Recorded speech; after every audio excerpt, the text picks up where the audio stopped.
Noah retreated hastily, sending Xianxia in front of him to block the beast's assault. By then, he was used to fighting while withstanding the pain that Xianxia suffered.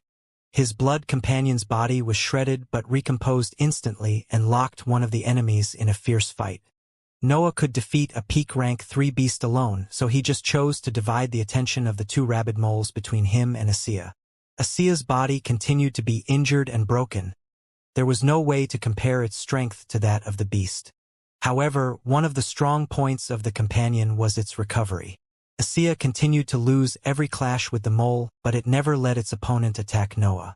On the other side, Noah was releasing torrents of wind blades on his enemy. The pain he felt due to his companion was nothing he couldn't endure. The battle protracted for more than 20 minutes. Even though Noah had the advantage the whole time, his opponent was still a king among rank 3 beasts. Its resilience was immense and endured wound after wound that he managed to inflict. Noah didn't let it rest for even an instant as he continued to strike, trying to deliver a fatal blow. Inevitably, that moment arrived. The mole was covered with tens of cuts. No blood came out of its wounds, but the effects of the injuries were still shown on it. Its paws were 1 second too late, and Noah's blade passed through its defenses.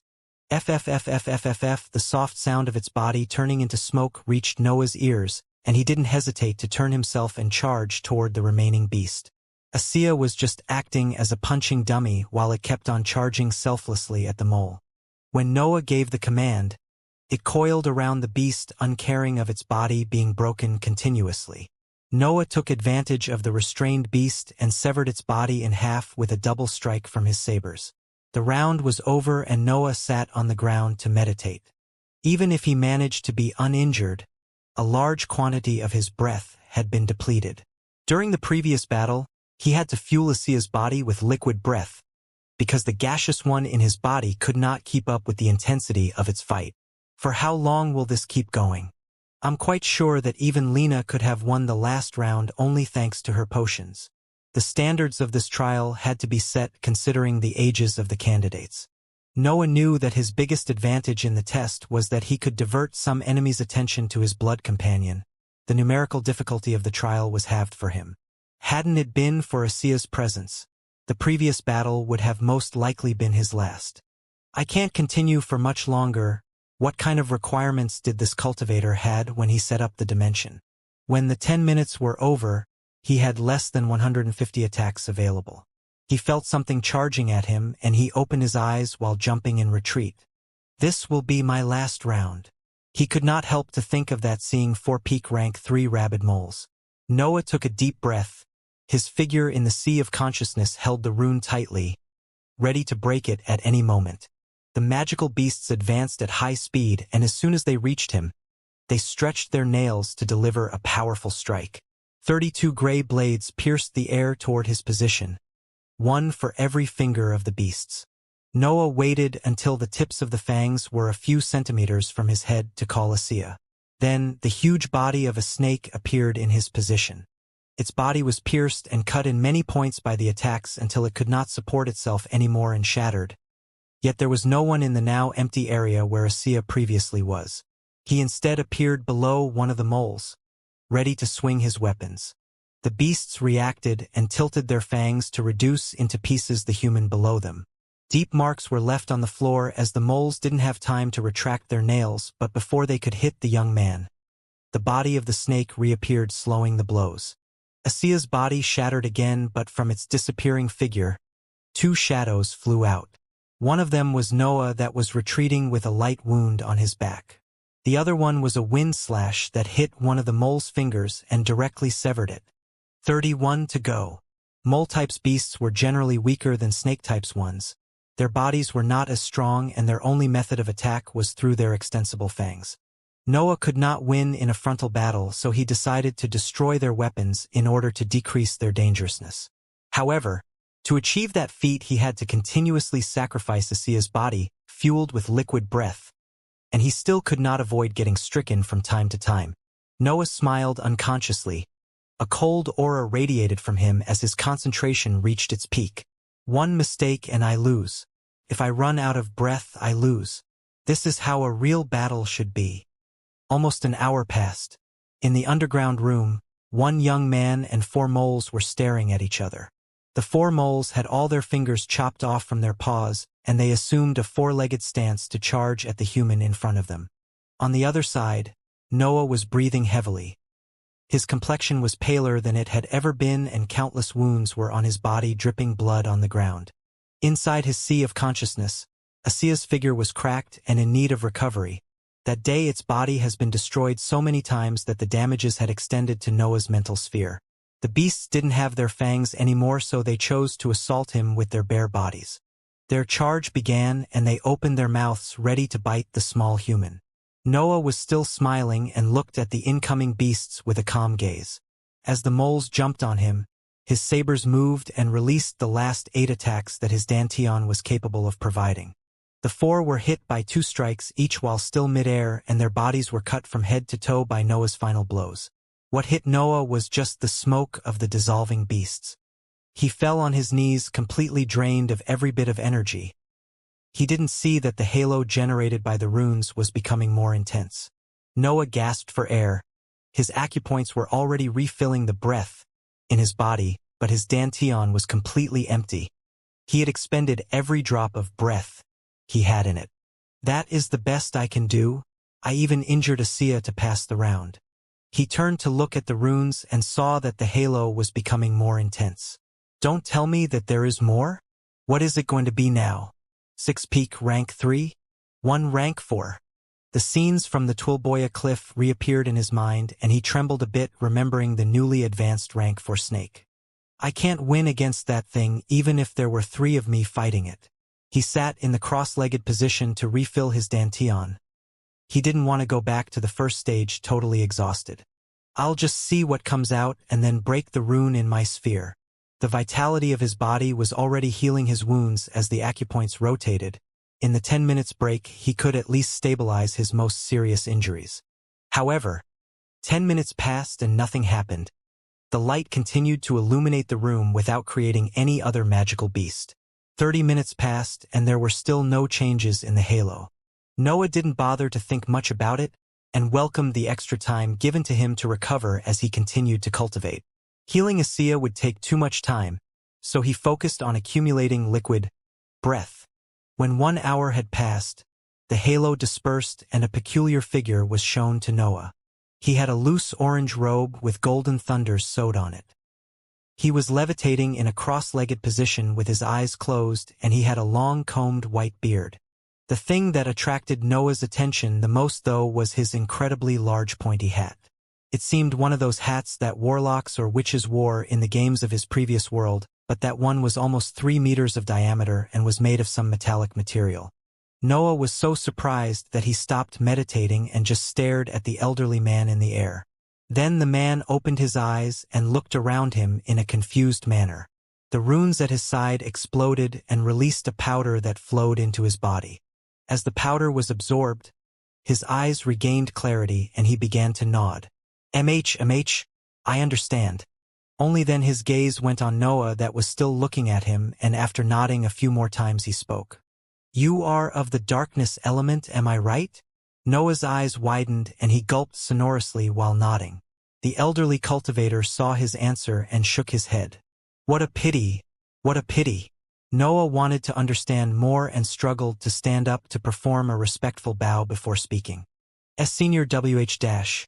The man didn't let him finish the phrase and waved his hand, sending orange powder in Noah's direction. The powder was too fast and entered his body under Noah's incredulous gaze. He began to retreat instinctively, but an orange halo was already surrounding him. Noah started to panic, but then he noticed that his dantian was being refilled on its own. The wounds on his body healed in an instant, and even the mental energy in his sea of consciousness was restored to its maximum capacity. Xianxia's cracked figure recomposed completely and was filled by so much energy that the blood companion came out from Noah's body autonomously and hissed at the ceiling. That is indeed a good spell. Never would I have expected that spells regarding puppets would have reached such a level in the future. Noah was still examining his body that had returned to his peak form. When the man spoke, Noah's gaze moved to him, only reverence was shown by his eyes. Thank you very much, Senior. Noah said, repeating his bow.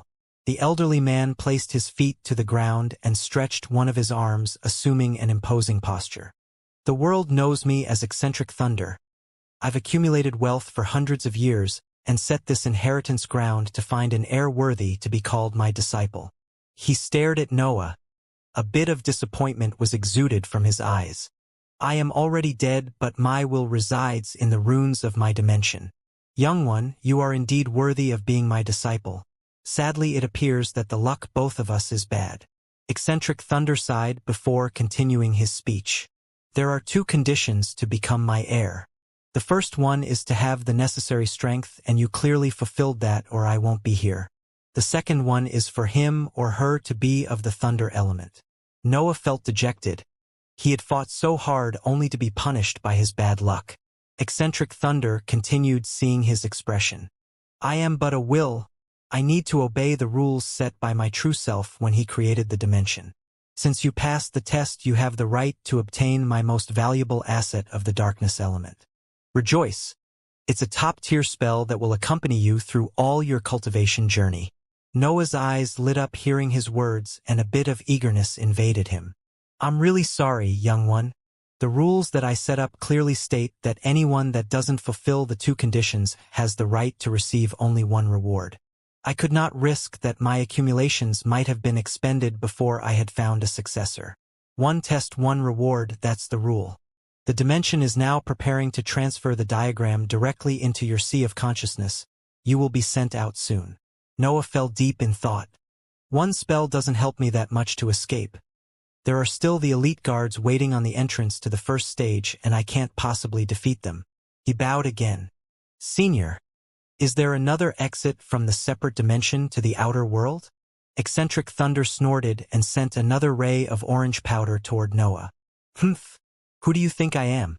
Here, this is the complete map of the inheritance ground. Take it as an apology for the single reward.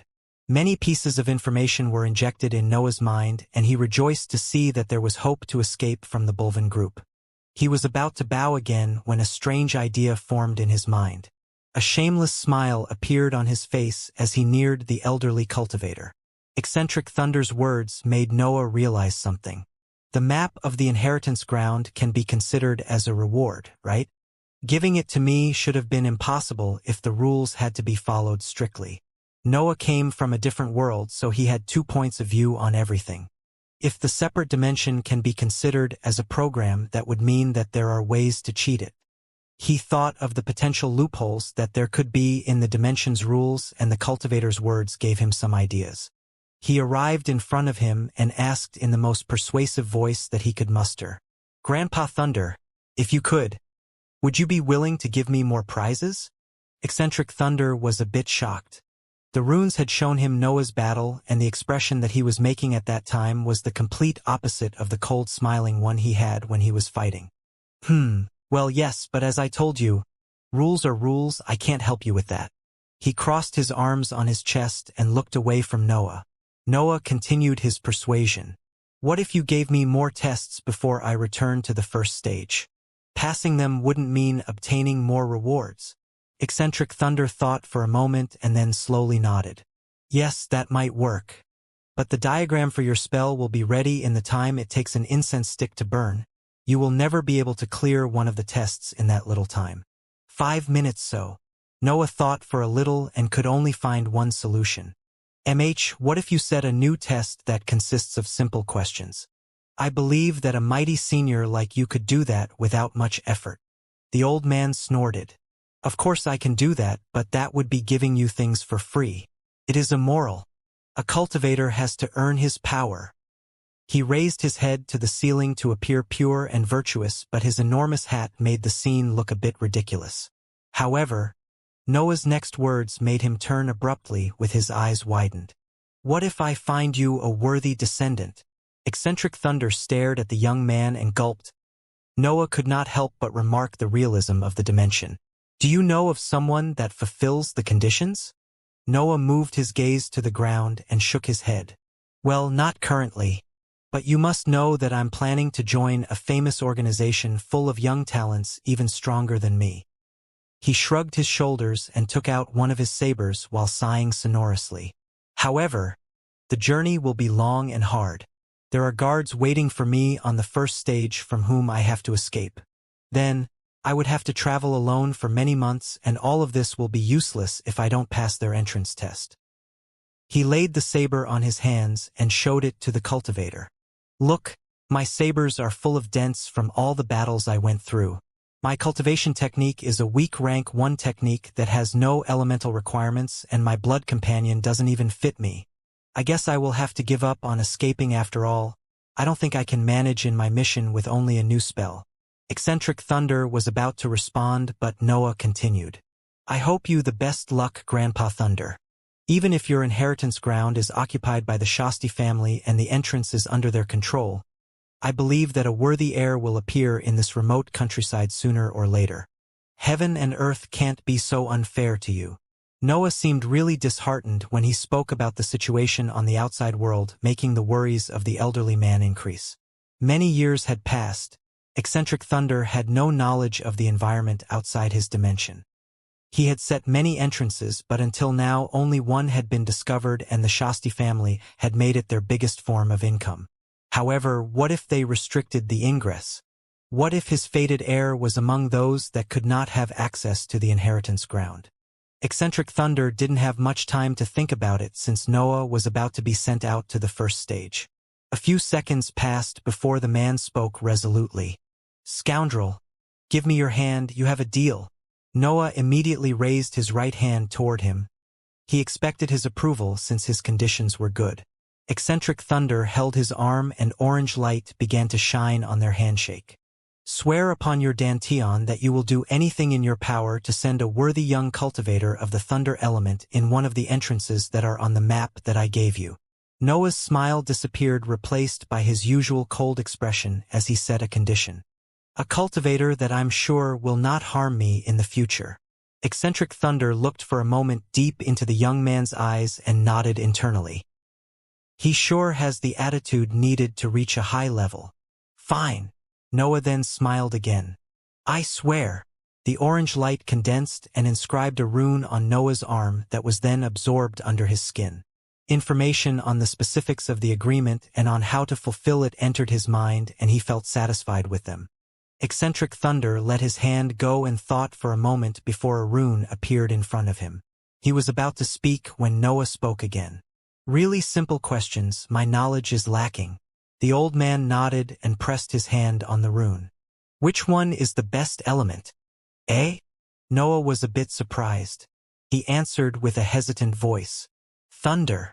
Eccentric Thunder smiled and the rune shined briefly. Good, good.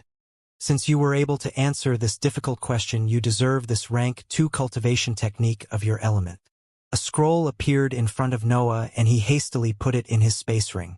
In the underground room of the second stage, Noah and Eccentric Thunder were smiling at each other while the rune between them shined shortly from time to time. Which color is the most good-looking? Orange. Oh, I see that you are an expert. Take this reagent, it will help you breaking through ranks. What about hats? The larger they are, the more awesome they appear. Correct. I think this pair of sabers will suit you. They have an inscription that repairs them through breath. Who do you think is the most awesome character in the history of cultivators? Senior Eccentric Thunder is the best, of course. You think so? I will humbly accept this compliment and give you an earth pill then. Noah was taking everything that the rune made appear in his space ring without even looking at it. He wanted to make the best usage of the little time he had. As for beards, which ones are the best in their kind? Long and combed like your senior. Oh ho, you were such a smart kid. Here, take this new space ring. It has more than 50 cubic meters of space inside. Noah wore the newly appeared ring on one of his free fingers and looked at the old man with eagerness. Eccentric Thunder seemed to like having someone that approved his appearance and would smile every time Noah answered one of his questions.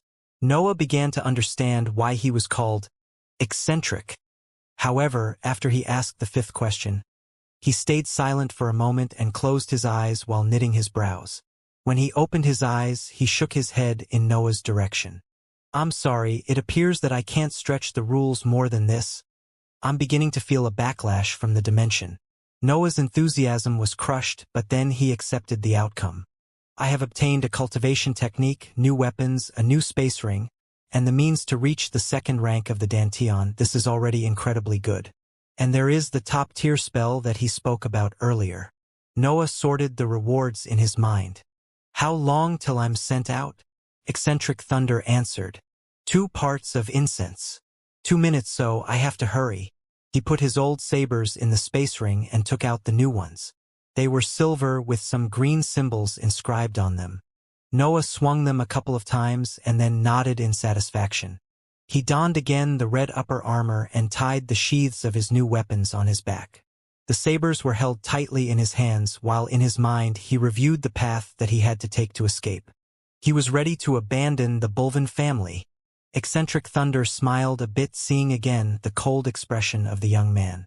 When the diagram will be inscribed in your sea of consciousness, it will hurt a bit. However, all the specifics about the spell will be passed too, so you won't have to train in its activation. Noah looked at the elderly man and made a bow in gratitude. I promise I will bring you a good disciple. Eccentric Thunder snorted but smiled happily. Of course you will. A deal with me can't be broken that easily. They smiled, looking at each other. Noah then felt the pressure of the teleportation and disappeared from the second stage. Eccentric Thunder shook his head while mumbling softly. Kids these days have become too cunning. A few hours before, on the first stage, soldiers from the Bulvin family appeared one by one and began to discuss the contents of the trial. They were exhausted and rested on the ground, making bets on who would be able to last more in the test. Neil and Fabian arrived almost at the same time, creating silence between the guards. Their complexion was a bit pale, but they were uninjured. The soldiers understood that they had retreated before the situation became too difficult. Time passed, and in the second stage remained only Trevor, Lena, and Noah. Then Trevor appeared. He had a large wound on his chest and his armor was broken, but his arms were tightly holding a spear with some inscriptions on it. He was smiling since he managed to obtain some rewards, but his expression froze when he saw who was missing. I killed one of the 2 peak rank 3 magical beasts, but I had to suffer a severe injury to do that. I understand that Lady Lena can do better than me, but how is it possible that Noah is still not here? He sat on the ground to threat his body, but his gaze would often fall on the ingress of the stage. Another person arrived, and when the light of the teleportation disappeared, Lena's almost naked figure was shown to the group. Trevor hastily stood up and jumped toward her, tearing off some of his clothes in order to cover the descendant. She didn't care much and just sat on the ground swallowing pills and potions to heal the harsh damages on her body. When her injuries stabilized, she smiled toward Trevor and showed him a small scroll. I did it, I obtained a spell. Sadly, I couldn't clear the successive round, but this should be enough. Once I've recovered, we can move. Trevor's expression became complex and lowered his head to speak in a soft voice. My lady, about that. Noah is still inside the test. Lena's eyes widened and her gaze ran through the group, but she couldn't find her bastard cousin. She looked again at Trevor. How is that possible? The next round had 4 peak rank 3 beasts while he doesn't even have a spell. I bet that he is running around against the single peak rank 3 waiting for us to think that he died down there. Humph.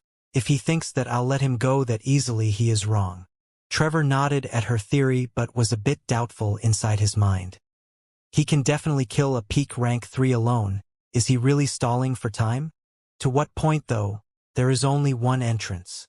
He sat beside Lena and calmly waited for Noah to appear. A bit more than an hour passed and the light of the teleportation flashed again. Noah appeared. He was holding 2 silver sabers in his hands. His eyes were closed and some sweat ran down his forehead. He seemed in pain. Inside Noah's sea of consciousness, black roots tangled themselves on the figure of the first Xianxia rune. A complex diagram appeared with the roots as its lines. The roots then tried to extend on the faint form of the second Xianxia rune, but its image was too ethereal and they retreated after they failed on grasping it. The process sent waves of pain on Noah's mind. However, with it came also the knowledge about the spell. its effects, the usage, the strong points, and the weak ones, everything became known by Noah in an instant. He wasn't bragging when he said that it was a top-tier spell. This was his first thought when his mind was freed from the pain and he opened his eyes. The group from the Bulvan family was staring at him with wide eyes. They could not understand how he stayed in the second stage for so much time and came out unharmed. He had remained in the test for about 1 hour more than Lena, and she was supposed to be the stronger of their group. Noah released a cold aura seeing that the attention was focused on him. He laid the sabers on his shoulders and gazed at Trevor and Lena. He was waiting for their move. Lena stood up and Trevor did the same. The others behind them didn't quite understand the reason for such tension. Lena spoke. "Did you obtain a reward?" Noah answered briefly. "Yes. What have you got? Why should I tell you?" Lena's eyes sharpened and the soldiers behind her stood up. Insubordination wasn't allowed in the slightest among the guards of a noble family. Lena continued, "Because I'm your superior, you serve me." Noah looked at the fake sky. Only an orange color filled his sight. He spoke. "I believe that you can't ask about the secrets of a cultivator. My master once told me that this is an unspoken rule in the cultivation world." Lena snorted. "But you are not a cultivator. You are simply a bastard that had the chance to learn some tricks because his mother opened her legs to a noble." Noah smiled faintly at her remark and moved his gaze back at her. "And that would make me less of a cultivator?" I believed that there was only one way to judge that. Lena smiled too. "What would that be?" Noah's face became stern. "Strength." Lena laughed and pointed her hand at him. "You are so naive. Strength means nothing. So what if someone is powerful?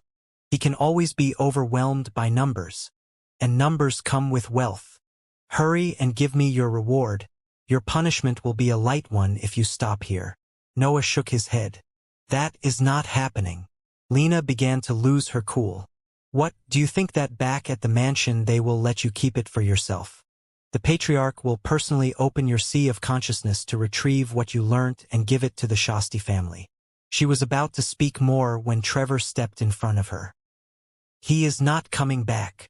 As a guard, Trevor too had desired to escape.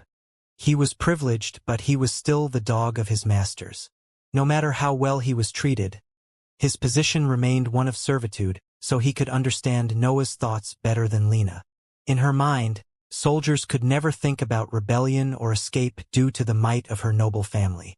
As her eyes widened in understanding, Noah jumped ahead. 20 black slashes were sent toward Trevor and Lena.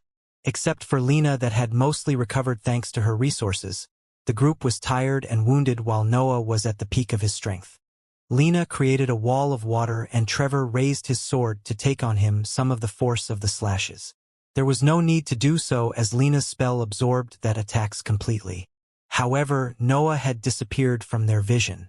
They turned when they heard a scream from one of the soldiers in their group. Noah was freely swinging his sabers on the exhausted soldiers.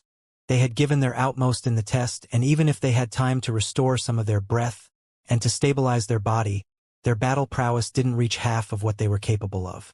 Heads flew in the air and blood poured on the ground as the guards fell lifelessly one by one.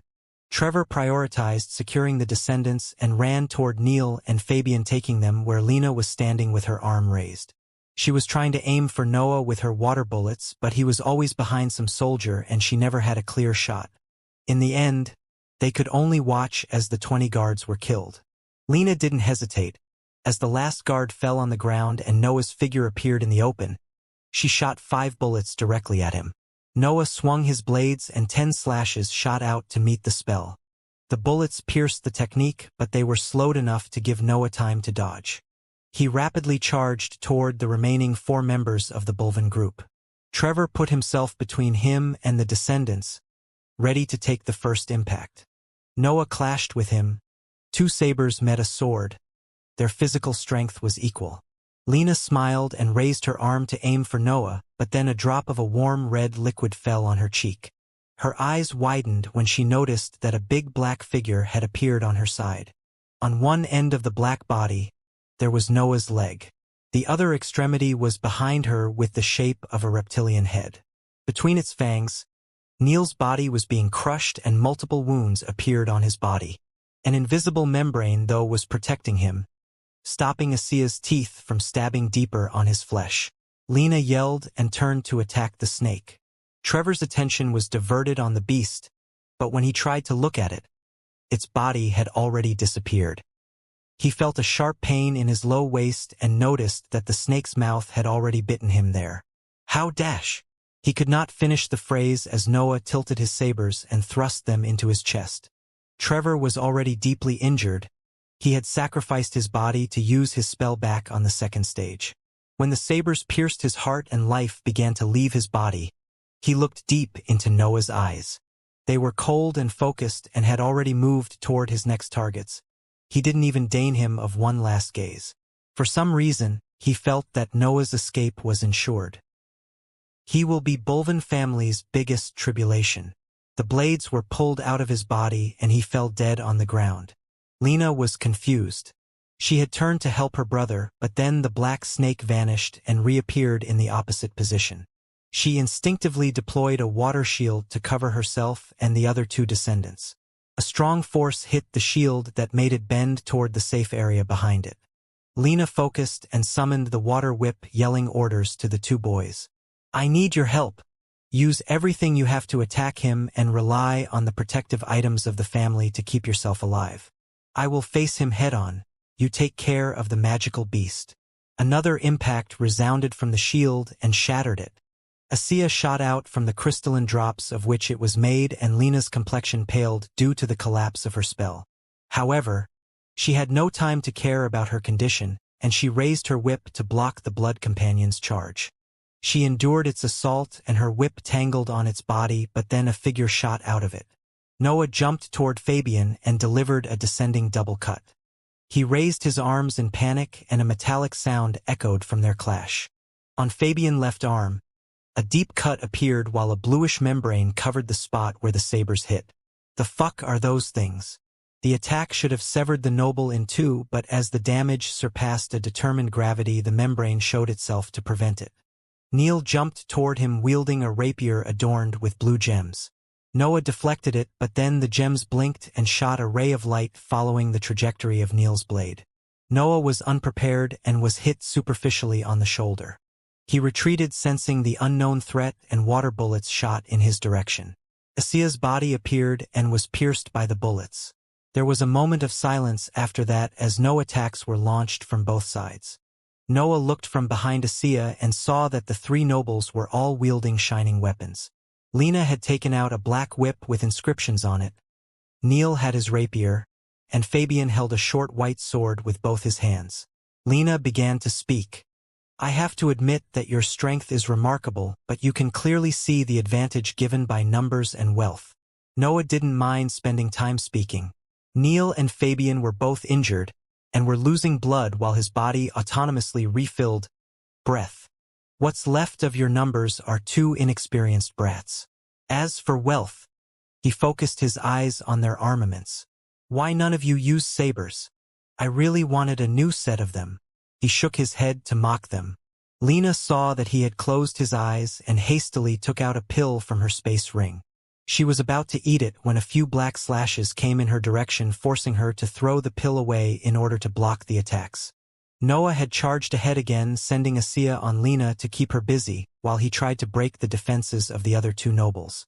Neil was easy to handle, he simply had to avoid that the rapier pointed at him. With his battle experience, dealing with such a weapon which was also poorly handled was easy. The ability of Fabian's sword, though, was a bit more annoying. It covered its wielder with a white circular shield that absorbed most of the force behind Noah's blows. Even when Noah managed to pierce the shide, the bluish protective layer would appear, negating any damage.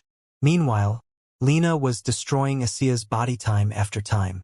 Every time her whip hit, the inscriptions would light up to amplify the power of the impact. Xianxia was thrashed around, sending waves of pain on Noah's sea of consciousness. It was not Lena's opponent. Seeing that Noah could not succeed in hurting them seriously in the short term, the two nobles began to lose their fear of his blades and focused only on attacking. This is getting troublesome. He was 1 against 3, so his breath consumption was higher. He didn't want to prolong the battle for more than it was necessary. I guess I had to try it at some point. Inside his mental sphere, the diagram on his first Xianxia rune illuminated and the level of the sea began to decrease at high speed. Noah sent a black slash in Neil's direction. The descendant was used by then on relying on the protection of the membrane, so he didn't even try to block the attack. Lena had sharper senses and felt a sense of danger from the slash. She was about to yell something when Xianxia jumped on her again. The blow hit Neil's abdomen and clashed with the invisible layer of defense. However, black smoke sprouted from it which corroded the membrane, creating an opening for the strike. Noah's attack cut unobstructed Neil's body in two. A noble from a medium-sized noble family died. "Neil!" Lena screamed in sorrow, seeing her brother's death, and turned to look in anger in Noah's direction. What she saw, though, made her tremble in fear. Noah's body was being covered in black flickering smoke. It hovered right over his skin, forming a sort of quivering armor. The black smoke protruded on his sabers, and only his icy blue eyes remained visible of his face. Even her thoughts stopped seeing the fiendish figure. Then, the man said something in a low, rugged voice. Demonic form. Demonic form. Rank based on the mental level of the user, darkness element. Creates an armor of corrosive smoke that enhances the body of the user. The black smoke can envelop the attacks of the user to destroy any defense on his path. The smoke is extremely deadly, and since it covers the user, it will also weaken any threat coming near him. That was the knowledge that came with the spell, along with the specifics on its activation. The spell was extremely ductile. It could be used separately on any part of the body or in its full form, creating the fiendish figure that Lena was so stupefied of. The information made Noah think that it could be possible to extend it even to his blood companion, but he still hadn't had time to experiment on that. The only drawback was that the consumption of mental energy was enormous. But that it's justified by its power, Noah thought, examining the data that he obtained with the spell. Lena was petrified. Every sense she had was madly sending warning messages to her mind. She was about to take a step back when Xianxia wrapped itself around her. "You stay there. I'll take care of my brother first." The low, rugged voice sounded again as Noah moved toward Fabian. With every step he took, smoke would be released on the ground, making the runes that composed it waver as if they were trying to resist the corrosion. When he was in front of the nobleman, he simply slashed with one of his sabers. The white shield appeared but was destroyed by the sheer strength of the blow. Then the blade hit the bluish membrane, which fluctuated repeatedly and cracked in the point where the collision happened. However, it held on and blocked Noah's strike. "Oh, I see that Daddy really cares about you." Noah didn't bother too much and let go of the saber while his now free hand shot out to grab Fabian's throat. He raised his body in the air while the smoke thoroughly wrapped around the noble. Inhumane screams resounded from the coffin of smoke until only silence reigned in the area. Noah retracted his hand and picked up his saber. The smoke dispersed, showing only emptiness in its spot. Of Fabian's body, there was no trace. Lena stared horrified at the events unfolding and came back to reality only when Noah turned to her. Her aspect became even paler and some blood came out of her nose. Boom! An explosion occurred and Xianxia's body was shattered completely. Even its figure in Noah's mental sphere cracked slightly due to the blast. Lena came out from the dust that rose and began to run madly toward the direction of the entrance of the inheritance ground. Her right arm was in pieces and only some flesh remained attached to the shoulder. However, she didn't seem to care. There was only one thought in her mind. "I have to reach the guards on the outside." "Remarkable, you made your whip explode in order to escape. The Bulvin family sure taught well." A devilish voice sounded from her side, and she turned her head with an incredulous expression. She only saw a blade releasing black smoke aiming for her head. A thud echoed in the area.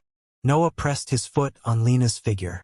An invisible layer of protection saved her life but still couldn't prevent her from crashing on the ground. He pointed his weapon on her and spoke. The smoke expanded from his foot and began to corrode her protection. "Wealth." He turned the point of the blade toward himself. "Strength." Lena's eyes were bloodshot. The protective membrane shattered and the smoke attacked her body. She gritted her teeth, and through the pain, she managed to speak one last threat. "The Bulvin family will come for you." Noah smirked. The face made of smoke cracked where his mouth was making his image even more devilish. He neared his head to Lena's. "No, I will come for them." And then the smoke devoured her figure. Of the group from the Bulvin family, only Noah remained alive.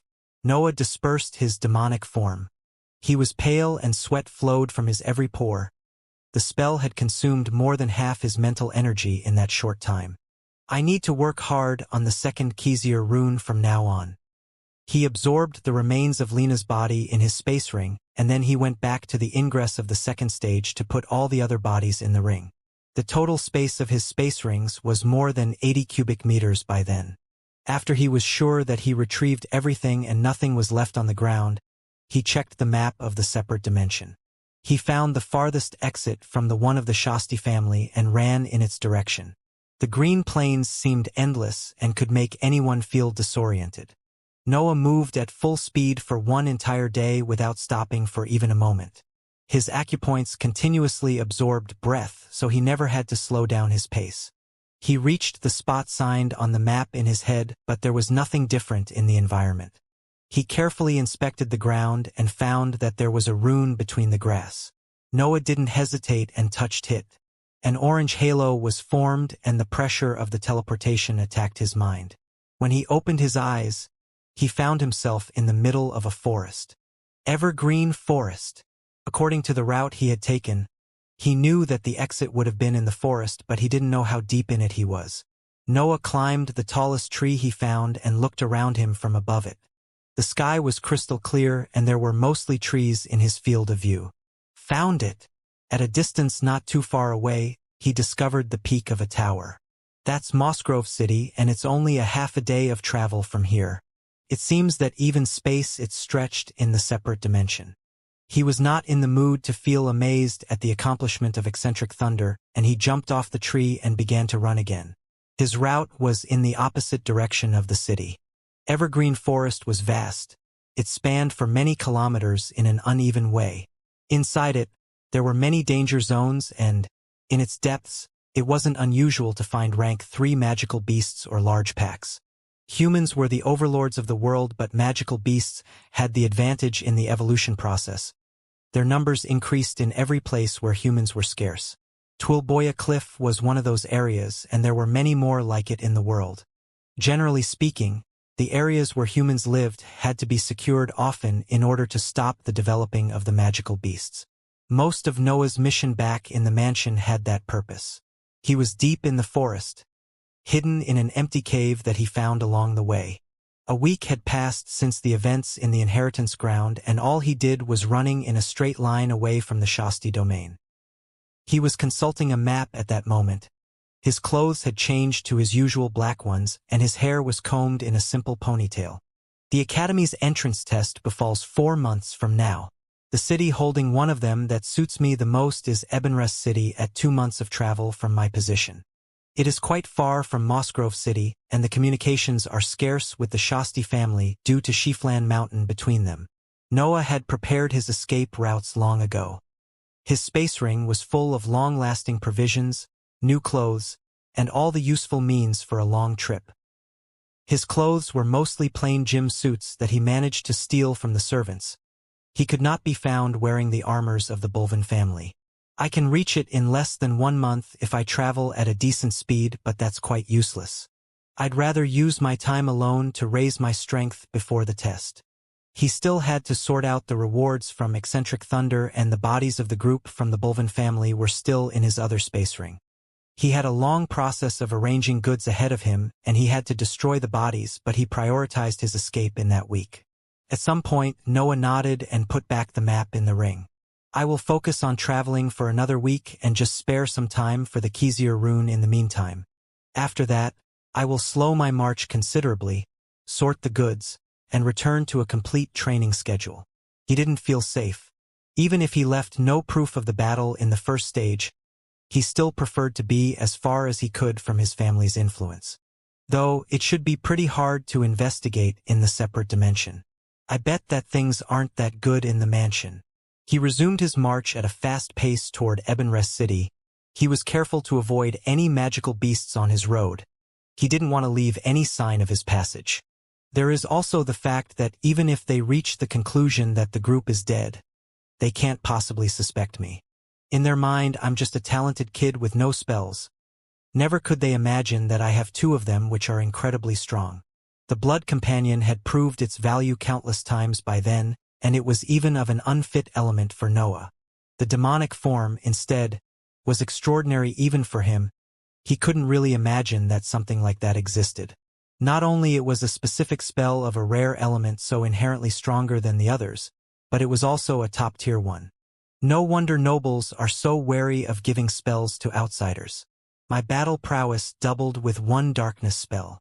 He was finally understanding the advantage of belonging to a rare element. Noah spent another week traveling at high speed. He would run during the day, train in the rune for 1 hour, and then sleep. He did nothing else in that period. When he felt that he had distanced himself enough from the Shasti's domain, he decided that it was time to sort the items in his space rings. He found a deep, uninhabited cavern and sat at its bottom.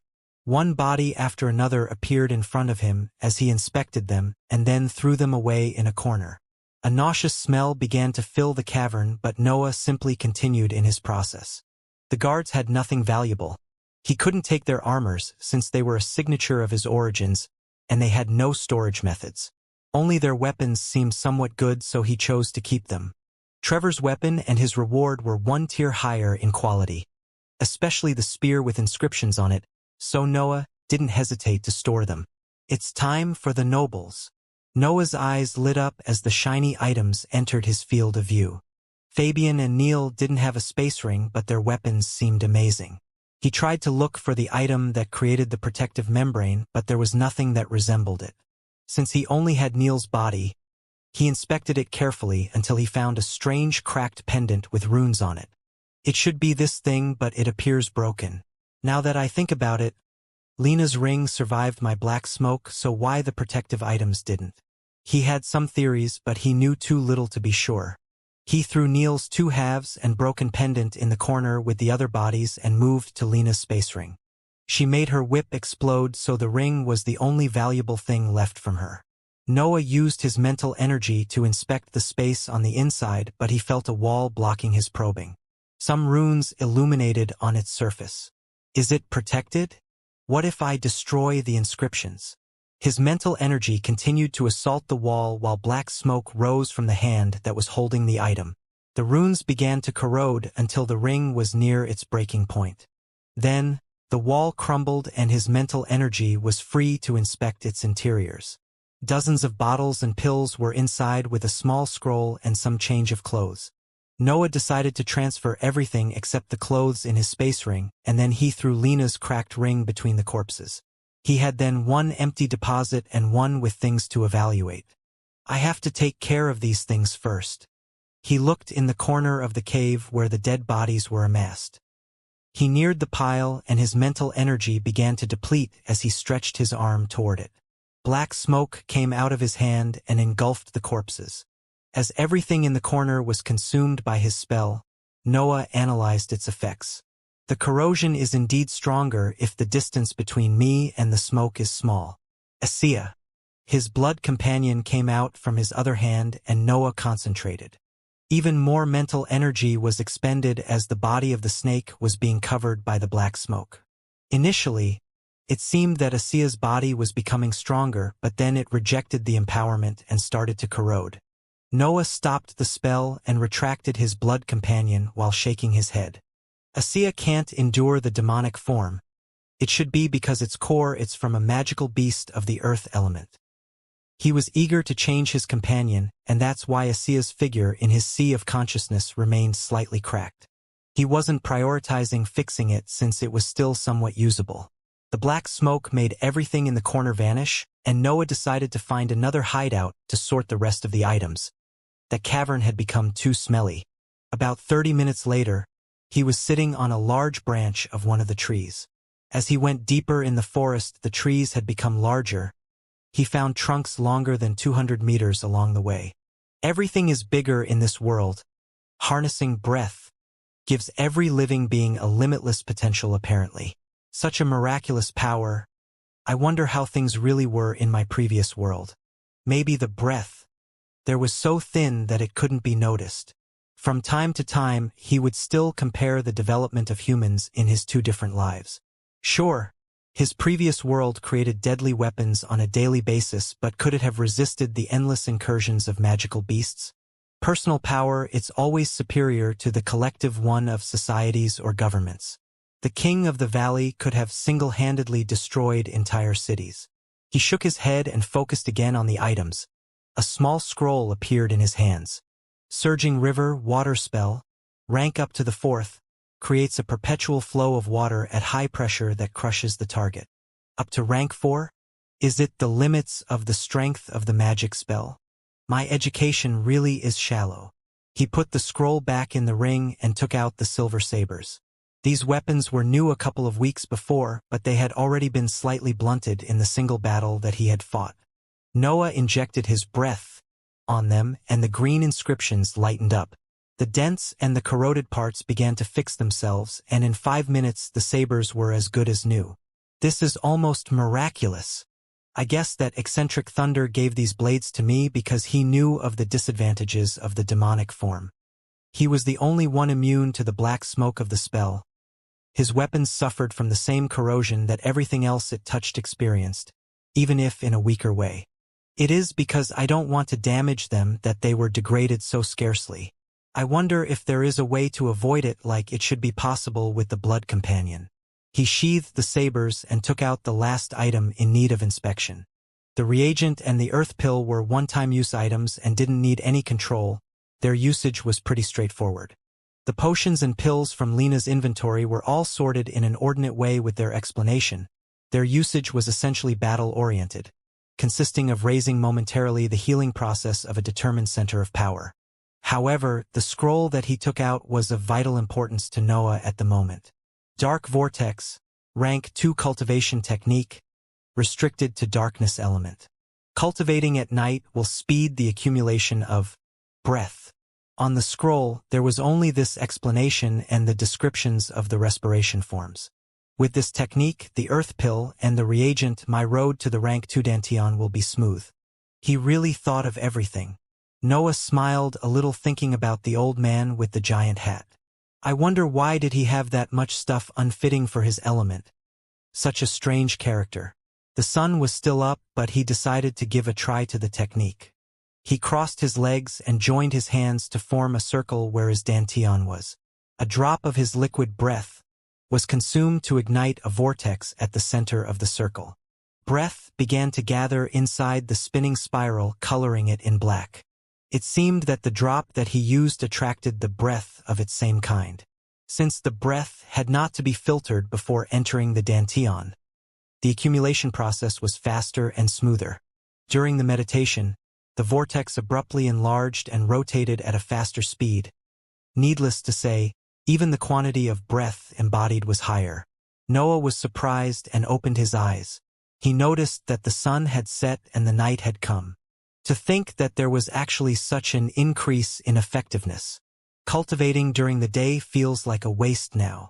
He calculated in his mind for a bit and believed that if he meditated every night during the time the sky was dark, he could reach the limits of the liquid stage in less than 2 years. I've decided. I will spend my nights cultivating and my mornings between the training on Second Xianxia rune and my sleep. As I wake up, I will repeat some forms and then proceed toward Ebenrest City during the afternoon. He had still 4 months before the test of the academy, and he wanted to increase his strength now that he had the means and the time to train. I should also search for a rank 3 darkness-type beast since I'm at it. Days passed and Noah's journey became dull. He spent most of his time awake training while he marched only during the afternoons. He liked this kind of life though. His strength was increasing steadily, and having escaped from the clutches of the family left him with a sense of freedom. The only problem remained his blood companion. Since he only traveled under the daylight, his chances to encounter a rank 3 darkness beast were low. However, that didn't mean that there was a scarcity of magical beasts.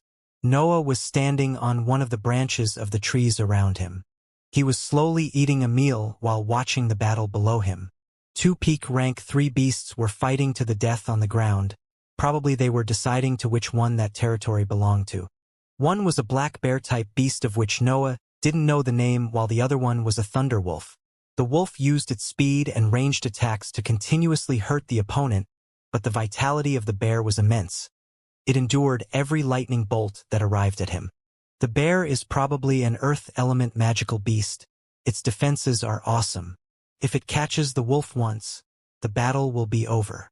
Everything happened as Noah predicted. The thunder wolf went too close to the bear that abruptly jumped toward it. Its 4 meters frame stomped the wolf, reducing its body into a pulp of flesh and blood. Wolf-type magical beasts are generally stronger in packs, while the bear is a solitary being. It was stupid to fight it 1 versus 1. He shook his head and resumed its trip. More days passed, but of the darkness-type magical beasts, there were no traces. The shape of a mountain became visible as he neared Ebenrest City. That's Shelfen Mountain. Maybe I've been too paranoid in speeding for 2 weeks straight. Not even a month has passed, but I'm already here. He didn't want to return to the human society so soon. I guess I'll slow down a bit more. I don't want to stay in the open for more than necessary. The more time he spent among other people, the more it was possible that someone discovered him. After all, the events in the separate dimension were still recent. It was better to hide for the time being. I need to explore during the night. My strength is increasing too much for Xianxia to continue to be useful. Even against Lena, the only usage that his blood companion had was to gain time to let Noah fight versus fewer people at the same time. In the academy, the cultivators will all be disgustingly rich or highly talented. I can't go unprepared. He started that night with his research. He stopped his meditation during the darkest hour and explored his surroundings. Many different magical beasts were hunting during the night. The environment of the forest was radically diverse. Owl types, snake types, spider types, the beasts of the night were all running around searching for a prey. Noah joined them. His eyes shone in the darkness, giving him a perfect vision, and he felt that his senses were sharper. It seems that since the darkness element is more abundant now, even my condition has become more focused. However, that night of exploration was unsuccessful. Noah didn't mind too much and just repeated his research the following night. A week passed like this, and Noah still hadn't found any clue of his target. On the 7th night, he was jumping from branch to branch, paying attention to his surroundings. He was about to stop his hunt and find a place to rest when a figure flew at high speed near him. Noah's hand shot rapidly and grabbed the little beast. It was a bat-type magical beast.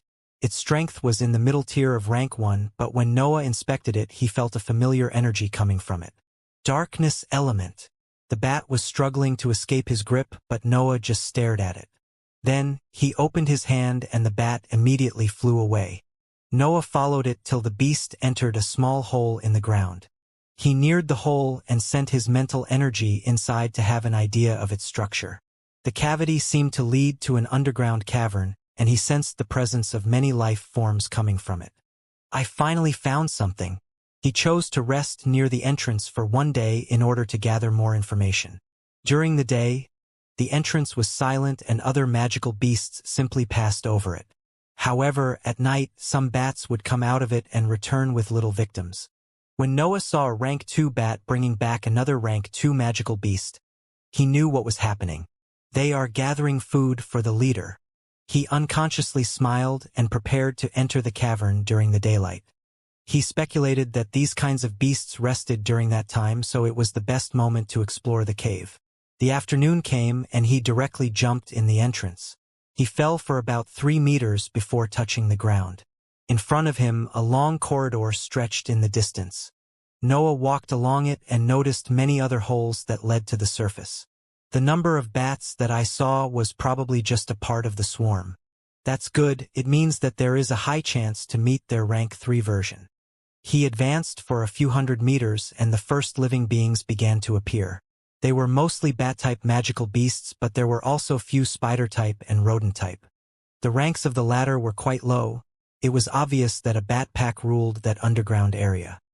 He then reached what seemed the central point of the cavern as a wide room expanded in front of him. The ground was empty, but on the ceiling, there were hundreds of bat-type magical beasts sleeping hanging upside down on their lower claws. In the middle of the pack, 3 big figures were visible. They had 2 pairs of wings and one of them was slightly bigger than the other 2. Noah could not help but smile brightly. "Found you." Noah dug a hole in the rocky corridor. He made it 2 cubic meters large to be comfortable. He didn't plan on to leave it anytime soon. He resumed his usual training schedule, waiting in the darkness of the hole for a bat to pass by. When the night arrived and the leader sent the order, the hundreds of rank 1 and rank 2 beasts of its pack left the central area and moved to the surface. One of the rank 2 specimens felt its body being squeezed and was dragged into one of the cavities of the corridor. Noah directly stabbed the beast on its chest, killing it on the spot. No one of its pack noticed its disappearance. Noah carefully looked at the bat, giving importance to the details of its body. He took out Uriah's diary and opened it where the sketches were. After evaluating a bit in his mind, he began to draw on the ground the image of the dead bat in front of him. He continued to draw during the whole night, and when the pack came back and went to sleep, he came out of his cavity to have a better vision of the biggest bat at the center of the group. He drew its form on the ground and repeated the process until the night came again. He spent 1 week practicing in the figure of the bat in order to be ready to start the procedure as soon as he gathered the materials from its body. On the 8th day he was ready. He waited for the pack to go in its hunting and exited the hole he made. The 2 silver sabers were held tightly in his hands. His torso was already uncovered and the image of a snake moved freely on its chest. On the ceiling of the large underground room, tens of rank 2 bats were still in guard around the 3 big specimens of their pack. Noah ingress in the area alerted the group, which began to launch sound attacks to him. He immediately deployed a Xianxia around him to weaken the vibrations of the attack. Their shockwaves couldn't pass the ethereal body of the snake and were blocked. The bats screeched, seeing that their offensive had no effect, but they were stopped by tens of black wind slashes that came toward them. Corpses and injured bodies fell from the ceiling, creating a noise that woke up the 3 bigger specimens. The 3 screeched loudly, aiming for the black snake. Xianxia's body cracked in many points and some vibration hit Noah that began to bleed from his ears. However, instead of being angry about the damage that he suffered, his expression appeared incredibly happy. 2 rank 3 upper tier and 1 peak stage. He had confirmed that the bigger bat was precisely what he was in need of. Demonic form. Xianxia's body returned inside his body, showing a fiendish figure from which black smoke was constantly released. Noah shot more slashes covered in smoke. The blows hit more beasts on the ceiling and released the corrosive smoke in the upper area of the underground room. The pack began to scream in pain, and its members were forced to descend on the ground to escape the toxic cloud. Noah didn't waste any time and jumped at the 3 rank 3 bats that flew down. One of the smaller ones was directly stabbed by him. The black smoke expanded from where the saber was and devoured its body in a few seconds. A beast in the upper tier of rank 3 was killed in few instants. The pack went crazy seeing that one of their group died so easily and began to disperse. However, their speed was inferior to Noah in the demonic form. He was already over the other rank 3 bat as he slashed at him. The head of the bat was divided in 2 and its upper body was consumed by the smoke that his sabers released. The leader understood that it could not escape and turned to send another powerful screech in his direction. The armor made of smoke trembled but absorbed the vibrations. Only some slight damage was done to his internal organs. Noah jumped and pressed his body on the bat. The beast screamed in pain as the smoke surrounding him consumed its body. However, the smoke retracted almost instantly and the figure of a young human was visible tightly hanging on its body. The bat was about to attack, but it found out that it could not make a sound. A blade was deeply stabbed in its throat. The beast was hovering in the air and fell on the ground after a few violent struggles. As life left its body, Noah put it in the empty space ring and ran away from the underground cavern. Once on the surface, he continued to run until he found a large tree with a big hole in its trunk. The insides were 6 meters large and tall 3. Noah nodded, seeing the place, and took out the bat corpse. He put a large bowl under its throat and took out the blade from it. Blood began to flow, filling the bowl. A bottle then appeared in front of him and Noah directly drank it. The mental energy that he expended in the battle was being refilled at high speed. As expected, Lena's potions are of top quality. When the bowl surpassed the amount of blood required for the procedure by onefold, Noah opened the bat's chest.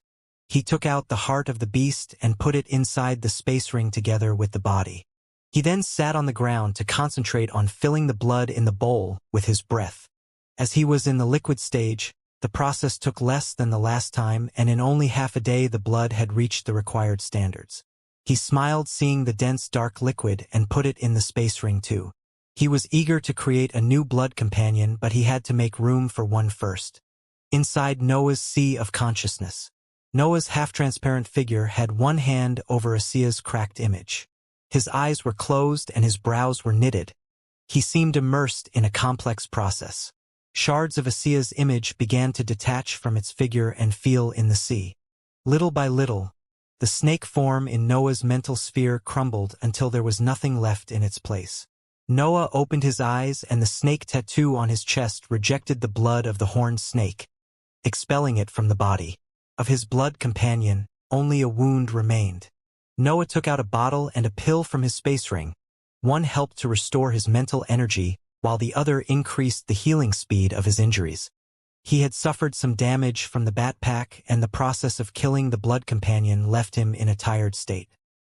He meditated to help the medicines do their work and noticed that his mind was clearer than ever. Without the drawback of the spell from the Asia family, his sea of consciousness felt extremely light. It won't last much longer, Noah thought, and picked a cask full of water from his space ring. He washed neatly to prevent any contamination and then put everything away, taking out the bowl full of dense blood. It was time to begin.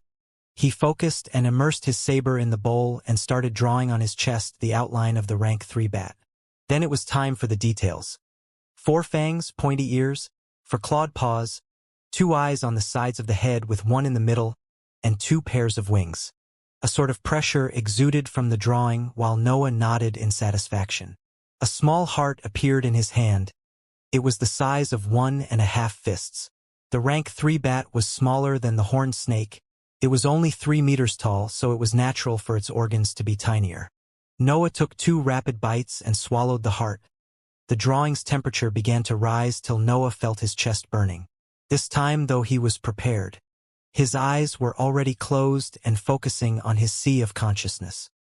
His ethereal figure had his eyes opened waiting for the bat image to appear. When it materialized, it acted in the same way as the horned snake the previous time. It went berserk and moved at high speed toward the sphere with the intention of breaking it. However, the first Xianxia rune hummed, followed by the faint form of the second one. The beast fell on the sea screeching in pain and Noah followed it. In a few minutes, the figure of the bat formed over the sea at the center of the sphere. The pressure generated by the sharing of their senses returned and pressed on the walls of the sea of consciousness. Noah was about to exit his mental sphere when the roots wrapped around the first Xianxia rune shot out and entangled themselves around the bat. I knew it! He could feel from his connection with the new blood companion that it could enter the demonic form without rejections. He opened his material eyes and stood up. The tattoo of the bat moved a bit over his body to then stop on his back. It seems more alive than Xianxia. Does it depend on the fact that we are of the same element? He summoned it in front of him. The bat was quite lifelike. It had the same size as the original beast, which reassured Noah on the success of the process. Attack me. As usual, Noah wanted to test its abilities. The bat didn't hesitate and screeched in his direction. Noah spat out a mouthful of blood while his liquid breath was consumed to fuel the ability. He hastily made it stop and stared with wide eyes at his new companion. It can use its innate abilities? But that wasn't specified in Uriah's diary. He sat on the floor and focused on healing his injuries. The sound attack had hurt him internally. He didn't use the potions this time as he wasn't in a hurry. Previously, he had used them afraid that the ingredients for the spell could have been wasted. He tested some more times and confirmed that the bat could use all the abilities that he had when it was alive. Is it because my element is the same? It makes sense after all, only the body changed while its instincts and its breath remained the same. Anyway, it definitely kept the strength of a peak rank 3 beast. He tested some more and activated the demonic form on it. Black smoke was released from its body, and its power rose visibly, but Noah's mental energy was depleted at an even higher speed than when he used that spell for himself. However, its weakness is removed when it enters that form. Since the bat was smaller than Xianxia, it could just cover an area of a few meters around Noah. However, when it activated the demonic form, the black smoke would work as a connection between Noah's body and the blood companion, vastly increasing its area of action. So this is the true power of the body inscription spell. Wonderful, my battle prowess increased again. He looked at the bat for a while and then nodded. I'll call you Echo. Now let's see if you can make me fly. Flying not only was extremely useful to travel, but it could also be used as a way to run away from a dangerous situation. If he had had that ability back in Toolboya Cliff, he would have never faced the rank 5 snake. His expectations were not met as he discovered that he could at best use Echo's body to float and not properly fly. Black smoke covered again the companion's body and Noah entered it. This time it could fly for a period, but its speed was nothing special and the expenditure of mental energy was immense. It seems that the body created through the spell is flawed in this aspect, or maybe it's because my breath is only in the liquid stage, or probably because bat-type magical beasts aren't that skillful in flight in general. I'll do more tests later on, now I should rest. He decided to return to the empty trunk and slept. Noah was standing on the ground with his eyes closed. His torso was naked and, on his back, 2 pairs of black wings were opened wide. Then, black smoke engulfed the wings and they began to flap at an even rhythm. Noah's body slowly rose in the air until it reached 5 meters of altitude. Noah stayed in the air for a while before carefully alighting back on the ground. He heaved a long breath while retracting the wings. This is as much as I can do for now. Humans don't seem too fit for flight. In this period of time, he stopped his trip to continue testing his ability to fly. However, even if he managed to rise in the air, his aerial control was lacking. Humans were beings that walked on the ground. The sky wasn't their domain. They didn't have the innate instincts of a flying beast, so Noah could only put more training in that field to solve the issue. There is also the problem of the mental energies consumption. Damn, if I hadn't lost more than 1 year of training stuck in the inner circle, now things would be smoother. He shook his head and returned to his position on the tree branch. Since he could not obtain back his wasted time, he would just train more. His mental energy had become his main focus since his strongest spell heavily depended on it. Noah decided to resume his travel with an even harder training schedule. His nights were completely devoted to the cultivation technique, while during the morning he pushed his limits on the second Xianxia rune. He would then sleep for a few hours and train his flight as he woke up. He spent the rest of the time marching toward Shelfen Mountain. More weeks passed. Noah's escape had occurred almost 2 months ago by then as he arrived at the base of the mountain. In this month and a half of strenuous training, all his centers of power except for the body had become stronger. He exuded a cold and sharp aura which seemed denser in contrast to his previous state. He chose to put his weapons inside the space ring in order to prevent any resemblance with his former figure from being displayed. His head was covered with a black hood as he gazed at the rocky slope of the mountain. On the other side, there is Ebonrest City. The peak of the mountain is classified as a danger zone, but its path is inhabited by small villages that live of mining precious minerals. There should be even a public market along the way. Maybe I should accumulate some money before arriving at the city. He stood still, reviewing the knowledge he accumulated when he set his escape routes. He possessed a lot of weapons that he had no use of, and since he never had to worry about buying anything, he had no idea about the prices of this world. He began to climb the mountain. As Noah moved along its path, many simple houses began to appear in the environment. The inhabitants were mostly men with a skinny complexion. They seemed to be on the verge of starving to death as they carried heavy pickaxes on their shoulders. Noah ignored them and they did the same with him. There wasn't much cordiality around that place. He encountered many of these settlements as he continued to move forward, and the situation of the residents was the same every time. I guess that they are exploited by the family managing the market. I don't sense any cultivator among them, so they can only be used for manual labor. I believe that many of them won't survive for much longer. The society worked in the same way as the noble families. Weak people were exploited to enrich the already powerful ones. When he was nearing the market, he saw with his mental energy that some of the healthier men stared at him, whispering between themselves, "Considering my luck, this will lead to trouble." Of course, he was right. As soon as he moved for a few kilometers away from the last village he passed through, a group of men with some rusty weapons blocked his path. Noah recognized one of the villagers among the group and noticed a couple of cultivators between them. However, he felt no sense of danger at all looking at them. The man in the middle of the group was tall and wielded a big hammer with both his hands. He stepped forward toward Noah and spoke with an intimidating voice. "You, leave all the valuable items in your possession and we will let you live." Noah sighed and shook his head. He put his hand inside his clothes and materialized one of the weapons of the Lance family. After taking it out, he raised it in the air in front of him to show it to the thieves. "Hey, I've been meaning to ask, how much is this one worth?" The men were a bit surprised by his young voice, but then their eyes lit up seeing the good manufacture of the weapon. "Haha, that's a good blade. What else do you have?"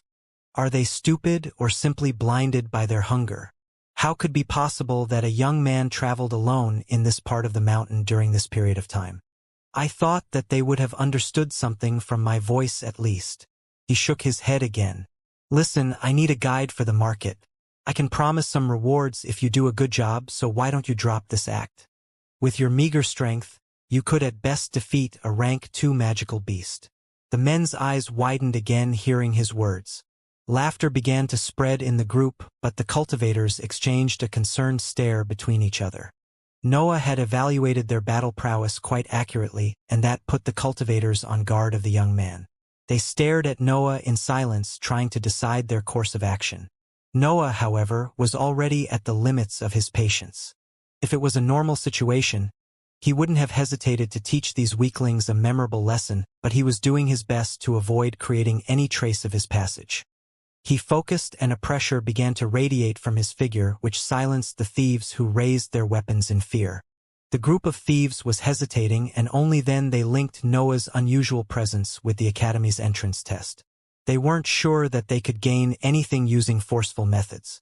The cultivator that seemed in the lead stepped further and slightly bowed. "If you can give my brothers 15 pieces of gold, I will gladly be your guide." So, they finally understood something.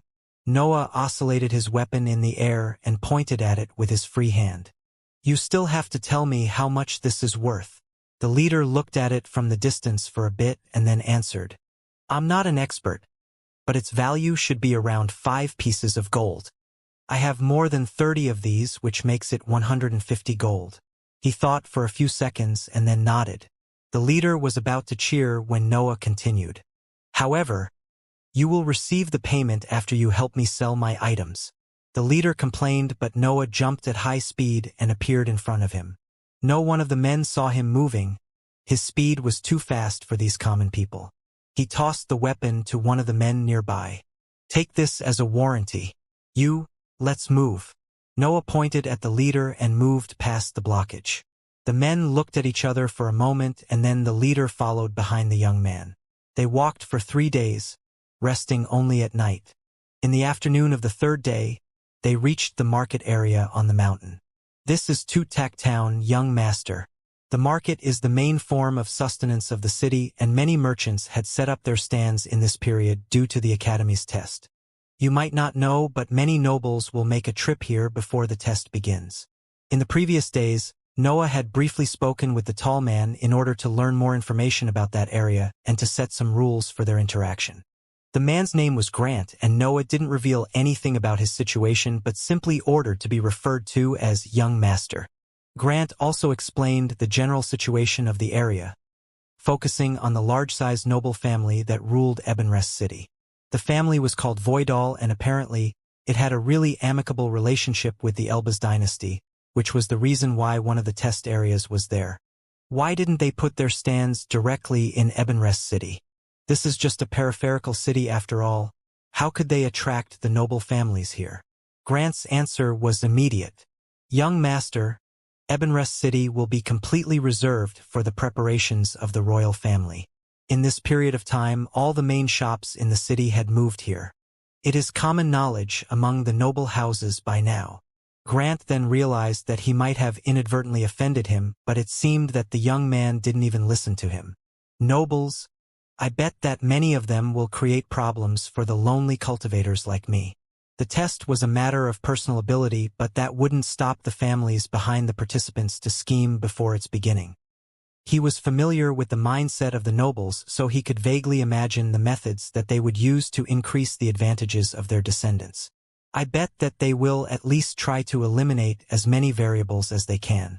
I don't believe that they will simply let someone with no status take the first place in the trial. They would lose too much face. Noah turned toward Grant. Am I right to assume that even the families that will buy their ingress will send their descendants into the trial? Grant nodded. Yes, not only they will spare an immense quantity of resources if the heir succeeds, but they would also want to show the strength of their new generations. It is a demonstration of the future power of their family after all. Noah returned to look at the town.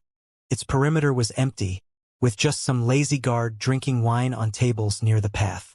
However, Noah could sense the liveliness of the city in its insides. Let's go. He stopped thinking about things he could not control and moved along the path. Grant hastily followed behind. When they were about to enter the boundary, though, one of the guards yelled from his seat. Hey, you two. The ingress to the town is 1 piece of gold each. Don't make me st-. His words were interrupted by a metallic item that crashed on the table and directly broke it in pieces. All the guards there stood up scared and looked at the weapon. It was an axe of excellent manufacture. They knew that its value surpassed 5 pieces of gold. They turned to look at the 2 men walking down the city path. The hooded one was already walking past the entrance while the tall one was awkwardly scratching his head, making a bow in excuse. I'm sorry, but the young master is tired.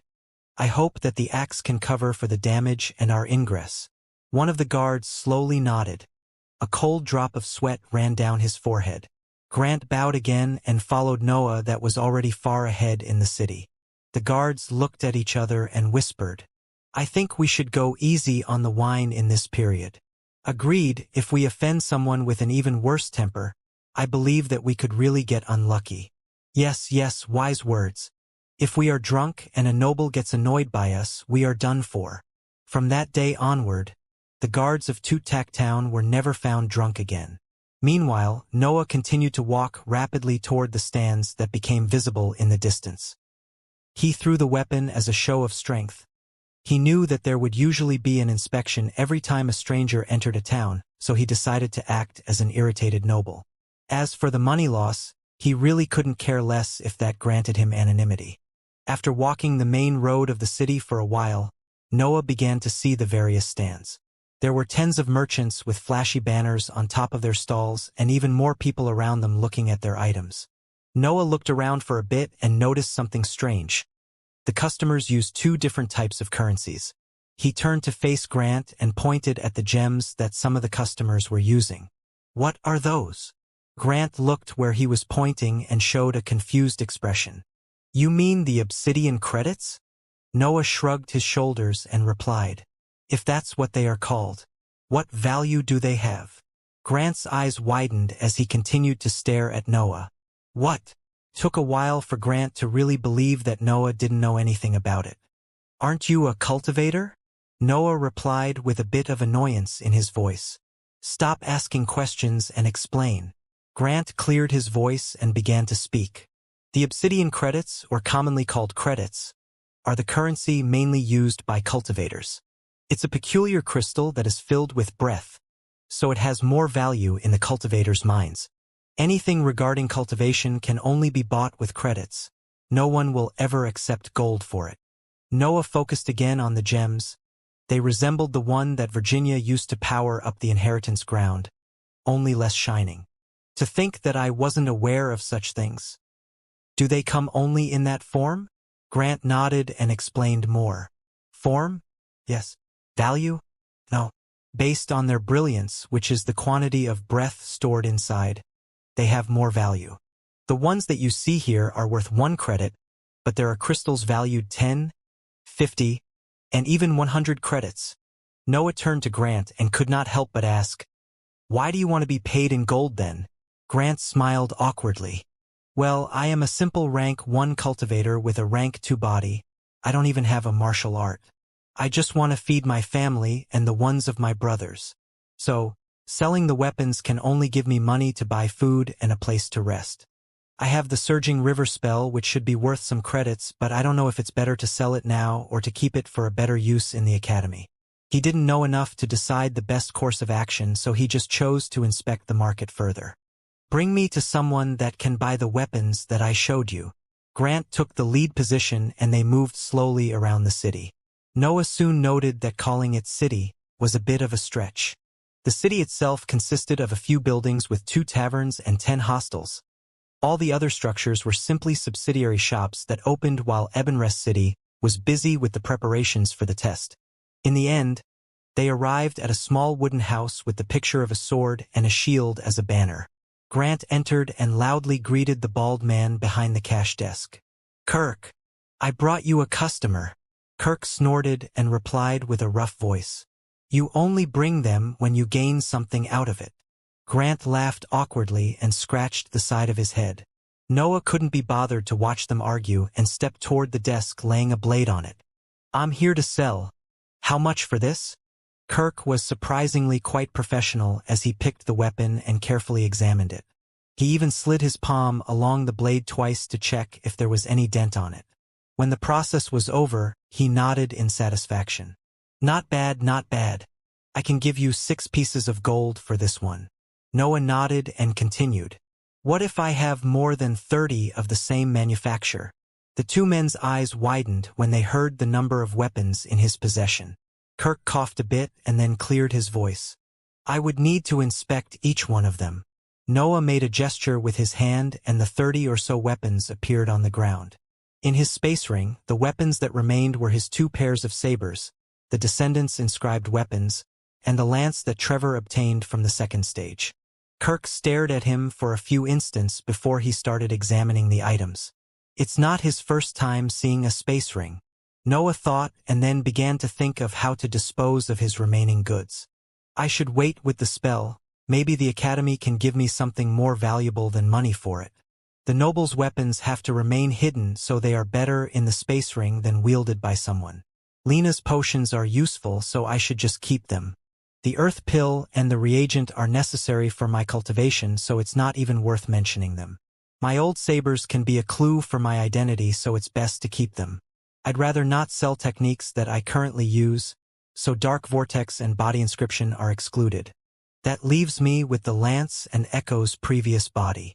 He faced Grant and asked with a plain voice, "Is it possible to sell magical beasts' bodies here?" Grant nodded and smiled. "I can bring you to a friend of mine that will buy it for a good price. If it is adequately intact, he might even pay you with credits." "He will pay me in gold then." Noah was sure that the body of the rank 3 beast was far from the standards of Grant's friend. Kirk had, by then, finished his inspection and had put a hand under his chin. He was immersed in his thoughts. Then he spoke without changing his posture. 33 weapons of high quality. Sadly, more than 20 of them had been used previously, so their price will lower. What do you think of 160 gold for all the goods? Noah didn't hesitate. Deal. Kirk hurriedly opened a secret compartment and took out 3 bags from it. He handed them to Noah, who simply inspected them with his mental energy before storing them. Kirk was all smiles after the transaction was over and had his hands clasped together when he spoke with Noah. Tell me if I can be useful with anything else. Noah thought briefly and then replied, Do you know of a place that might buy an inscribed weapon? Noah was walking on the streets of Tutak Town playing with 2 shining crystals in his hand. To think that he would actually give me 2 credits for the 3-eyed bat's body. Hunting rank 3 magical beasts can be quite lucrative. Grant had taken him to someone that traded in magical beasts' body parts, and Noah not only learnt the species of his blood companion, but he also made some gains. He gave me 2 credits for its fangs and its third eye, added to 300 gold for the rest of the body. He said that a completely intact body of a rank 3 beast can be worth between 20 to 50 credits depending on the type. I might really think about gaining money that way. Noah had no difficulty in hunting rank 3 beasts. The only problem was keeping their corpses intact. I will think about that once inside the academy. Now I should first sell the spear. He had already sent Grant away and gave him his pay. Not even a day has passed, but Noah had already disregarded the value of the pieces of gold. As a cultivator, accumulating that currency was simply too easy. Noah first bought some provisions to refill the ones that he used during his escape and then went to the shop that Kirk mentioned. When he arrived at the pointed area, a 2-story wooden building presented itself in front of Noah. Solomon's inscription shop. This Solomon is, apparently, an inscription master from the Voidal family. He opened a shop to increase the status of his noble family and to gain their acceptance. He should be an outsider and not a family member. Kirk mentioned that this illustrious man had graduated from the academy where he learnt the art of inscriptions and then joined the Voidal family to have a stable foothold for his work. Noah moved toward the entrance door of the shop, but 2 guards blocked his entrance. They were both cultivators, and Noah sensed that they were on the same level as Kevin. 5 pieces of gold to enter. They really are from a large-sized noble family to have this kind of guards to stand in front of a subsidiary store. Noah smiled from behind his hood and took out the sum. No problem at all. But may I know why is there an ingress tax? The guards became more amicable once they saw that he had a space ring and explained briefly while leaving open the passage. Non-cultivators are interested in the items useful to cultivators. If Lord Solomon didn't put a price for the entrance, there would have been a crowd of peasants admiring the goods. Noah nodded, he agreed with their explanation, and then entered the shop. Inside, many different inscribed items were exposed, but no other customer was present. There weren't only weapons, but also pendants, scrolls, armors, and so on. Noah immediately understood that this was the right place, yet his eyes could not help but widen when he saw the prices of the goods. 300 credits is the lowest price that I can see, and that armor is priced 10,000 credits. Sir, may I help you? A lovely female voice rang out from behind him. Noah turned and saw a young woman wearing a tight red dress that greatly emphasized her curves. Did they put this beauty here to confuse the customers?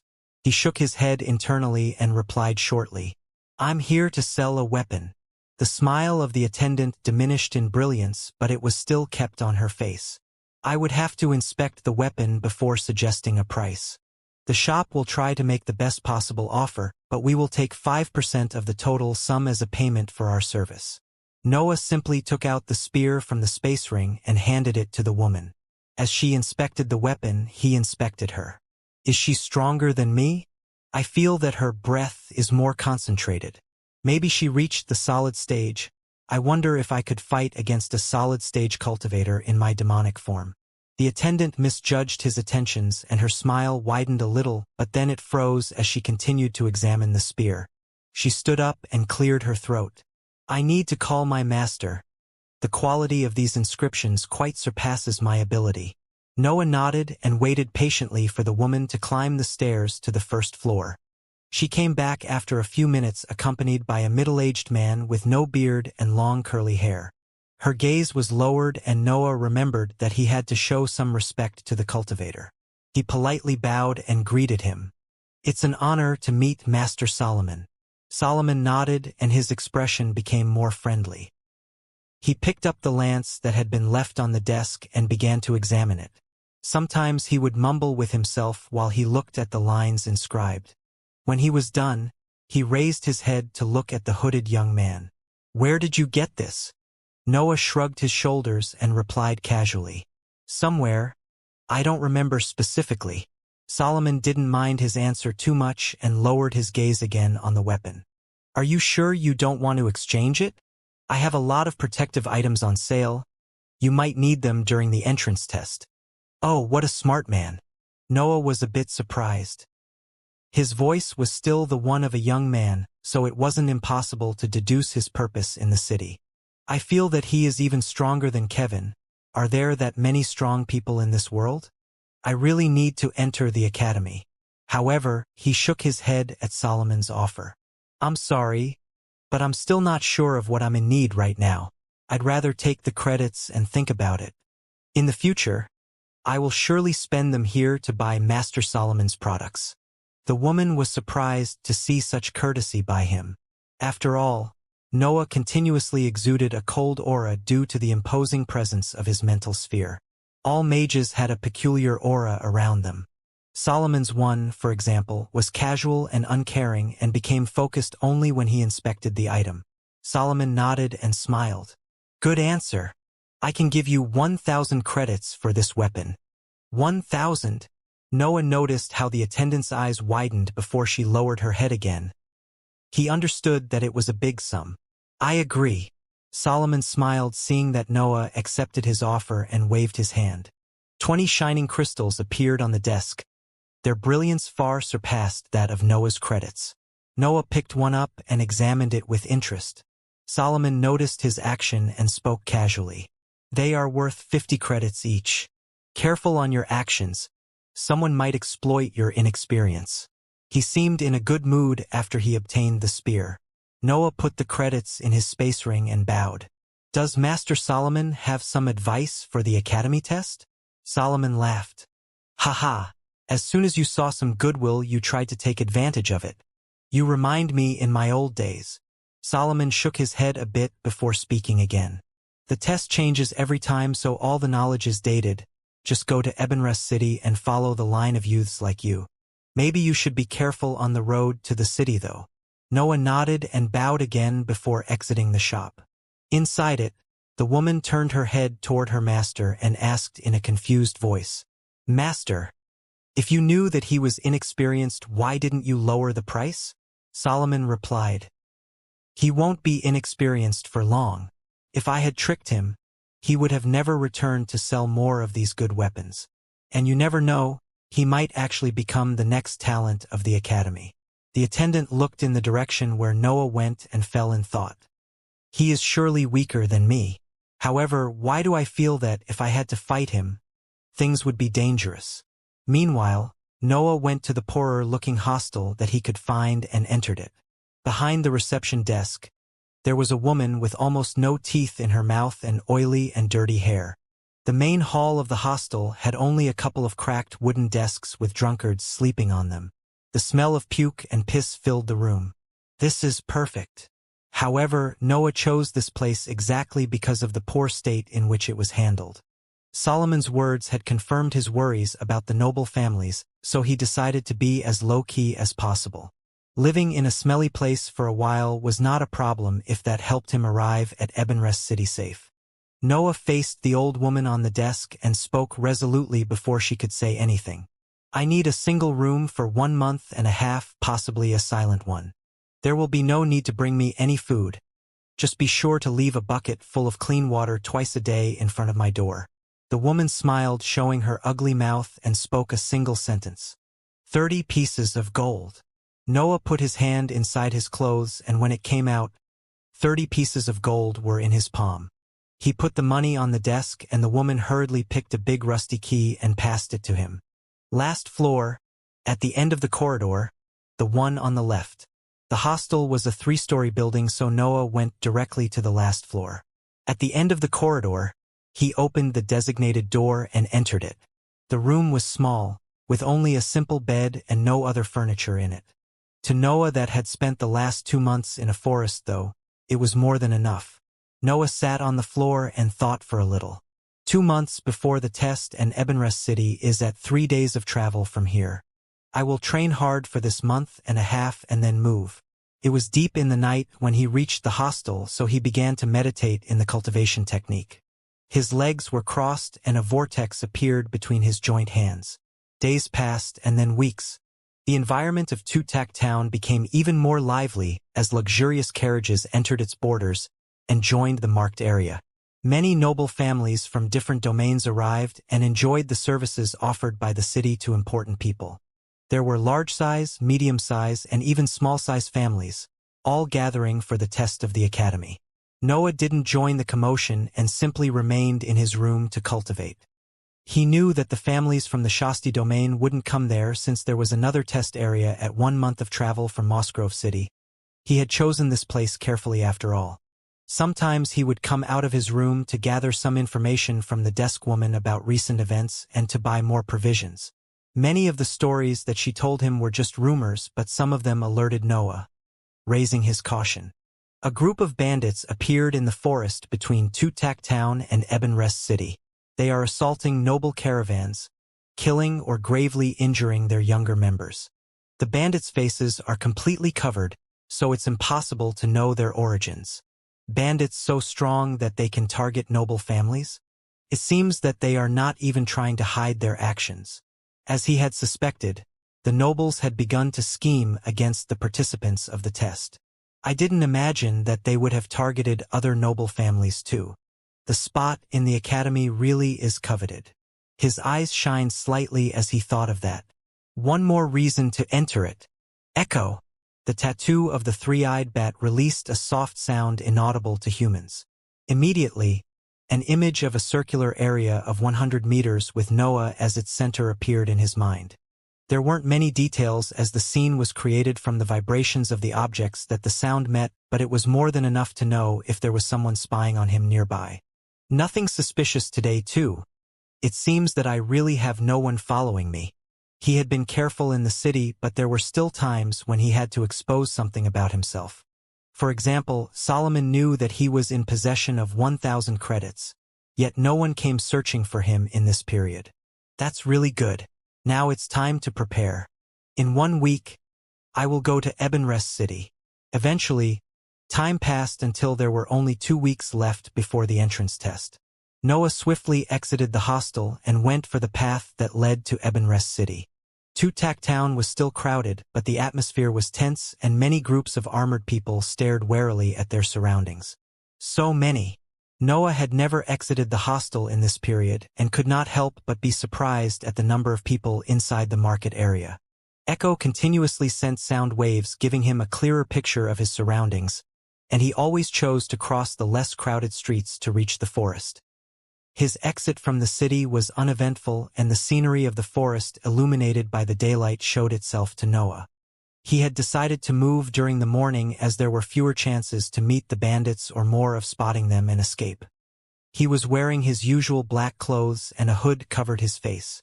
On his back, a big hump was present.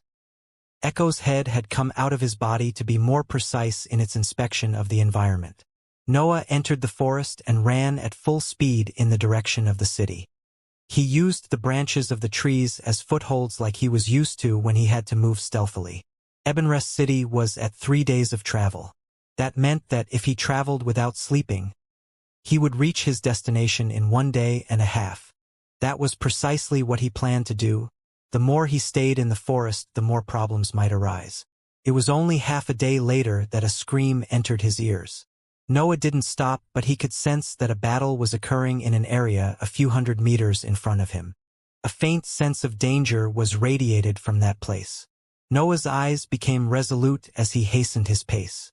When he neared the battleground, a violent scene unfolded in front of his eyes. A caravan composed of 4 carriages was being sieged by more than 30 hooded men dressed in long black outfits.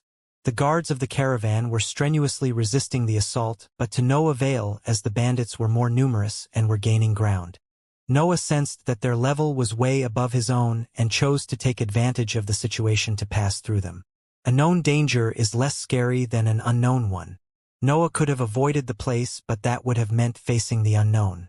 What if there were more bandit gangs? What if that new gang wasn't busy dealing with another enemy? My best bet is to pass right through them. He rushed across the trees, running right above the battlefield. Some of the bandits noticed his presence and decided to go after him since the outcome of the combat on the caravan seemed set. Noah didn't look back, but Echo was constantly sending images of his pursuers. 3 of them, and they are all faster than me. Fuck. Demonic form. Smoke enveloped his legs, and his speed rose drastically, surprising the hooded men behind him. However, that only made them more resolved on catching him. After all, they were only pretending to be bandits. Their real purpose was to reduce the competition in the incoming test, and his increase of pace made him a dangerous contender. Noah ran, releasing more smoke on the path he was crossing. Every branch he passed would break after being corroded by his spell, and some lingering smoke remained in their spots. The men were surprised by the deadliness of the spell and were slowed to counter its effects. Noah seemed to finally gain some ground when one of the three nodded to the other two and made an hand gesture.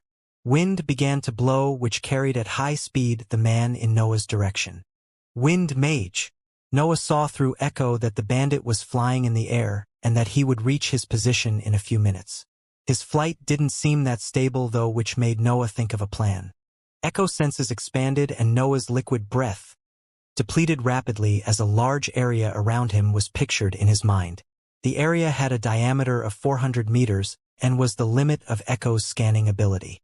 However, that was enough for Noah. He abruptly cut diagonally and moved toward a certain region in the forest. The mage changed his direction too, even if with a bit of difficulty, losing some ground. His speed, though, was still higher than Noah and resumed his process of shortening the distance with him. When he was at less than 50 meters from him, he heard a sharp sound that slightly disrupted his balance, slowing him again. He resumed his chase immediately, but more and more sound attacks came in his direction. There was no surprise effect those times, and, even if he had to defend from echo screeches, he still had a faster pace than Noah. Almost there. After less than 100 meters, the trees became scarcer and a big empty area unfolded in front of them. There were more than 100 meters from the last tree to the next one, and Noah forcefully jumped once he reached that point.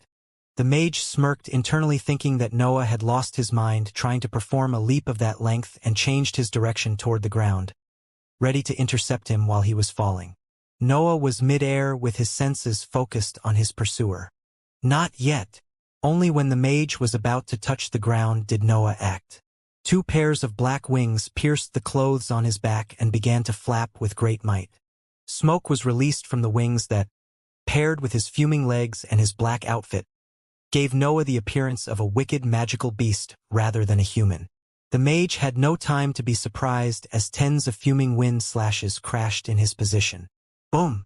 Noah didn't even look at the results of his attack and stored his just-wielded sabers back in the space ring.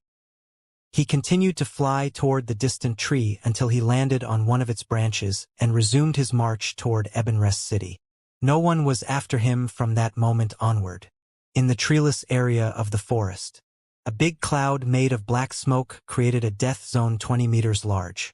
At some point, the wind blew and forcefully carried the dark cloud along with it. On the ground, an almost naked middle-aged man looked in the direction of Ebonrest City. There was only one wound on his body, a small cut on his shoulder, but it was already healing at high speed. Two hooded men arrived in the place and looked at the messy scene. The ground was leveled and no trace of life remained in that area. One of them spoke toward the naked man. Lord Abel WH- however, before he could finish his sentence, a wind slash passed right on the side of his cheek, creating a small cut on it. Abel turned and scolded the other bandit. Never use our real names in this mission. I'm number 3. Both the bandits bowed, asking for forgiveness, while Abel simply waved his hand in irritation. Number 3, did you catch him? Abel looked at the still bowing man under him and shook his head. The bandits were surprised. But he was clearly only a rank 1 cultivator, while you have a rank 2 Danteon and a rank 4 body. Abel became more irritated and replied loudly. I know, okay? I have misjudged his strength and made a mistake. I will personally report this matter to the boss. Just notify the young master that there is a dangerous individual that uses sound attacks and black corrosive smoke to fight. At the same time, Noah was still speeding in the forest. The chase had lasted for less than 1 hour, but he didn't dare to lower his pace until he reached the borders of the woods. His legs were still releasing smoke that destroyed everything it touched, and his mental energy was depleting rapidly. However, after spending almost 4 months completely focused on training, some signs of progress were finally showing themselves. Since he had always had a blood companion, his mental sphere had never stopped enlarging, even if by just a small amount. Now that he could couple it with the second Xianxia rune though, His training speed vastly surpassed the pace of normal cultivators. A strong mind, the pressure from the body inscription spell, the Xianxia rune. I might become a rank 2 mage before I turn 18. If William knew that his disciple was aiming to reach the level of a rank 2 mage in only 3 years of training, he would be coughing blood from the irritation. The time it took to break through ranks grew exponentially as it grew the level of the cultivator. The average for a talented person was 6 years for rank 1 mage and 8 for rank 2. Noah though spent 2 years and a half to reach the first rank and had stayed for almost 2 years locked in the mansion with the blood companion exerting pressure on his mental sphere. With his accumulated time in there, the advantage of his rebirth, the stability of his mental sphere, his new blood companion, and his workaholic personality, becoming a rank 2 mage in less than 3 years was totally doable. It must be remembered that Noah was not even 13 when he became a mage. If I don't use the full transformation, the consumption of mental energy is bearable for longer times. If only those fucking nobles had let me train freely. He continued to run for some more hours until he finally was out of the forest. A vast green plain extended in front of him, and an enormous defensive wall made of massive rocky bricks was in its center. Ebon Rest City. There was still time before the beginning of the test, but Noah felt that it was safer to arrive earlier. He changed his clothes and wore a simple black tightrobe with no hood. He tied again his hair in a ponytail and moved toward the city walls. There was only one gate along the walls, and when Noah reached it, he could see the magnitude of the event. There were hundreds of people in line in front of the 8 meters tall gate, with caravans and guards that formed a large and messy row. Near the gate, tens of soldiers with shiny green armors were sorting the people that wanted to enter the city. I suppose it will take a while to enter. Noah walked till the end of the crowd and waited patiently. He closed his eyes to pay more attention to his surroundings and moved whenever there was more space in front of him. Most of the people there were nobles, and it wasn't smart to provoke them. However, many had noticed his arrival and began to whisper between themselves, sometimes sneering, sometimes snorting.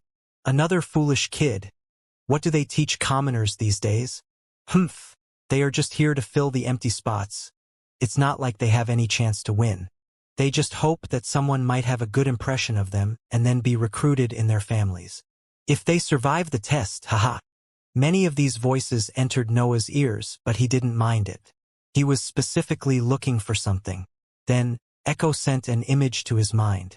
A guard on one of the most luxurious carriages neared a young man with long hair and whispered something in his ear. The guard pointed at the forest and then at Noah, at which the noble nodded. The guard bowed and went away from their group, but the noble stared at the end of the line for more time. It's his family then. Noah was the only one in the last part of the line that was moving alone. He had suspected that the bandits would have reported the accident in the forest to their leader, and he was the one that fitted the most the description of the man that had escaped the wind mage. If no one else arrives alone after me, they will pretty much be certain of some of my abilities. There were merchants along the row of people waiting, trying to make some business before the entrance test. Noah opened his eyes and signaled to one of them to get close. As the merchant arrived, Noah showed him 10 pieces of gold and spoke. If you tell me to which family that youth with long blonde hair belongs to, these are yours. The merchant gave a quick look to the carriage in the distance and replied with no hesitation. Large-sized noble family, Mullo's family. The test hasn't even started and I have already made some enemies. My luck is always awesome. Noah turned toward the merchant. What else do you sell? The man smiled and took out a bag from his back, opening it in front of Noah. Oh, I sell many things, young master. From special weapons to wonderful talismans. Also, I have a lot of drugs that will help you greatly during the test. Noah looked at the goods, but he couldn't see anything valuable. He shook his head and sent away the merchant. Then he resumed his inspection of the surroundings with closed eyes. As time passed, more people arrived behind him and silently put themselves in line. The young noble from the Mullo's family continued to look in his direction, and Noah felt his gaze on him. However, he simply ignored him and moved along with the line. Caravans arrived unceasingly, increasing the size of the crowd in front of the city gates. After more than half a day of waiting, Noah finally managed to arrive at the entrance of the city. Name and purpose for the visit. A guard in green armor spoke to him as he arrived at the edge of the line. Vance, I want to join the Academy's entrance test. The guard took an inscribed marble tablet and showed it to Noah. Place your hand on this. We need to confirm your age. Noah followed his order, but the tablet remained unresponsive after he touched it. The guard nodded and gave him a medallion with his name written on it. Follow the signs for your lodgings and don't lose the pendant or you won't be able to participate in the test. Then the soldier let him pass. Noah put the medallion in his space ring and entered the city. He was quite surprised by the magnitude of the buildings. It was his first time inside a big city of that world after all. There were many 3-story houses and, in the distance toward the center of the town, some 6-story structures were visible. It is almost as if I'm back to my previous world. Large insignias stood in the middle of the paved main road, indicating different locations and their direction. Test participants area. Noah followed the direction of the sign and arrived in 20 minutes at a large district full of 3-story manors. Another guard blocked his path. Show me the medallion and a room will be assigned to you. Noah took out the pendant and the guard handed him a small wooden card with a rune written on it. Mansion E, Room 14. The test will take place in 15 days.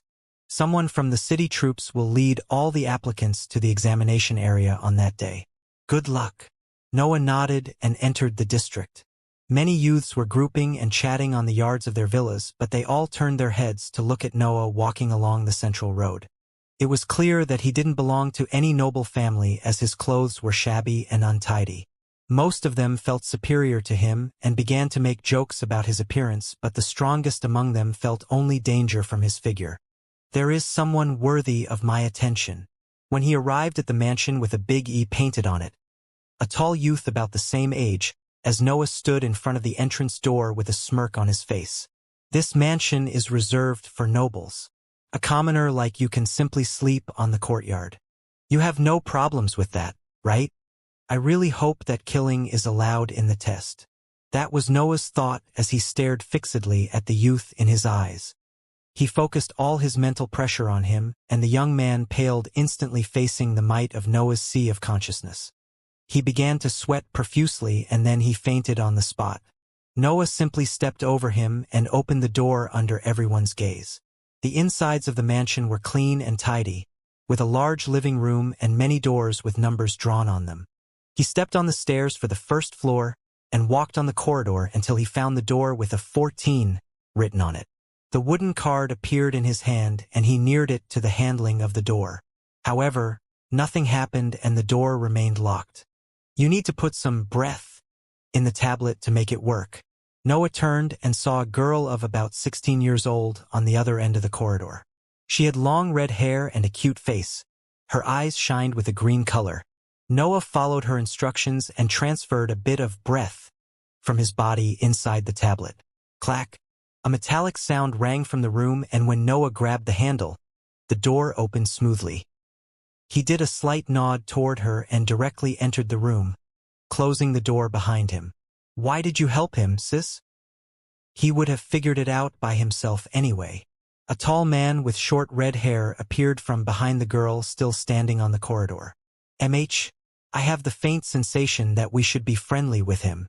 She put a pensive expression as she stared at the room 14. Usually your instincts are right.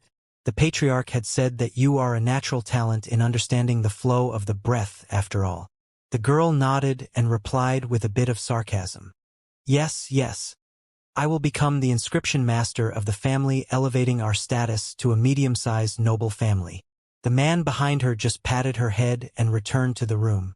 Inside Noah's room, Noah was already sitting cross-legged looking at the second Xianxia rune. It was daytime, and since there were still 2 weeks before the test, he would use that time to train a bit more. The room was quite luxurious, but he was too focused on raising his strength as much as he could to notice it. The weeks passed with him never exiting the room and, in the end, the day of the test arrived. A loud voice sounded in the district on the morning of the entrance test. Gather toward the ingress and await further instructions. Noah was cultivating and opened his eyes after hearing the voice. Meditation was refreshing for the body of a cultivator, and if it was paired with enough sleep, it helped maintaining someone's peak form. Noah, of course, didn't train his mental energy the day before the test, so he felt rested and full of energy. He exited the room and saw that all the other contestants did the same. They moved silently outside the manor and toward the appointed spot. A tense air surrounded the young men and women, and no one was friendly to each other like on the day of Noah's arrival. After all, depending on the test, they could all be enemies in a few hours. Only the girl with red hair seemed somewhat at ease, as if uncaring of the incoming trial. She even waved her hand toward Noah that limited himself to nod before ignoring her. When they reached the ingress of the district, 6 beautiful women appeared in their line of sight. They were holding large buckets and their eyes were closed as they stood motionlessly in place. The voice then sounded again. "Leave your keys in the buckets. Once everyone has done it, we will move." The process took 10 minutes as more than 100 youths had to drop their wooden cards. When the last card was dropped, a figure appeared in the air above them. He had a green full-body armor and he floated staring at the group below him. "Follow me and remember that an envoy from the Elbaz dynasty will be overseeing your behavior." The group moved in silence along the streets of Ebenrest City, while the man walked in the air leading them. Noah felt a stare full of hatred coming from behind him that belonged to the noble that tried to prevent his ingress in the manor back when he arrived in the district. "Please, mighty royals, let the test be a fight to the death." He dreamed of that unlikely chance. The royal family couldn't put so many lives at risk. The cultivators present there were the best of the new generations of nobles after all. After another 10 minutes of walk, they arrived at a large square that had a big diagram at its center. On the sides of the diagram, there were stands full of the family members of the participants. Meals and beverages of any kind were put in front of them as they stared at their descendants below them. No chances of laying low with this much audience, Noah thought. The guard in the air signaled to the youths to gather in front of the diagram, and then a bright light shone from the highest place in the audience spots. A man donned in a golden robe appeared on the throne placed on the opposite side of the participants, who raised his hand to silence the crowd in the square. "I am Thaddeus Elbaz, the administrator sent from the Royal Academy for this test. I will now explain the rules and the theme of the trial, so pay attention." He moved one of his blonde curls away from his forehead and resumed his explanation. "The formation that you see in front of you is a teleportation matrix. It will send you all near the peak of Shelfen Mountain. As you know, that area is full of dangerous magical beasts, mainly iceborne yetis, most of them in their rank 3 version. Once you are teleported there, a rune will appear in your sea of consciousness that will keep count of the number of magical beasts that you manage to kill and of their rank. That number will be also shown here. The 5 of you that will kill more beasts will pass the test." He stopped for a few moments to make sure that everyone understood the first part. Noah was already cheering internally after hearing Thaddeus' words. "Now the rules. You must go back to the edges of the teleportation area for that number to be valid.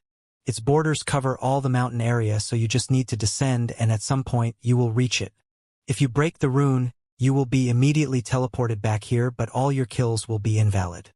If you harm another participant, we will know and we will disqualify you. It is allowed to steal someone else's kill, however, so be careful. The rune will also gather information about your other qualities, since we have reserved 10 spots for those of you that don't excel in battle prowess. The time limit of the test is 3 days, and you must return to the teleportation area before that time or your kills will be invalid." Thaddeus stood up and spread his arms wide. "This will be all for the explanation. Remember to not be reckless and to preserve your life. Good luck and may the test begin." The formation at the center of the square began to shine, and the guard from the Voidal family in the air yelled loudly, "Everyone inside the formation!" The group of youths moved immediately in the borders of the diagram, which shone more brightly as the last of the participants entered its range. In a few seconds, all the men and women at the center of the square disappeared and, in their place, 4 big blue screens appeared in the air. The screens had the names of the participants written on them with a 0 next to each name. At the same time, Noah resisted the pressure of the teleportation with ease, and when he opened his eyes, he found himself in a snowy environment. The area was so cold that he had to circulate the breath in his body to fight back the assault of the frigid temperature to his skin. This cold is unnatural. It can even damage a rank 3 body. Some other people were around him who were slowly opening their eyes. It seems that we were all sent to different locations. He looked around and saw right behind his back that a vivid red line was drawn on the terrain. That should be the border of the teleportation area, so the test is on its opposite side. He smiled a little. His cold aura fused with the one of the surroundings, scaring the participants near him.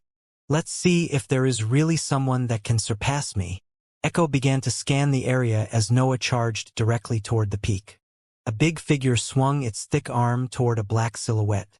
It resembled a bear but with humanoid features. It had pure white fur and it was tall 5 meters. However, it was slow both in its movements and in its attacks, allowing the black figure to slash one of its shoulders.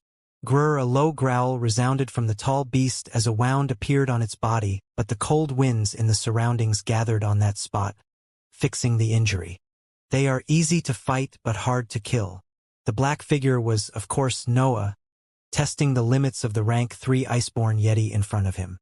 He had moved deep into the mountain range toward its peak, separating himself from the rest of the participants. In 500 meters, this is the first rank 3 that I met. I should climb a bit more. They had been teleported in the peak area of the mountain, but they were still many kilometers away from its summit. The Yeti roared and charged toward Noah, seemingly angry for the injury just suffered. Its frame was impressive, but its speed was not even worthy of consideration. Noah simply dodged its assault and appeared on its back as he placed his hand on the beast. Black smoke was released, which devoured in a few seconds all the rear area of the creature. The Yeti fell dead on the snowy ground, and a 1 appeared on the golden rune inside Noah's sea of consciousness. Finally, some reactions. I believe that the rank 2 versions don't count, or they are worth something only in big numbers. He had met some rank 2 Iceborne Yetis in his march, but even after killing them, the rune showed no changes. This environment forces the cultivator to expend a great deal of breath to protect his body. Added to the vitality of the Yetis, which is boosted in this field due to the cold winds, the test involves more than just brute force to be passed. The participants had 3 days to hunt as many magical beasts they could, so they had to be wary of their reserves of energy. Yet, there are a lot of nobles from large-size families. I don't believe that they don't have any medicine to keep themselves in top condition. Even I have some of them after all. He thought for a bit while the mountain winds assaulted him, and he raised his head to look at the summit after he had made up his mind. I need to go higher. Meanwhile, on another side of Shelfen Mountain, another group of youths was climbing the mountain. There were the 2 red-haired siblings, the noble from the Mullos family and some other cultivators. The noble was currently speaking while taking out a long spear from the body of a rank 2 Yeti. This doesn't work. We need to go higher or we won't get any point. They had decided to group up and to divide equally the kills, but it was obvious that the Mullos descendant was trying to take the bigger share. Samuel, I already told you that we should remain on a lower altitude. My sister is never wrong with these things. Samuel Mullos snorted and replied to the tall red-haired man. And what could your small Iggy family even know? There are only rank 2 magical beasts in this area.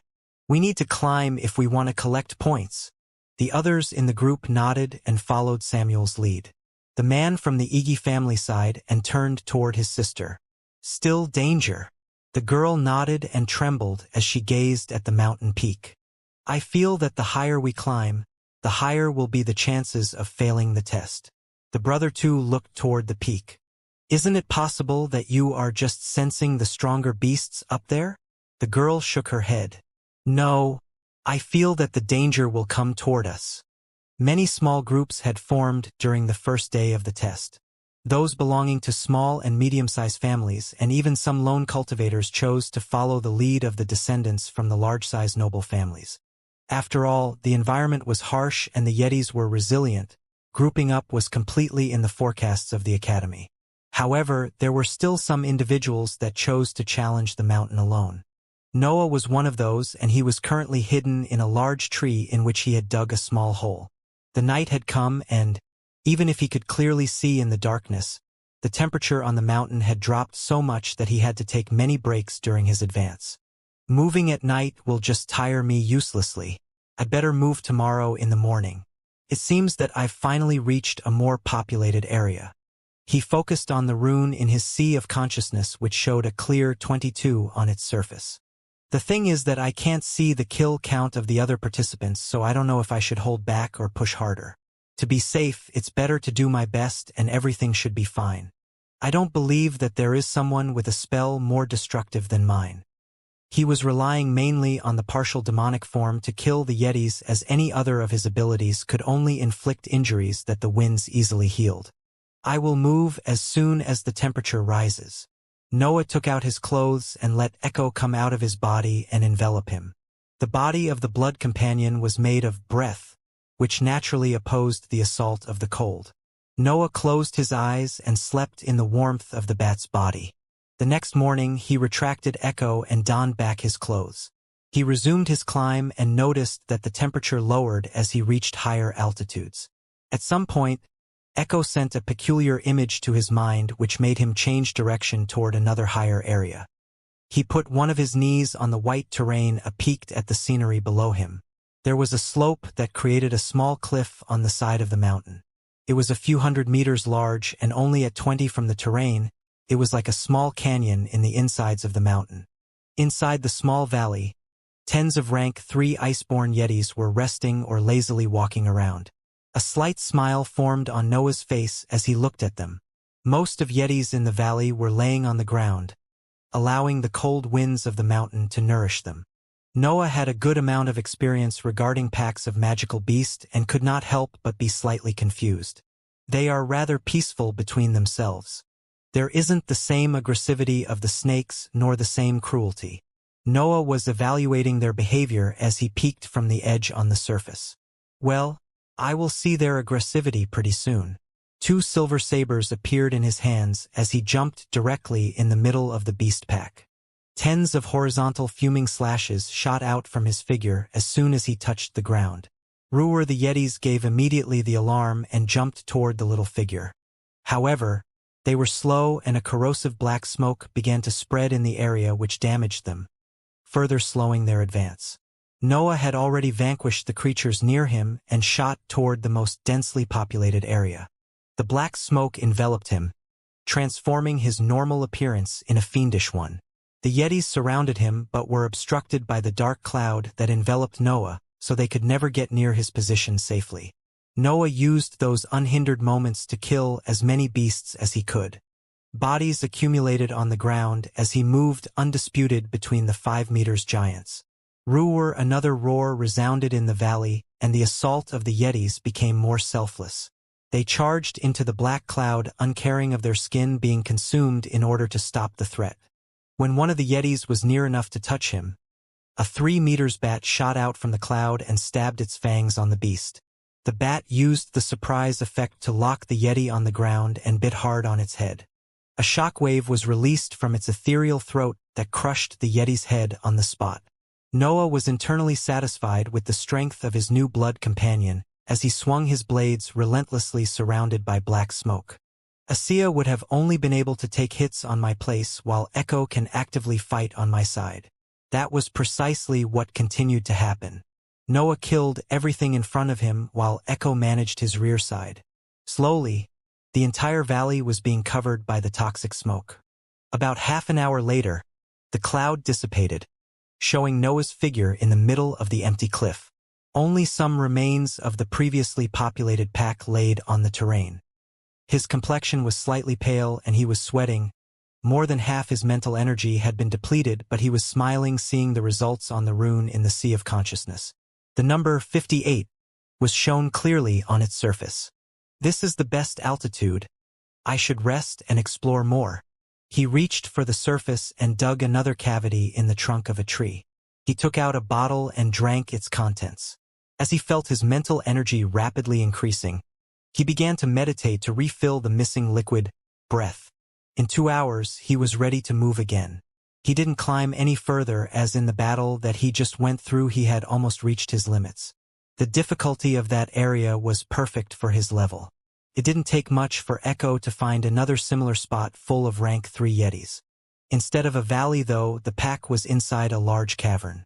Noah smiled again seeing the beasts and didn't hesitate to wield his sabers and launch himself in another messy battle. On the other areas of the test, all the participants had chosen to climb the mountain in search of more rank 3 beasts, but they only managed to find some solitary specimens that were scouting the area. Samuel was quite irritated by the few numbers of Yetis that they ran into. His rune was still showing the number 7, and it had been a while since it changed. He had to divide the kills between the other members of his group after all, and even if he took the biggest share, their quantity was still minimal. "We need to go even higher," he ordered those that followed him. "Why don't you go alone? We won't benefit much from endangering ourselves while you will always make sure to have killed more than us. Also, I think that we are doing pretty good for the second day." The man from the Iggy family answered him. As their altitude increased, the shivers of his sister had become almost unsustainable and he was really worried about her health. "Why do you even speak to me? It's clear that your sister is full of shit. Look, we climbed so much but the best that we could find were 2 rank 3 at the same time. I should have never grouped with people from such a worthless family." The insult didn't hurt the red-haired brother so much as he knew that his social status was far inferior. "And what we would do if we find a pack with 10 Yetis, MH? Will you use me as a meat shield like the last time?" These nobles had never faced dangerous situations, and if they did, they were controlled dangers. Their experience in battle was limited to the hunting they did with their family and to the training that they did in their mansions. Noah completely outclassed them in real fights to the death. Added to his powerful spell that fully countered the regenerative ability of the Yetis, it was no wonder that he could kill those rank 3 beasts so effortlessly. So, the others fought the Yetis with crude methods, using 1 or 2 people in their group to distract the creatures while the others launched attacks until they had killed it. Of course, groups that had fire mages had a slight advantage, but even with that and not considering Noah, the highest kill count didn't surpass 30 units. In the end, the night came even on the second day of the test. Almost everyone had decided to climb more, but they were surprised to find that nearly no beast was present at that height. Meanwhile, Noah was resting inside Echo's body looking at the mark on his rune. 126. That should be pretty high, right? The light signaling the beginning of the third day of the Academy test shone upon Shelfen Mountain. The participants exited their hidings and began to march again toward the summit. The number of rank 3 Yetis had become scarcer as they climbed, and the cause for that unusual situation had to be attributed to a man in a black suit that was in the highest position among them. That man was obviously Noah, who didn't waste any time during the first day and climbed relentlessly until he had met a satisfiable number of magical beasts. His second day was spent clearing any large pack that he found, leaving the participants below him almost without any targets. As he woke up, he exited Echo's body and explored once more the area, but after a few hours and a single battle, he couldn't find any more iceborne Yetis. "I'm only at 135. I should secure some other kill before I go back to the teleportation area." He had just to run toward the bottom of the mountain, and even in a straight line to reach the exit area, the travel would take a maximum of 10 hours from his current position. "I'll climb a little more. As the rune hits 150, I'll go back." He moved toward the peak and the environment became increasingly cold. It was nearing the temperature of the nights. However, no more magical beasts appeared in his sight, nor were they sensed by Echo. "My estimate was a bit arrogant. At this rate, I will not be able to go much further due to this cold." He marched for some more minutes and was about to turn back when he saw a tall Yeti in the distance. It was a peak rank 3 specimen, one of the few that he met on the mountain, but surely the tallest of them. His height was almost 6 meters. "I guess I should grab the last kill. What can possibly happen after all?" Echo wasn't sensing anything different coming from its direction, and Noah took the chance to fight it without relying on his demonic form. He had fought using the spell too much in the last period, and he didn't like to depend only on one skill. He jumped straight at the Yeti, and 2 sabers appeared in his hands during his assault. The Yeti noticed him, but it had to face more than 20 wind slashes coming in its direction before it could focus on the human. Its huge arms were cut in many spots, but the mountain winds promptly gathered there to fix the injuries. However, Noah didn't give it any time to recover. He was already behind the beast and slashed vertically with both his blades. 2 deep wounds appeared on its back and more winds gathered on its body. Noah attacked again.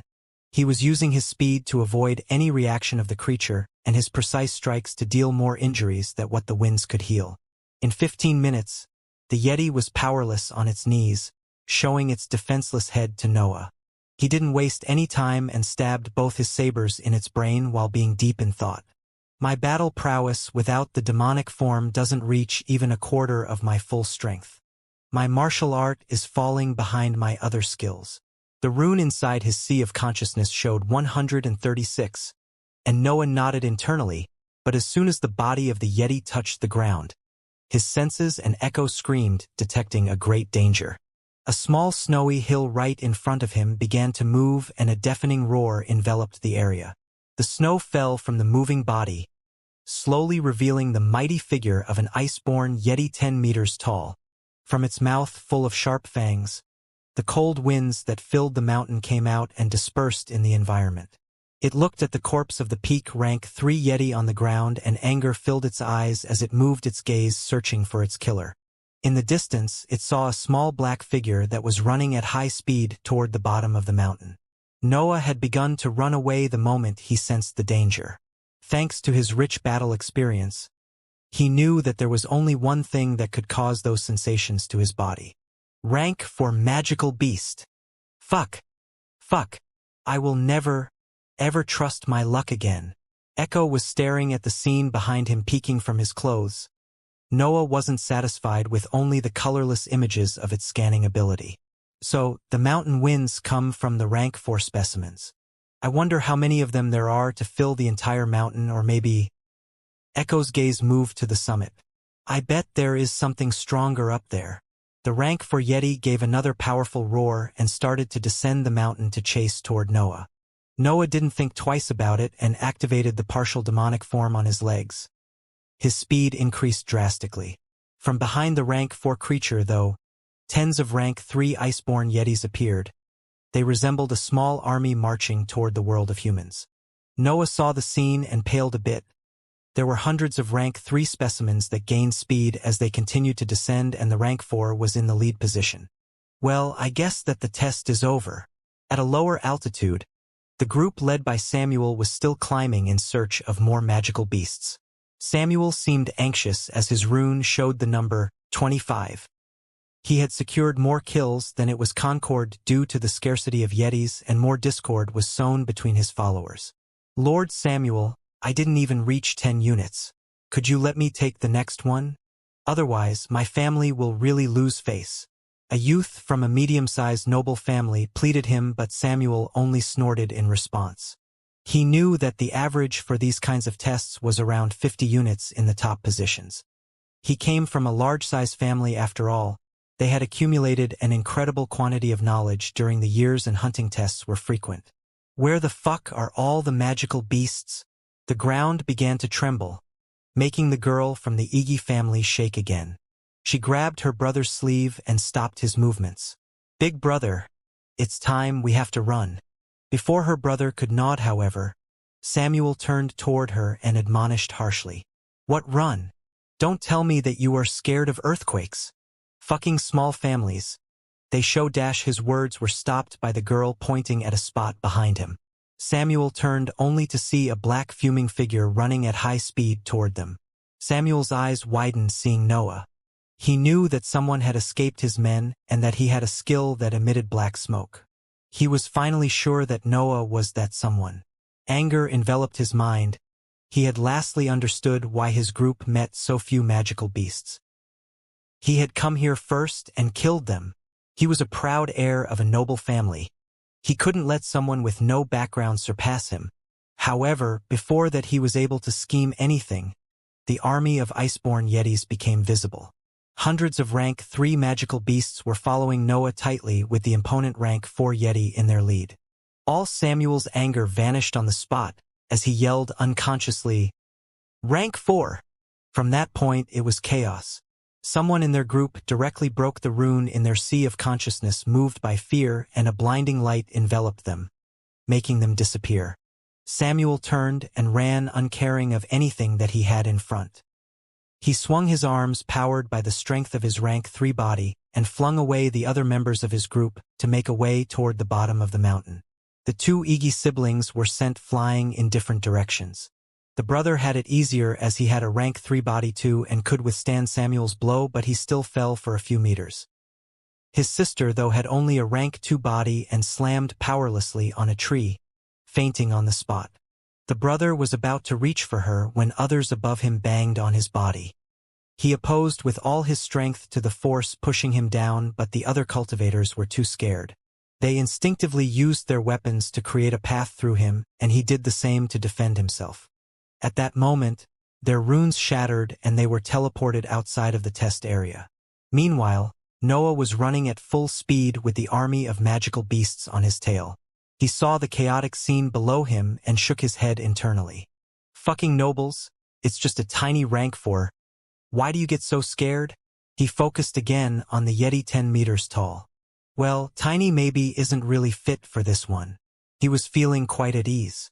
The Yetis were slower than him and he had enough strength to reach the teleportation area. Even if you are the strongest being in the world, why should I fear you if you can't touch me? These were Noah's thoughts as he descended.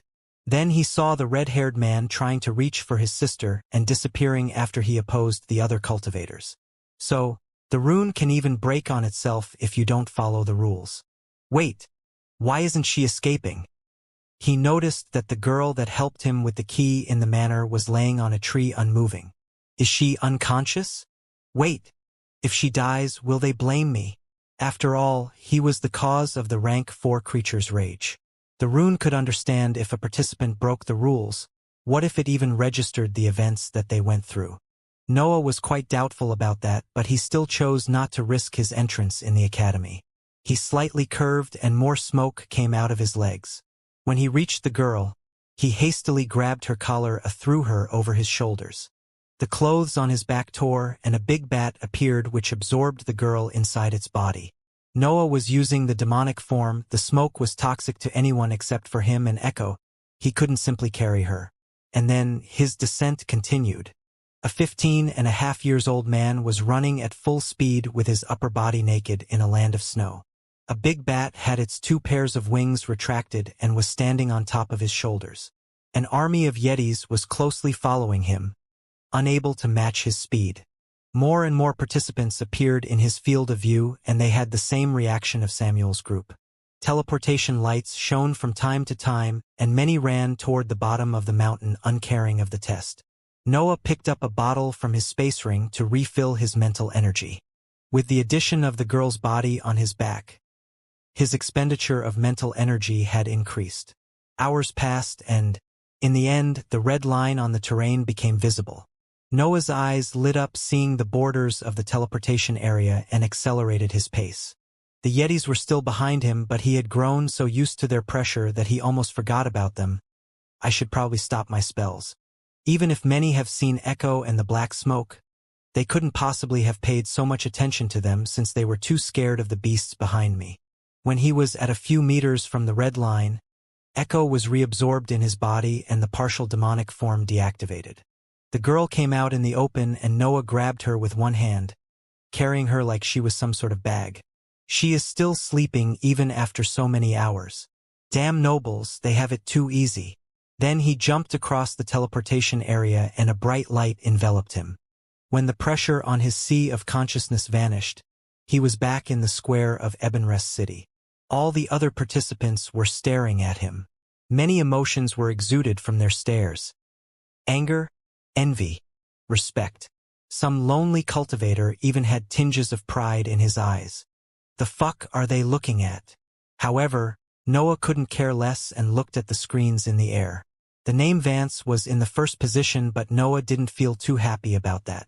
That was because his kill count was at least 4 times the one of the second place. I really overdid. Sister. At that moment though, the red-haired man came in his direction, yelling. Only then Noah remembered that he was still carrying the unconscious girl, and he threw her toward the brother. The brother caught his sister and bowed toward Noah. Thank you so much. However, Noah had already moved his gaze back to the screens. I guess I passed the test. Why is everyone still looking at me though? It wasn't only the participants that were staring at him. Even the cultivators on the stands had their eyes wide open looking in his direction. Thaddeus Elbaz was smiling lightly as he inspected Noah. He kept on nodding as golden runes floated in the air around him and entered his mind. Samuel continued to look at his name on the screen. He was in the 6th position and he could not help but blame Noah for his failure. He raised his hand and pointed it to Noah while he spoke with a loud voice. He cheated. He endangered the lives of all the participants of the test by awakening that rank 4 Iceborn Yeti. He should be disqualified. No one of the others around him spoke though. There was no benefit in Noah's exclusion for them, so they would rather accept their loss humbly. After all, Noah's kill count was so high that it was obvious that he was the strongest of them. Thaddeus then clapped his hands and the numbers on the screen changed slightly. The number 25, next to Samuel's name, was transformed into a 0. Samuel Mullows has almost killed a participant when he was escaping. His points shall be nullified. Thaddeus' voice resounded in the square and he stood up. The 5 of you in the top position follow me. You are now members of the Royal Academy. The others shall remain here. I will announce those in the 10 spots tomorrow morning. Noah and the other 4 youths moved across the group in the square and arrived in front of the throne where Thaddeus was standing. All the gazes remained on Noah while the 5 walked and a few whispers resounded from the stages. Thaddeus gazed at the 5 and launched a rune between them. The rune radiated a blinding light and the pressure of the teleportation pressed on Noah's sea of consciousness. When he opened his eyes, he found himself in a luxurious room large 30 square meters with a table at its center full of delicacies. His gaze then moved to Thaddeus that was standing in front of him. He was looking at Noah with a smile on his face while nodding. What a strong mental sphere. It's quite rare for someone of your age. He had been again the first one to recover from the pressure. Noah hastily bowed to accept the praise and Thaddeus made a small laugh seeing his action. No need to be so polite. In the academy we give importance to strength over status, and you are definitely the strongest in your generation. Noah maintained his bow and replied, I was just lucky, my lord. Thaddeus laughed again and teased him. You know, since I belong to the royal dynasty, you should refer to me as Majesty and not Lord. Noah raised his gaze only to see Thaddeus smiling slyly.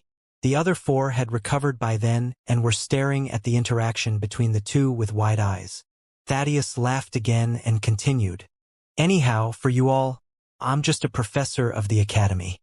You will soon refer to me as Mr. Thaddeus, and I'm specialized in runes, mainly those regarding space.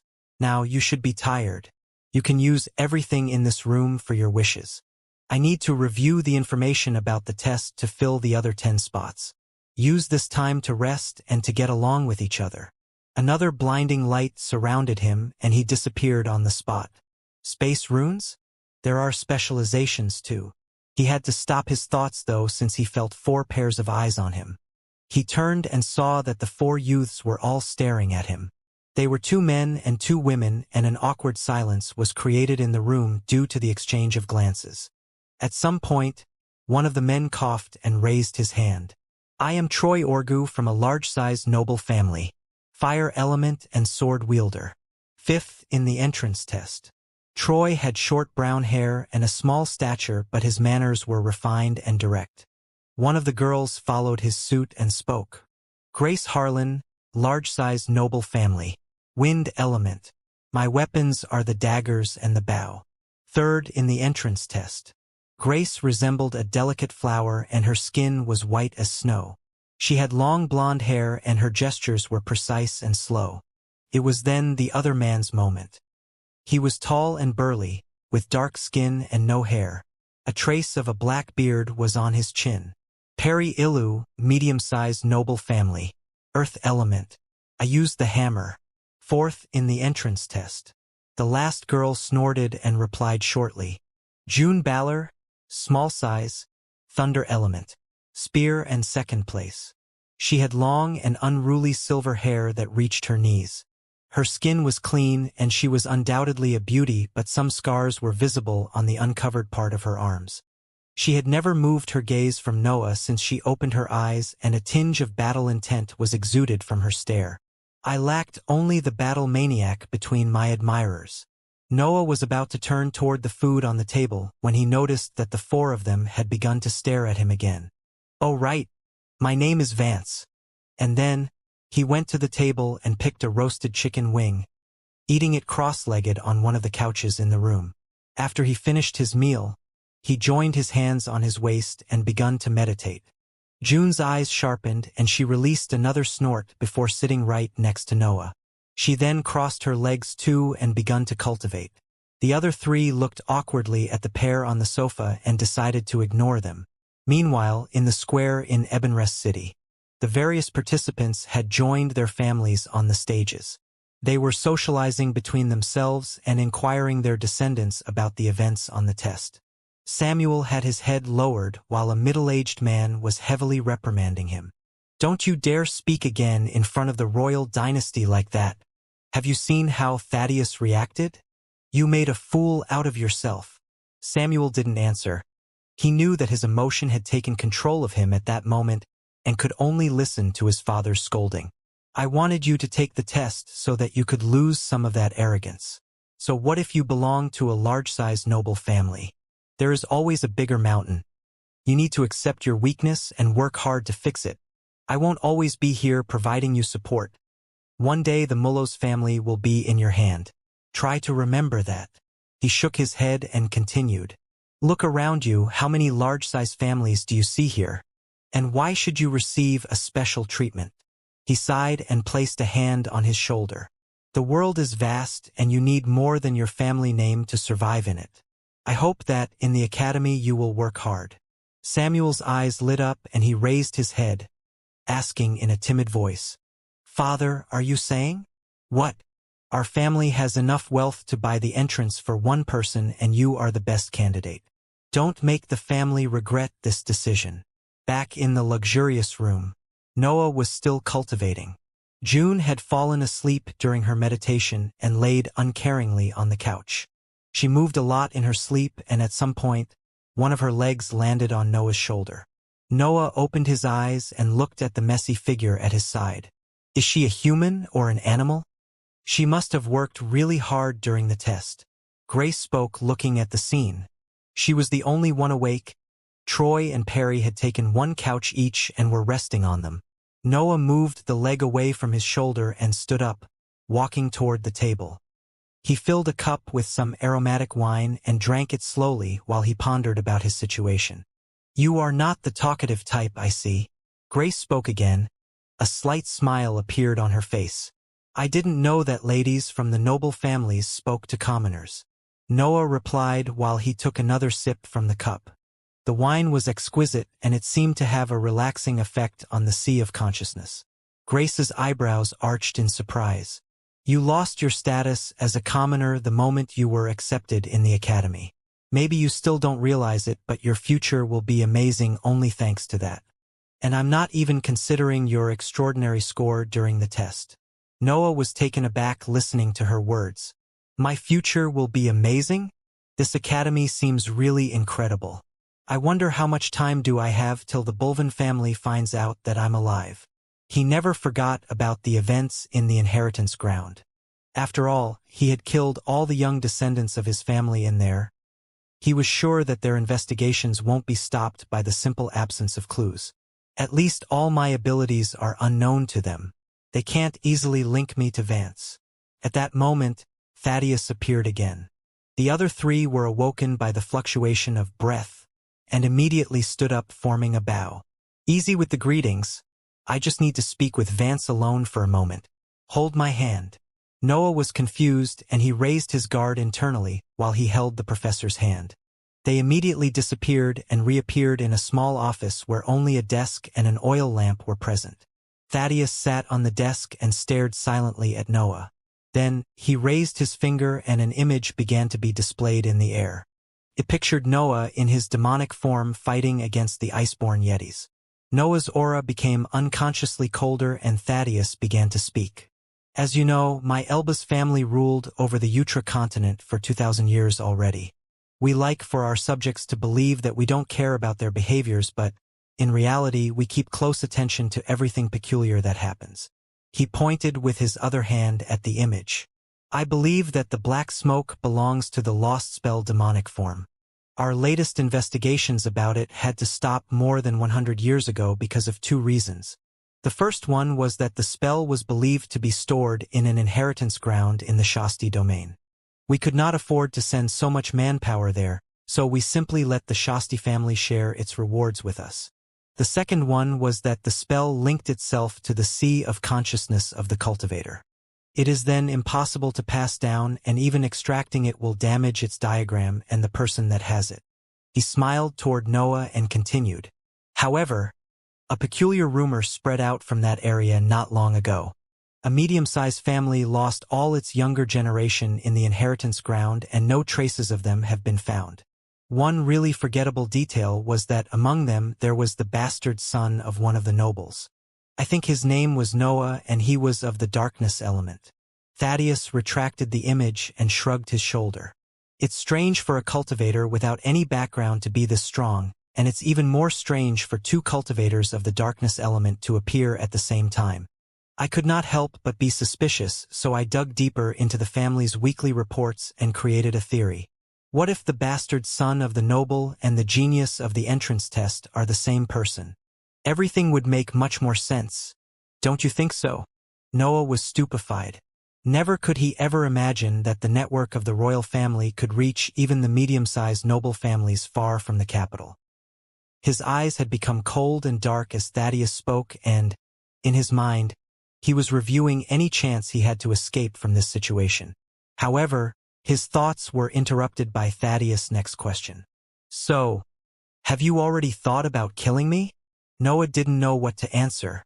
He knew that he had no chances of defeating Thaddeus. He was simply too far away from his level. He thought for a long time while Thaddeus limited himself to smile at him. Then, he asked the question that pressed him more. What will happen to me? Thaddeus shrugged his shoulder and answered. You will become a student of the academy. Noah was stunned and confused by his answer. Thaddeus continued. What? The academy's main objective is to take the most promising cultivators away from the noble families and bring them into the royal family's ranks. You might act like a little demon, but don't delude yourself. You aren't the first problematic character that my family managed to control. Noah relaxed a bit hearing those words. So, why did you do all that speech before? Thaddeus' face became stern. Because you needed to understand what kind of a monster my family is. We have been the rulers for 2,000 years after all. It didn't happen because we were lucky. Noah understood. You want me to behave? Thaddeus nodded. I will keep your identity a secret. We would rather have you as our asset in the future than leave you in a cage for life. Just remember that we are always watching, so don't pull anything funny or you will be done for. Noah nodded. He was planning to lay low and focus on his cultivation anyway. One last thing. That bat of yours? Is it a spell? Is he testing me? Yes. Thaddeus smiled again and launched a rune toward him. The light of the rune enveloped Noah and teleported him back in the room with the other winners. He could see that the four were interested in his private conversation, but they didn't ask anything. Noah sat back on the couch to cultivate. He completely ignored June emulating him again and sitting right next to him. When will I be free? He could not help but have these thoughts after his meeting with Thaddeus. When will I stop being used? He laughed internally. Little demon? If they want to put a leash on me, they should be ready to pay the price. He spent the rest of the night cultivating, eager to see what the academy reserved for him. The morning came and Thaddeus reappeared in the room. We are ready to set off toward the capital. Please follow me to the main deck. He pressed one hand on the wall behind him and a door materialized. Deck? Are we inside a ship? Noah was confused and followed Thaddeus' lead with the other four youths. Outside of the room, there was a spacious corridor adorned with paintings. They then reached some stairs and climbed them. When they arrived at the top of them, Thaddeus pressed his hand on the ceiling and a large passage opened. The light of the sun passed through the opening and the sky became visible. On the other side of the passage, a large deck unfolded itself in front of the group. It was more than 30 meters large and had many spots assigned for meditation on it. 10 more people were present on the deck, and Noah recognized the two red-haired siblings between them. However, his attention was on his surroundings. He could clearly see that they were still in the middle of Ebenrest City, toward its central part, but he could not understand where their transport was. Wait, he called it main deck, and this place definitely resembles a ship. There is no water around us, though. He thought for some more time until an idea formed in his mind. Don't tell me. As if reacting to his discovery, the ship began to tremble. The youths from less important families were looking around them with a confused expression, but those from the large-size families had their eyes open wide in surprise. Noah instinctively reached for the edges of the deck and looked below him. The ship was slowly distancing itself from the terrain. He turned to look at Thaddeus and noticed that he was holding a small crystal in his hand. I knew it! The ship continued to rise vertically into the air until its form was completely visible. It was 100 meters long and 30 meters wide. It almost made no sound while it set off, and there was no air pressure whatsoever created from its movements. There were no masts nor sails, and the uncovered part on the outside occupied only a third of the entire machine. Maybe it was better to call it a flying submarine rather than an airship. I thought that my previous world was more advanced technologically, but I was wrong. They actually created an airship with runes and inscriptions. Soft light was emitted from its sides, showing the many runes that formed a peculiar pattern on the wooden hull. This is amazing, isn't it? The red-haired girl appeared on his side and spoke casually. The patriarch once told me that these things existed, but I always believed that he was saying that to make me train harder for the entrance test. Noah didn't mind her too much and continued to stare at the environment. The airship had reached an altitude of more than 3 kilometers and then stopped its rise. It then began to move horizontally in a direction unknown to Noah. I am Ruth Iggy. I wanted to thank you for saving my life in the test. I hope that we will get along in the academy. Ruth bowed and Noah nodded, seeing her gesture. He then inspected the ship for a few more instants before focusing on the new members of the group. They don't seem that strong. I wonder what other abilities they have. Thaddeus then faced the 15 young cultivators and spoke in a loud voice. You 15 are now students of the academy. Adding you to the ones from the other 4 test areas and the 25 that will buy their ingress, we will create a new class. It will be called Gray Shade, and it will have 100 students. I will explain more about the rules and the courses of the academy once we group up with the other students. The flight of the airship continued. Thaddeus explained that the trip would have taken 1 month since the royal city was on the borders of the Utra continent. 15 single rooms were given to the new students, and they had access to a big part of the ship. There were 3 common halls: the main deck, the library, and the training hall. The main deck was for those that enjoyed the scenery from the sky or to meditate in the open. It was also the place where a large table full of delicacies would appear twice a day. The library had many books regarding the history of cultivators and of noble families. The training hall had some small arenas where the cultivators could fight themselves using their martial arts. Noah had chosen to stay on the main deck, but at some point, a problem presented itself. Challenge me. June stood in front of Noah, who was peacefully cultivating on one of the mats on the main deck. He was not in the mood to study after his conversation with Thaddeus, and he wanted to increase his strength as fast as possible. He found out that his mind would relax more easily on the deck, which increased his cultivation speed. Therefore, he preferred to meditate there rather than in his room. However, June never allowed him to focus completely on his training. It's already the 3rd day in a row. June had begun to challenge every person on the ship since she discovered the existence of the training hall. In only 4 days, she defeated every student with the exception of Noah. She had challenged him too, but Noah had deliberately admitted defeat on the first day. He didn't care about the title of the strongest and wanted only to cultivate silently. Initially, June had accepted the outcome and focused on the other students, but then Ruth had said something troublesome when she was defeated. I feel that even if all of us were to gang up on Vance, we wouldn't be able to defeat him. Apparently, Her good instincts were linked to her talent with inscriptions. Noah didn't really comprehend how those things were connected, but the descendants of the large-size families started to hold her words in high regard after they learnt about her quality. Since then, June's battle intent was aroused, and she spent her days standing still in front of the sitting Noah, pointing her spear at him. She is really stubborn. June had the appearance of a beautiful girl, but her character was the one of a wild beast. She would just do whatever passed through her mind, uncaring of her surroundings. Noah opened his eyes and looked at the woman in front of him. Her silver hair moved slightly in the soft breeze of the ship, and her eyes shined with a golden light under the sun.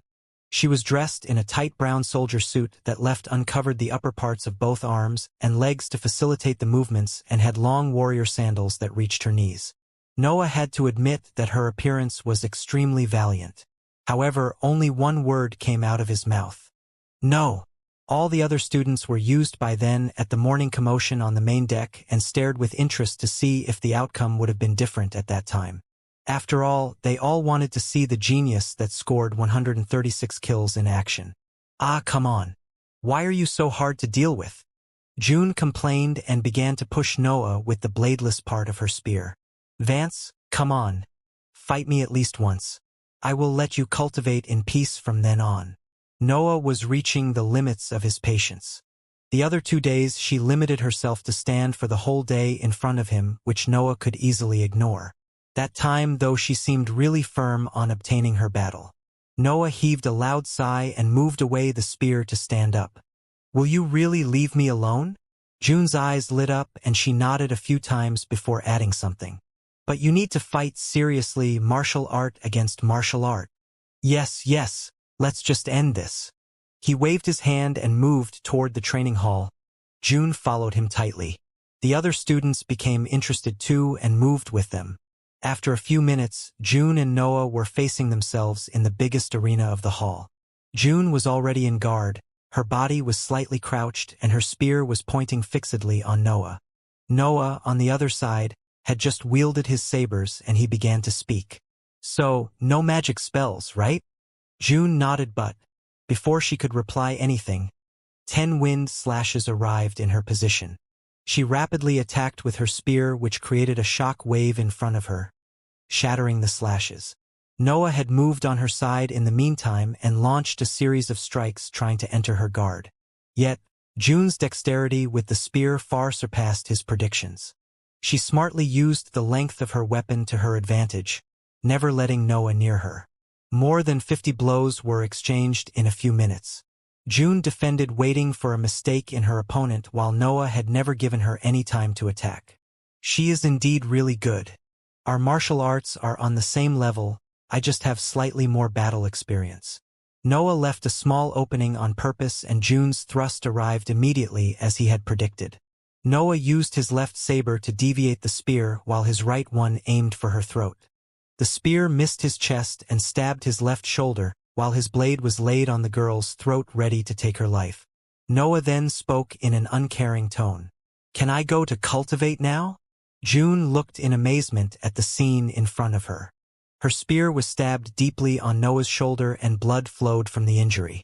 However, there was no trace of pain or suffering in his eyes, only the cold determination to sacrifice part of his body to take the life of his opponent. She immediately knew that his mindset was on a completely different level compared to hers. She retracted the spear and bowed, leaving the arena directly after that gesture. Noah returned to the main deck without even treating his injury. The other students could not help but tremble a little when they stared at his back. Noah's trip became quiet. After his demonstration of ruthlessness, the other students had become quite scared of him. They were still young after all. Their lives as nobles never allowed them to have any traumatic experience. There were a few exceptions, though. The Iggy siblings would usually bring him food during his cultivation sessions, and June began to respect him as a true senior. The Iggys felt indebted since he saved Ruth's life while June was a battle maniac. She respected strength above anything. The atmosphere felt a little awkward to Noah since he was among the youngest of the group. He was currently holding a book with the second Xianxia rune hidden between its pages. Some sweat ran down his forehead as he trained his sea of consciousness. When he felt that he had done enough, he put back the rune in the space ring and closed the book. This feels really strange. It had been more than 3 weeks since they set off and Noah did nothing but train. However, he was now in a peaceful environment. There was no imminent danger nor someone close to him that he was trying to save. That lack of external pressure that forced him to become stronger left him with some dissatisfaction. The first hurdle on the cultivation journey is the access to techniques. The second one is the immense boredom caused by the extended periods of training. Noah liked to train, he liked feeling his strength increasing day by day, but he had to admit that he also liked to use that power at some point. I should not ask for more dangers now that I'm finally free from them. With my luck, I will end up in some mess sooner or later. His mental energy was expended and he had already cultivated for the entirety of the previous night. He was left with nothing to do. Maybe I should ask June to spar again. She is the only one that can face me here. I wonder what kind of spells she has. He stood up and moved toward the girl meditating on one of the mats near him, but then Thaddeus' voice resounded through the ship and he appeared on the main deck. We are about to fly over Elba's city. I believe many of you will be interested in seeing it. Fly over. June stood up and moved toward the border of the deck when Noah spoke to her. June, isn't the academy inside the royal city? June's eyes widened like she had seen the most unbelievable thing of her life. Noah was confused and continued. What? June seemed to return to reality and spoke honestly. Sorry. It's just that I never saw you speaking to someone on your own will. Noah was momentarily stunned. Now that I think about it, I never did anything else except cultivating in this life. He never cared much about people even in his previous life. Since he found a purpose in his other one, he completely disregarded anything else. He shrugged his shoulder to answer and waited for her reply. The academy is inside Aroliac Forest, which is near the capital. Its exact location is known only to the students and to those in the royal family though. Oh, and why is that? Aroliac Forest is a danger zone, but many precious materials are hidden inside it. Part of the students' duties is to gather them and send them to the capital. It seems the perfect area to train the next generation of cultivators.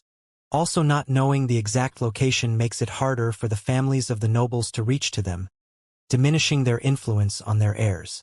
Then a doubt formed in his mind. Wait, she is a battle maniac. How does she know so many things? How do you know all of this? June spoke like it was the most obvious thing in the world. It's the story of our country. Everyone knows about it. It's common knowledge. I guess I really should pay more attention to topics outside cultivation. He sighed and moved to look at the landscape below the ship. Rivers and plains occupied the scenery, but, in the distance, a massive figure began to appear. June neared him. Didn't you have an instructor when you were a kid? Noah vaguely remembered the face of Lee Naregni's back in his childhood. Kind of. The massive figure became more detailed, and their conversation was interrupted by their astonishment. Enormous was the word that better described the city that they were looking at. It was more than 100 kilometers wide. It started to occupy all their field of view as the ship neared it. Many buildings 8 and 9-story high were shown from above the imponent defense wall. As the airship flew over it, its streets became visible as it did its population. It seemed that every corner of the city was bustling with life. Noah saw caravans speeding across the larger roads with magical beasts carrying their carriages. Massive buildings appeared toward the center of the capital and, in its exact center, a giant castle stood higher than any other structure. That's the royal mansion. June spoke when she looked in the direction of the castle. The level of extravagance in the capital sure is incredible. Noah replied. Most of the extravagant things are made in the academy. This ship is one of those. Thaddeus had moved behind them and spoke with a proud tone. June stiffened, but Noah simply asked another question. Why is that? I believed that once you graduated from the academy, you would work in the royal city. Thaddeus smiled. We are officially working in the capital, but the best research ground remains the academy. We are surrounded by precious material and have the best talents in the country. Why would we move elsewhere? Noah nodded with his gaze still inspecting Elba's city. It seems yet another world compared to Bulvan Mansion. He repressed a smile from appearing on his face. It's even better than I thought. It took a few hours for the airship to traverse the capital. Noah had never moved his eyes from it, trying to memorize its patterns. Then the ship lowered its altitude and moved in the direction of a red forest. That one is a Roliac forest. They say that a mighty magical beast was killed in that spot, and its blood has forever tainted the trees in there. June was still on his side, pointing from time to time the details about the environment. Wait, don't tell me that I have a friend now? The people Noah cared about were only his mother and William, and, since Lily was dead, William remained the only person he could trust. However, he found out that June's character wasn't that bad. We are actually quite similar. He didn't want to admit it, but he perfectly fitted the description of a cultivation addict. I guess I'll see how it goes in the academy. If she is trustworthy, I might even consider giving her eccentric's inheritance. I must be sure that I will always be stronger than her though. He didn't forget his deal with eccentric Thunder, but he wasn't so reckless to give that amount of wealth to someone he knew nothing about. The ship floated over the red forest. Noah could clearly see how even the trunks of the trees below him had shades of red in their colors. A magical beast so strong that it changed the environment this deeply. Could the king of the valley do the same? They flew for some more kilometers until they were deep in the forest. Only then the ship began to descend. It landed on a treeless spot on the terrain, and Thaddeus gestured for the students to gather near him. He then threw a rune between the group and they were immediately teleported on the ground. The ship was on their side and, from below it, the students could admire the magnificence of that machine in a better way. Thaddeus then waved his hand and the ship was absorbed by the crystal he was holding in his palm. Follow me. We will group with the other students and then travel to the academy. The terrain had shades of red too, but it could not compare to the color of the leaves on the trees. They were dark red and seemed to shine with a dull light. Noah was the most sensitive of the group and immediately noticed something. The concentration of breath is at least twice the normal one. It seemed that the trees were naturally gathering breath, increasing its concentration. No wonder the location of the academy is inside this forest. The group moved for 1 hour until they reached an encampment that had about 50 tents. Thaddeus, you are late this year. A massive man came out of the bigger tent. He was 2.5 meters tall with bulging muscles on every part of his body. He was quite hairy with a long curly beard, but he was also bald, which contrasted with the amount of hair on his body. Students, he is Bruce Nerdy. He is the professor for the real battle course. The students bowed toward him, but Bruce didn't deign them of even a look. Moved next to Thaddeus, strongly patting his shoulder. So, how is your flock this time? I have one that killed 60 fire wolves. Thaddeus smiled slyly. What about Wanda? Only 45 six-legged horses on my side. A middle-aged woman with black hair came out of another tent. She had a warm aura around her. It could make anyone instantly trust her. I'm Wanda Hammond, alchemy teacher in the academy. She performed a slight bow to the students. Thaddeus was a bit surprised. You took care of 2 groups and that was your best one? Wanda smiled and sighed softly. My luck this time was really bad. Managing 2 tests wasn't the right choice after all. At that moment, a loud snort resounded in the area and an imponent voice followed it. 85 giant bears. This year I finally won. A woman with short brown hair and a blindfold on her right. I arrived through the trees followed by a group of youths. Thaddeus announced her. Megan Ixek, General Cultivation course, specialized in body-nourishing methods. Megan spoke toward the other teachers. Thaddeus, you still have to say yours. Is the royal dynasty really afraid to lose some credits? The students widened their eyes after she mocked the Elbas family. They were the rulers of the continent after all. However, Thaddeus didn't seem to care and replied to her. I'm afraid that this time I really was the luckiest of all. 136 iceborne yetis. Only after Thaddeus spoke did the students realize what was happening. Noah lowered his head and stealthily moved to the rear part of the group. He had no intention of being at the center of the attention before even seeing the academy. Why the fuck are they betting on who has the stronger new student? The other teachers released a surprised sound and looked in the direction of Noah's group. Someone surpassed Daniel's record? Bruce asked, turning to Thaddeus. Yes. Vance let them inspect you. Noah sighed and moved toward the lead of the group. He arrived in front of the professors and bowed to them. He surpassed Daniel? But he's so too young. Megan complained and gestured to a student behind her to move near her. Let me see what he can do. Justin, go and fight him. Justin was a tall youth about 17 years old. He had a long greatsword sheathed on his back that he didn't hesitate to wield. Thaddeus looked toward Noah with a pleading expression. Noah sighed again and faced him. I want 5% of the prize. Everyone's eyes widened, looking at the youth trying to bargain with the teacher. Bruce and Megan exploded in a sonorous laugh while Wanda covered her mouth with a hand to hide her smile. Thaddeus recovered from the amazement and put again his sly smile on his face. Deal, but you can't use that spell. Noah shrugged his shoulders and faced the tall youth. Two sabers materialized in the air as he slowly approached Justin. Justin stood still, waiting for his attack. Noah lazily launched 5 wind slashes that were immediately crushed by one swing of the greatsword. He should be around June's level.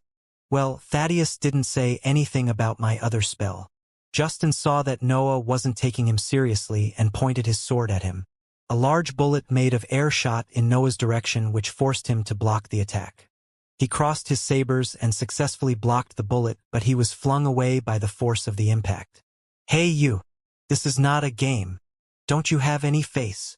Noah landed a few meters away unharmed and raised his gaze toward the youth. His eyes shone with a dark light after he heard those words. 20 wind slashes were instantly released from his position, which crashed on Justin's greatsword. He managed to block them again, only to find out that 20 more slashes were coming from a different direction. He hastily activated a spell that made his sword incredibly sharp and fast, which cut away all the attacks. However, Noah was already in front of him at that moment. Justin reactivated the spell and his complexion paled. His greatsword became so fast that it directly intercepted Noah's melee blow. Then, Justin's vision became black as a 3 meters tall bat stopped his attack with its claws. A cold sensation invaded him as 2 blades were laid on his throat. Noah spoke in a soft voice to his hearer. If this wasn't a game, you would have been dead. Noah retracted echo inside his body and moved back toward Thaddeus. The left part of his upper clothing was shredded, showing his defined body devoid of any sweat. Thaddeus nodded and threw 2 shining crystals to him. Noah grabbed them and noticed that they were obsidian credits of the same brilliance of those that Solomon gave to him. 100 credits for a little show. These nobles are crazy. However, all the youths were staring at him with wide eyes, with the exception of Justin that had his head lowered. I believe that we can move now. Thaddeus spoke and the other professors nodded at his suggestion. Noah followed while June neared him and began to storm him with questions. What was that bat? A bat. It's a spell, right? Otherwise, you would have used it during our fight. Maybe. Is that your only spell? I don't have spells. Seeing that he didn't answer any of her questions, June became a bit annoyed. However, Noah could see that her battle intent was aroused again. Don't tell me that she wants to fight me using spells now. Noah ignored her, but he could feel her stare during the whole walk. After another hour of march, a small mountain appeared in their sight. Thaddeus took out a token from his storage device and pressed it on the surface of the mountain. The terrain in that spot moved and created an entrance large 3 meters on the ground. It resembled any other underground cavern, if not for the fact that the daylight shone inside the passage as if it wasn't a subterranean area at all. The professors didn't speak and simply crossed the entrance. The students behind them followed and were stupefied at the sight on the other side of the passage. Buildings of various heights stood in an orderly way on an illuminated plain. There was a long river that divided the plain into 2 parts, and birds sang from the vivid red trees planted in some areas. Noah raised his gaze toward the sky and was amazed to discover that they were still inside the mountain, as the roots of the trees were hanging from the ceiling. However, the terrain of the mountain from its insides was completely transparent, which allowed those in the interiors to clearly see the environment outside of it. How many things are possible thanks to the breath?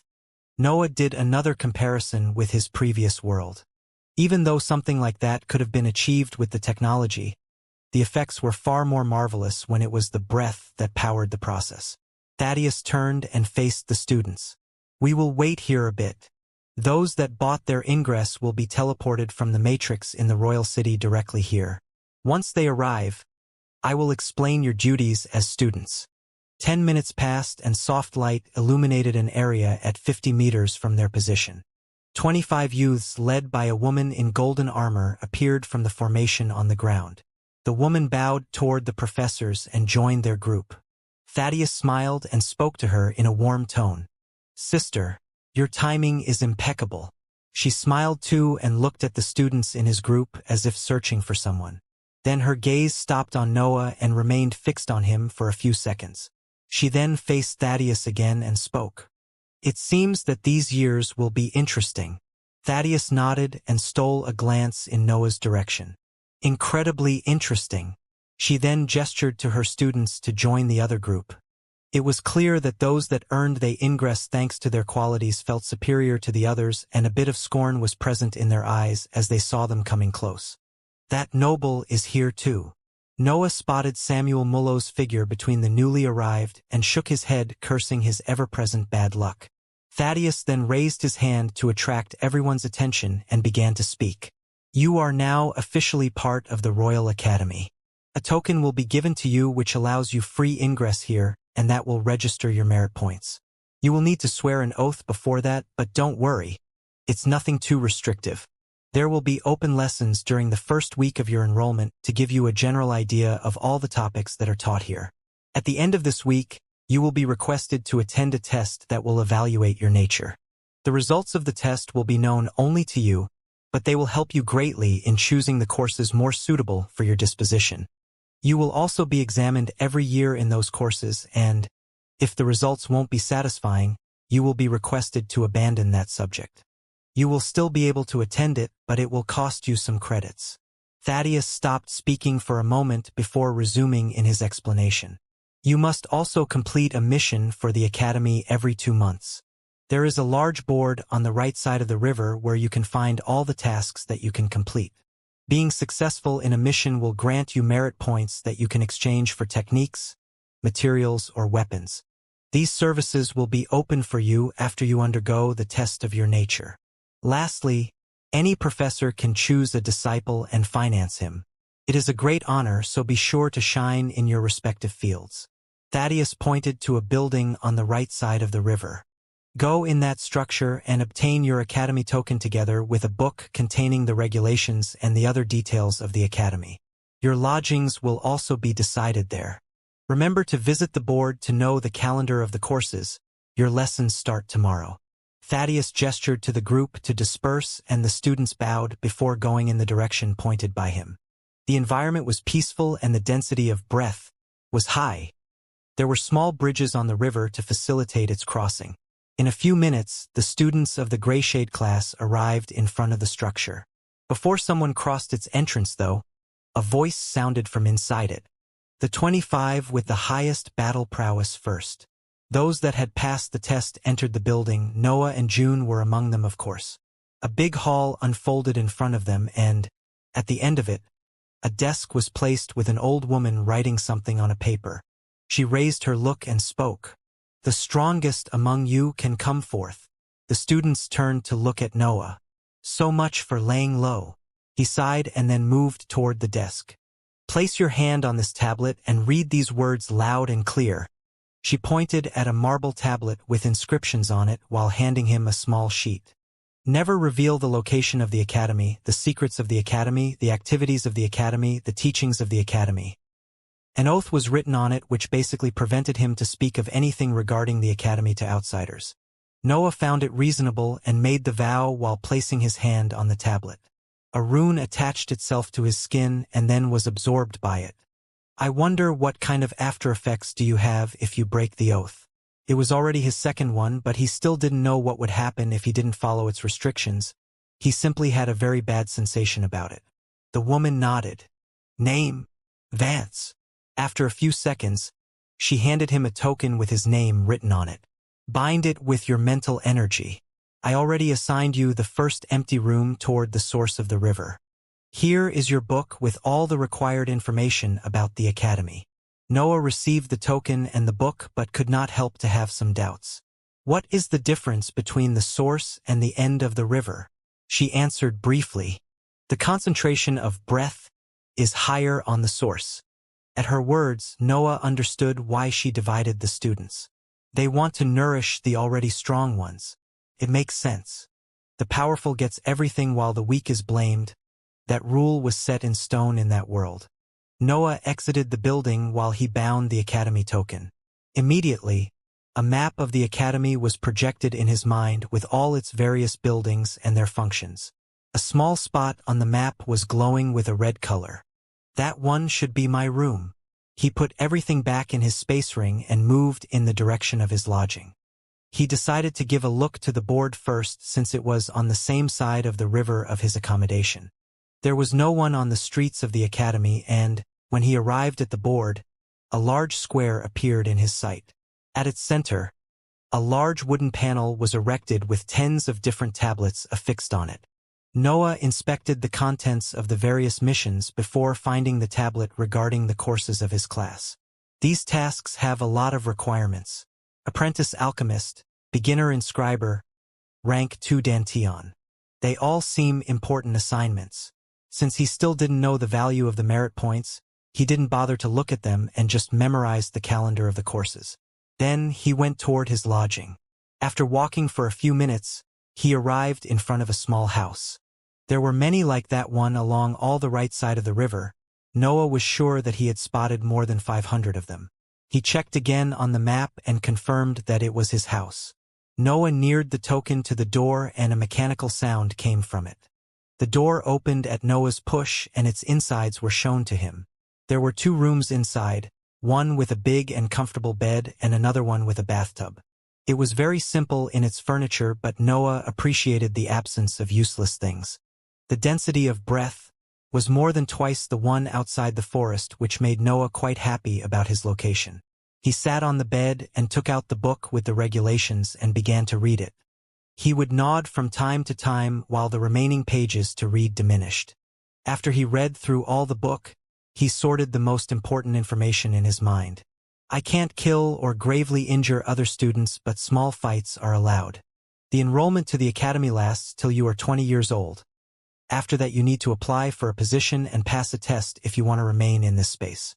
I will think about the other information after I have an idea of the techniques that I can obtain here.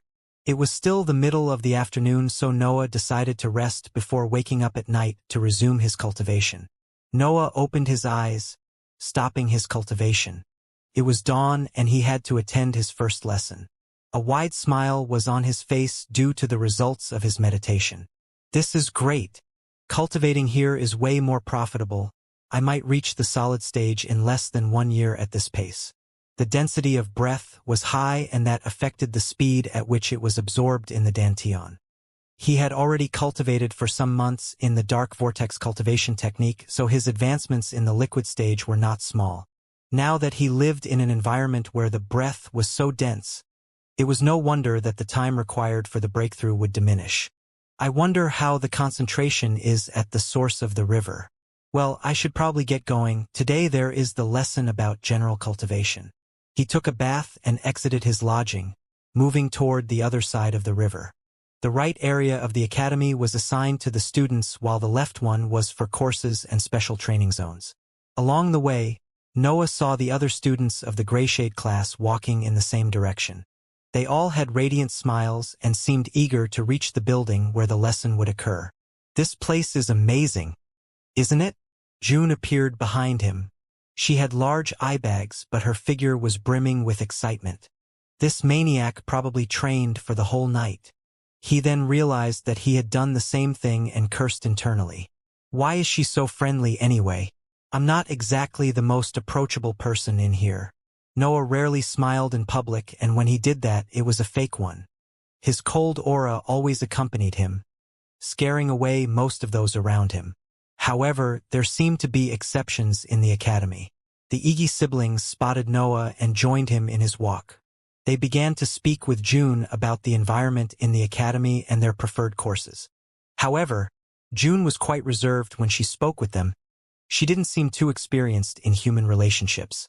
"What about you, Vance?" The three turned to look at Noah when the red-haired man asked the question. His name was Ford.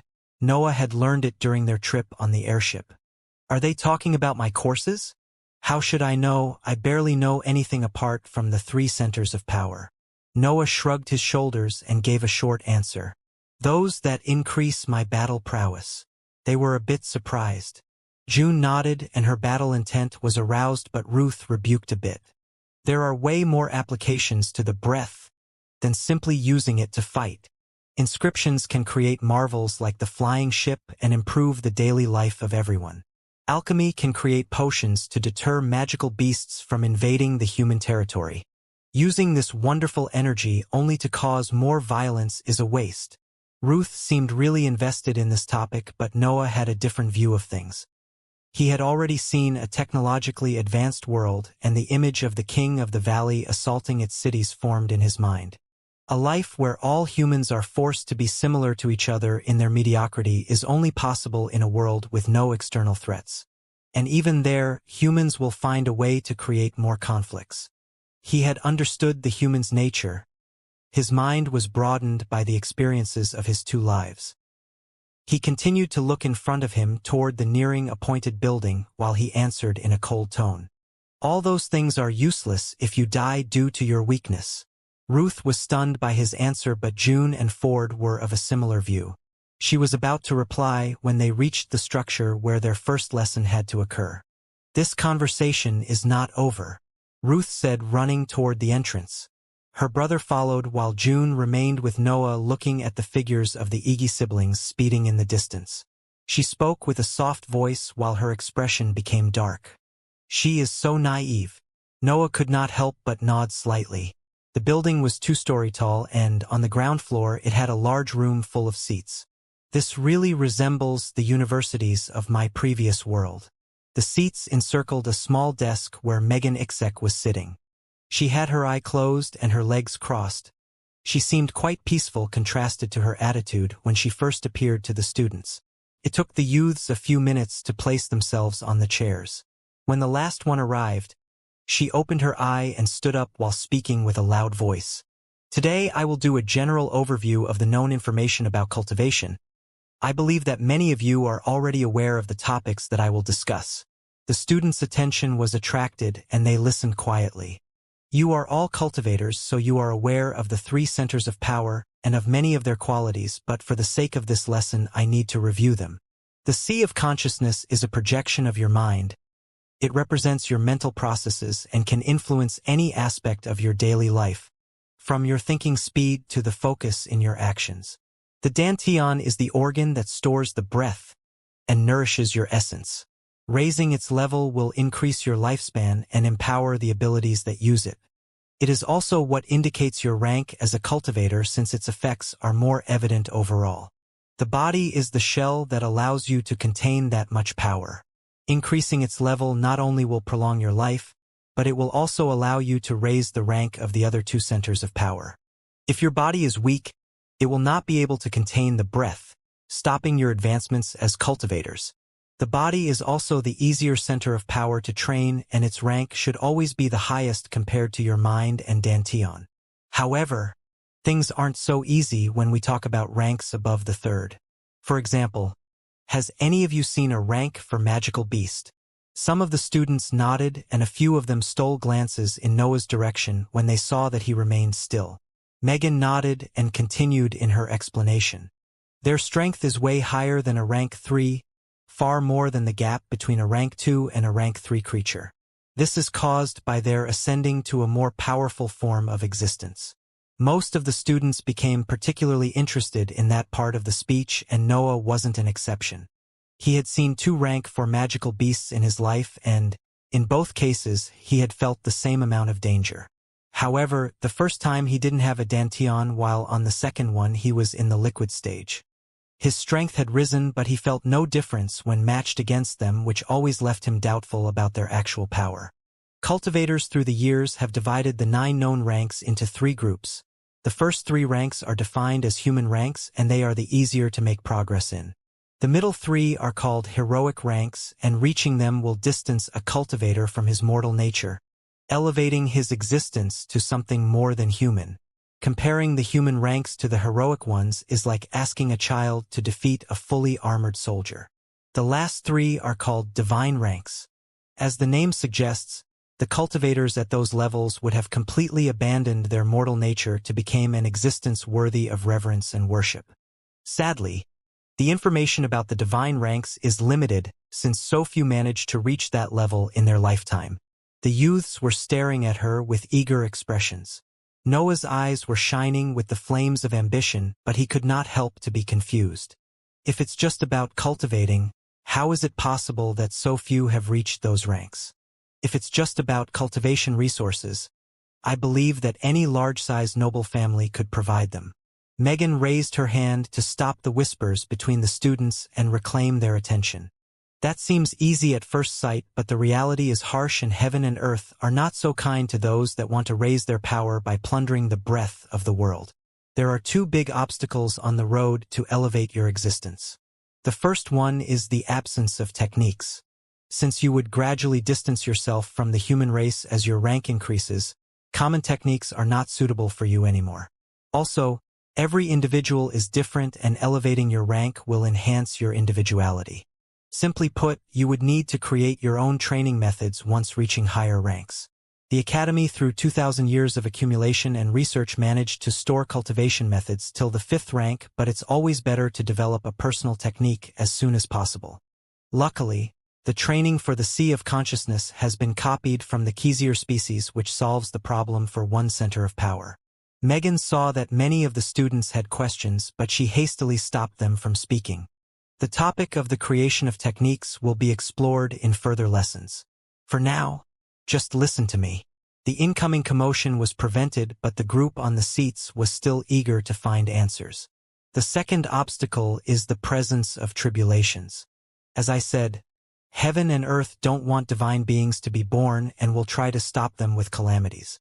Every center of power has a different calamity, and they will occur in the moment of their breakthrough toward higher stages of existence. I mean, during the reaching of the 4th and 7th rank. Humans and magical beasts share the same tribulation regarding the body, which is called pain tribulation. It consists in enduring the pain of the reconstruction of the body, and, trust me, it will make you wish to be dead.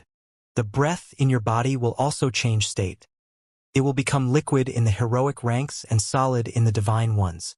That will be all for the evolution process of the magical beasts, since they only have one center of power, but this is balanced by the immense quantity of breath that they have to store before going through the transformation of the body. The tribulation of the Sea of Consciousness is called Earth Tribulation. You will have to face a copy of yourself in your mental sphere created from the accumulation of your memories and experiences. It will be as strong as you are, and it will have your same instincts. I don't have to explain how dangerous it will be. For the Dantian, there is the heaven tribulation, and it's the only external one. The sky will gather clouds made of breath that will release magnificent thunders of great might. It is advised to set up defenses and to undertake it in deserted areas, as it is really destructive. She did a short break to be sure that everyone understood her words. Now, back to the rank 4 magical beasts. In order to be able to fight them on even ground, a cultivator needs at least one center of power on their same rank. However, the first to advance is always the body, and humans' bodies are far weaker than those of magical beasts. So, your mind and Dantian must be at a decent level too if you really want to kill a rank 4 magical beast. Yet, without a strong body, how could you be able to sustain the power held by your other centers of power? Megan smiled, looking at the faces of the students. Now you know the importance of the body, and this is why I specialize in body nourishing methods. If in the future you have some doubts about the development of your body, you can ask me. I don't charge much for private lessons. Alright, remember that as your rank grows, the strength of the centers of power will begin to align. Otherwise, you would have needed to enter a completely different stage before doing a breakthrough in the heroic ranks with your mind and Dantian. The lesson went on for some more time, consisting of Megan answering the question of the students about the topics explained before. Noah listened attentively for its whole duration and felt very satisfied when it ended. He was deep in thought when he went back to his lodging. My body has stopped improving since it reached the peak of the lower tier of the 3rd rank.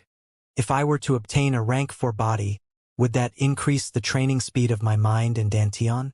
After this week is over, I need to raise the level of all my obsolete techniques. The next morning, the students of the Greyshade class gathered in the same building to attend their 2nd lesson. Thaddeus was the professor of the course, and he was smilingly having his speech in front of the youths. You must know that runes are a form of inscription. The fields in which inscriptions can be applied are limitless. You can inscribe a weapon and you would obtain a blade that can pierce anything. You can inscribe a ship to make it fly. You can inscribe runes for teleportation. Spells are a form of inscriptions too. He was holding the lesson regarding general inscriptions of which Noah was particularly interested. After his adventure in the separate dimension, he had really understood the might of inscription masters. The inheritance ground was completely made from runes. The defensive wall of the Bulvin family had runes that could protect the mansion from a dragon attacking. My sabers have inscriptions that can make them fix themselves. This power is too useful. I need to understand how it works. However, the requirements to be successful in this art are quite harsh. He looked in the direction of Ruth Iggy and nodded in approval. There is one main school regarding the process of inscriptions which is called attunement with the breath.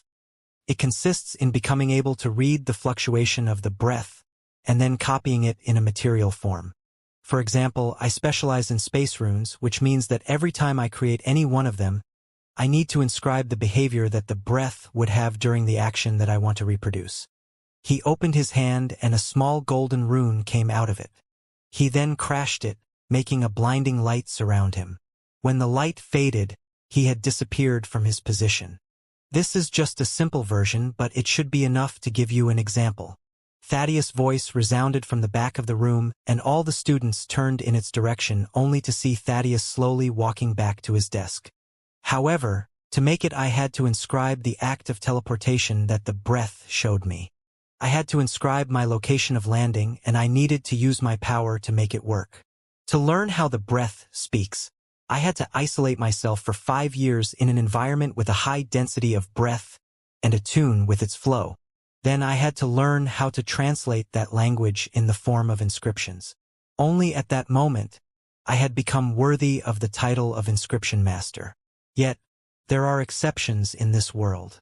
He pointed at Ruth and continued. Miss Ruth Iggy was born with an innate attunement to the breath. As you know, the breath is everywhere. It is the essence of heaven and earth. Heaven and earth are the same world you live in, so it's no wonder that she is able to predict certain events by reading their breath. Her training as an inscription master will focus only on the translation process. I believe that in less than 5 years she will be able to perform her first inscriptions. The students turned to her showing envy for the most part. However, big smiles were on their faces as they looked at her. It seems that the position of inscription master is quite worthy of respect to make the heirs of the large-sized noble families show courtesy. Noah thought briefly and then focused on his situation. I believe that the breath is a form of representation of the laws of the universe. In my previous world, scientists used math to understand the laws and technology to make use of them. Here they use the cultivator to understand and the inscriptions to reproduce them. However, I never felt anything even similar to a language. It's just a form of energy in my mind. Thaddeus spoke again. His expression turned in a stern one. I will be honest, many of you won't have any success in this field. The first step in the attunement method is to become one with the breath around you and then hear it speak. If you don't have enough talent or your will is too in contrast with the standards of heaven and earth, you will never be able to cross the first step. Is my ambition an obstacle in the point of view of heaven and earth? How can someone test it? Noah thought, but Thaddeus was immediate in solving his doubts. The test at the end of this week will clearly tell you if you have any hope of pursuing the attunement method, so as your talents in the different disciplines that the Academy teaches. He sighed briefly. There are other methods to create inscriptions, but they are generally more dangerous and with a smaller success rate. However, for those that have no talent in the attunement method and still want to pursue the path of inscriptions, the Academy will call external teachers to give you private lessons. Of course, you would have to pay every lesson unless they take you as their disciple. Also, many of them are not as reliable as the actual professors of the Academy, so I advise you to think carefully before deciding to invest your credits in that. Anyhow, you should all have a general knowledge of the topic since it is the most common process to create techniques. With a foundation in inscriptions, the process of creating cultivation methods suitable for you will be easier.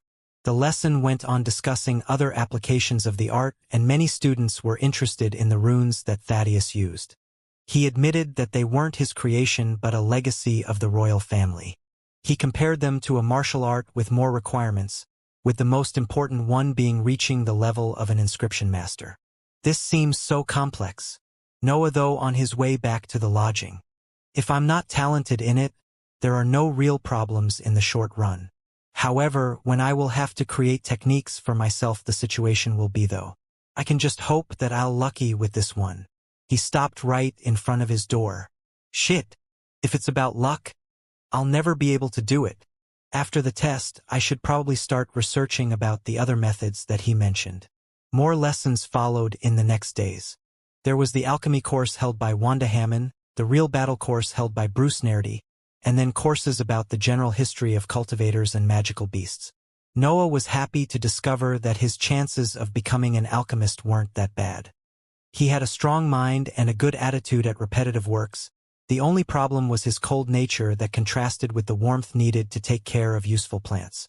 However, during Bruce's lesson, he shined like no one else. It's a pity that I already have a student as a disciple, and he requires all my attention. Otherwise, I could have become your master right away. Those were Bruce's words after Noah didn't lose any 1-versus-1 fight in his class. His student is called Daniel, and it seems that he is some sort of celebrity around here. Apparently, he had the previous record of the hunting tests, but I broke it. I've probably made an enemy out of him already if he is like the other nobles. Noah was in his house pondering about the events of the previous week. The courses of general cultivation and real battle are a must to attend. I'm really interested in the course about magical beasts too. As for the others, I'd better wait for the results of tomorrow's test. The students had one free day before the test of their nature, and Noah was spending it inside his lodging, cultivating. I wonder how the test will work. It doesn't feel bad to have a clearer idea of how you are. The rest day passed uneventfully. Noah woke up on the next one full of energy and moved toward the appointed gathering area. The students of the Grayshade class had to reach a certain building on the left part of the river and wait there for further instructions. Noah walked alone like he was used to, but the same 3 people arrived behind him and started a conversation. You know, Mr. Thaddeus said that it is highly possible that I will become his disciple. Ruth said without hiding the excitement in her eyes. Ford had a wide smile on his face when his sister spoke. Being the disciple of a member of the royal dynasty would be immensely beneficial to their family. That is good for you. June cheered her without much enthusiasm. She had lost again against Noah in Bruce's class and only managed to tie with Justin. She was eager to increase her strength, so she didn't care much about the test. Noah wasn't paying attention to their behavior. He was still wondering how his nature could be tested effectively. June claimed his attention by lightly nudging his torso. Do you already know which courses will you attend? Noah had become used to June's character.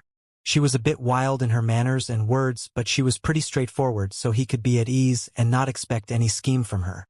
Megan and Bruce's ones are a must in my opinion. I'll just wait for the results of the test to think about the others. June nodded and a slight smile formed on her face. It's good that you don't want to relax in the combat training. I don't want to beat you because you were too focused on other things. Noah shook his head. You should first surpass Justin, don't you think? June snorted and crossed her arms before replying in a loud voice. If we could have used spells, that guy was done for. Oh right. I don't even know which element you have. Noah shrugged his shoulders but didn't answer. He didn't particularly mind that his element was exposed, but he felt that hiding it as much as possible was the best way to slow down Bulvin family's research. If they knew that a new student with no background and of the darkness element joined the academy, I believe that all their inner circle would go to the royal city asking for me. He was a fugitive after all, he had to take his precautions. June was disappointed by the lack of an answer, but she seemed to think of something and nodded repeatedly by herself. Then she looked at Noah again and smiled. I will just have to force you to show it the next time that we fight. Noah sighed and massaged his temples. The appointed building was deep in the left side of the academy. The area was surrounded by an eerie silence, and a big door blocked the sight of the interiors of the structure.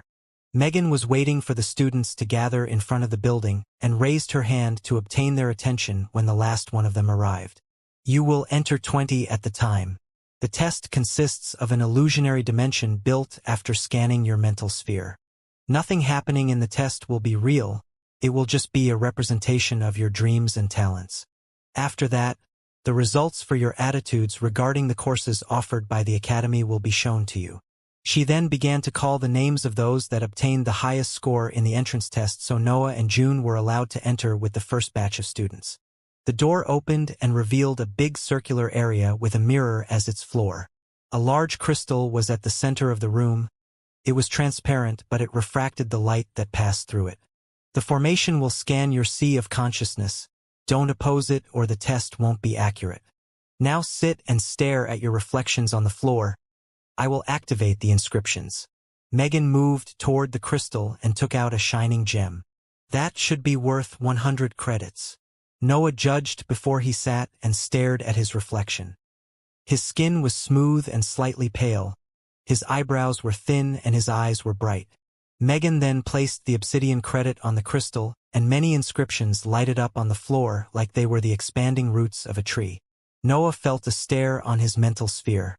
The external force continued to look at his sea of consciousness for a few minutes until his reflection flickered and he was absorbed by the mirror.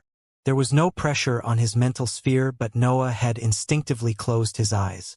When he opened them, he found himself in a dark world illuminated only by the soft light of distant stars and by figures on the ground. There were tens of thousands of white glowing shapes that resembled humans wielding weapons, and they were fighting in an immense barren plain with a mountain at its center. The mountain was incredibly tall with paths along its sides. The paths were shining as the glowing figures were fighting on them too. On the summit of the mountain, the brightest of all the figures was sitting on a black throne. It seemed that it was looking at the massive battle below, but since it had no face, Noah could not be sure of that. However, the throne felt irresistible to Noah, and he instinctively took a step toward the battlefield. He noticed that he hadn't a body either, but that he was made of the same brilliant substance of the others in the plain. 2 glowing sabers were wielded by him as he began to battle. His thoughts were confused, and he could not think of anything except reaching the top of the mountain. He began to battle in the crowded plain. Every time he defeated a figure, a bit of its light was absorbed by Noah. He didn't notice that once a shape was killed, a skull would fell on the ground behind him. He had random moments of clarity in which he could think about his situation. It seems that this world forces me to follow my instincts. I believe that this is all a metaphor for my search of power. He realized the intention of the test, but he could not stop fighting. He felt his strength increase every time he defeated an opponent, and he slowly neared the base of the mountain. However, there were only more figures on his path, and Noah continued to defeat them one by one. He lost the perception of time. There was only the next opponent in his mind. Days passed fighting, and then months. Noah had completely lost himself in the search of power, but his sparse moments of clarity allowed him to always move toward the mountain. The light he was exuding started to surpass those around him as he was becoming far stronger than them. In the end, he reached the mountain. He found out that the paths were in reality only one road that coiled all the mountain, linking its bottom with its peak. Noah didn't waste any time and began his climb. Even more battles happened and more skulls accumulated on the terrain. He continued his solitary march toward the power that he had always desired. He was becoming increasingly shining. He clearly felt that his strength had long surpassed the limits of a human of his new world. Then he reached the summit. The most shining figure rose from his throne and launched itself at Noah. The battle was incredibly hard, but Noah felt satisfied when he won. There was no one else in front of him, only the throne remained on his path. He slowly neared it. It felt irresistible, as if everything he had always desired were to be found there. He sat on the throne and the scene changed in front of his eyes. The throne wasn't black anymore, but it was white and made of countless human skulls. The mountain had changed too. Instead of terrain, the ground was composed of bloody corpses and countless weapons. The plain disappeared and, in its place, a red sea occupied the whole world.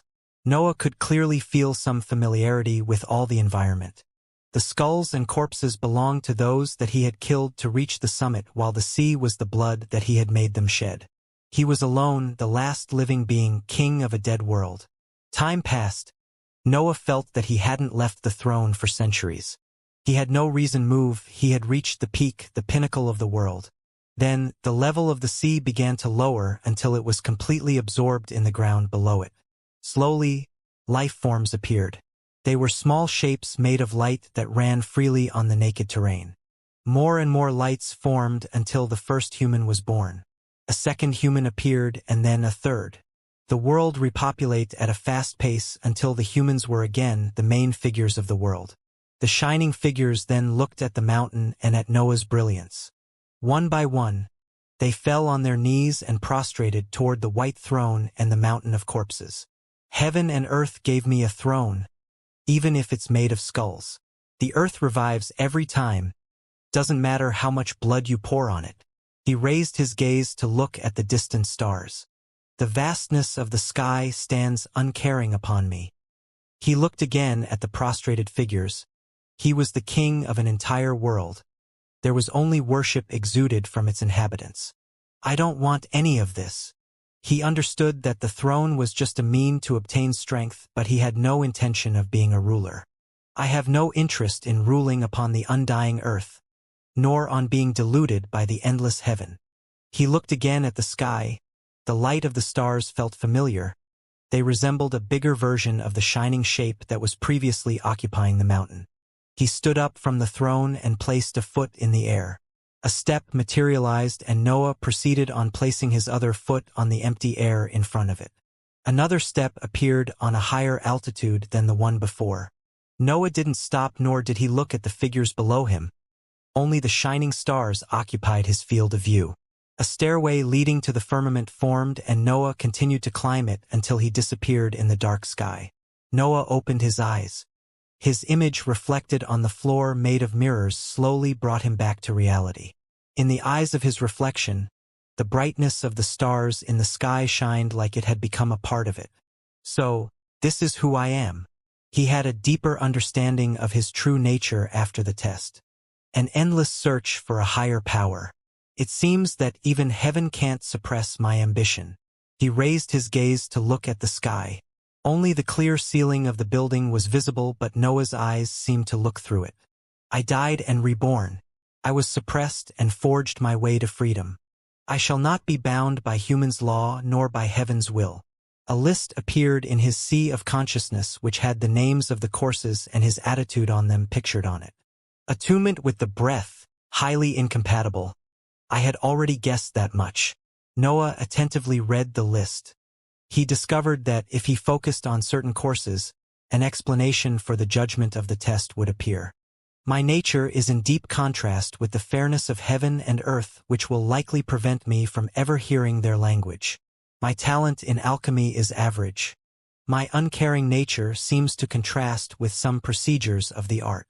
He looked for the tag highly compatible and found only 2 courses that had it. Real battle was quite obvious. I was going to attend that course anyway. However, what kind of subject is elemental forging? The latter was the only other course where he was highly talented according to the test. Noah focused on its name and a line of text appeared. Since your nature is heavily opposing the will of the world, the inscription method elemental forging is the most suitable for you. Oh, it's another method for inscriptions. My chances to become an inscription master are not null then. Noah looked around him and saw that all the other students in the room were lost in thought. He stood up and went to Megan, performing a light bow when he reached her. Am I now allowed to inspect the inventory? Megan smiled lightly, seeing Noah's eagerness. Yes, but remember to declare your courses in the building where you retrieved your academy token. You have 1 free week to do it. After that, the academy will formally start operating. Noah bowed again and exited the building. There were the curious stares of the students on the outside of the test area, but he was too excited to care about them. Finally, I can choose new techniques. Since he had completed the test, he had finally access to the various services that the academy offered. There were some areas locked behind merit points, but the inventory was not one of them. Noah moved rapidly through the streets of the academy. His mind was focused on a certain building on the map in his sea of consciousness. When he arrived there, he could clearly see that the structure was completely surrounded by runes and inscriptions. 2 guards in golden armor stared coldly at him when he neared the ingress of the inventory. We need to see your token. Noah took it out from his space ring and the guards gave it back to him after a few inspections. You can enter, Professor Lin will explain everything to you. Noah nodded and entered the building. These guards are powerful. I guess it's obvious since all the techniques and arts of the academy are stored here. The scent of old books and ink invaded his nose. The interior of the building appeared extremely old.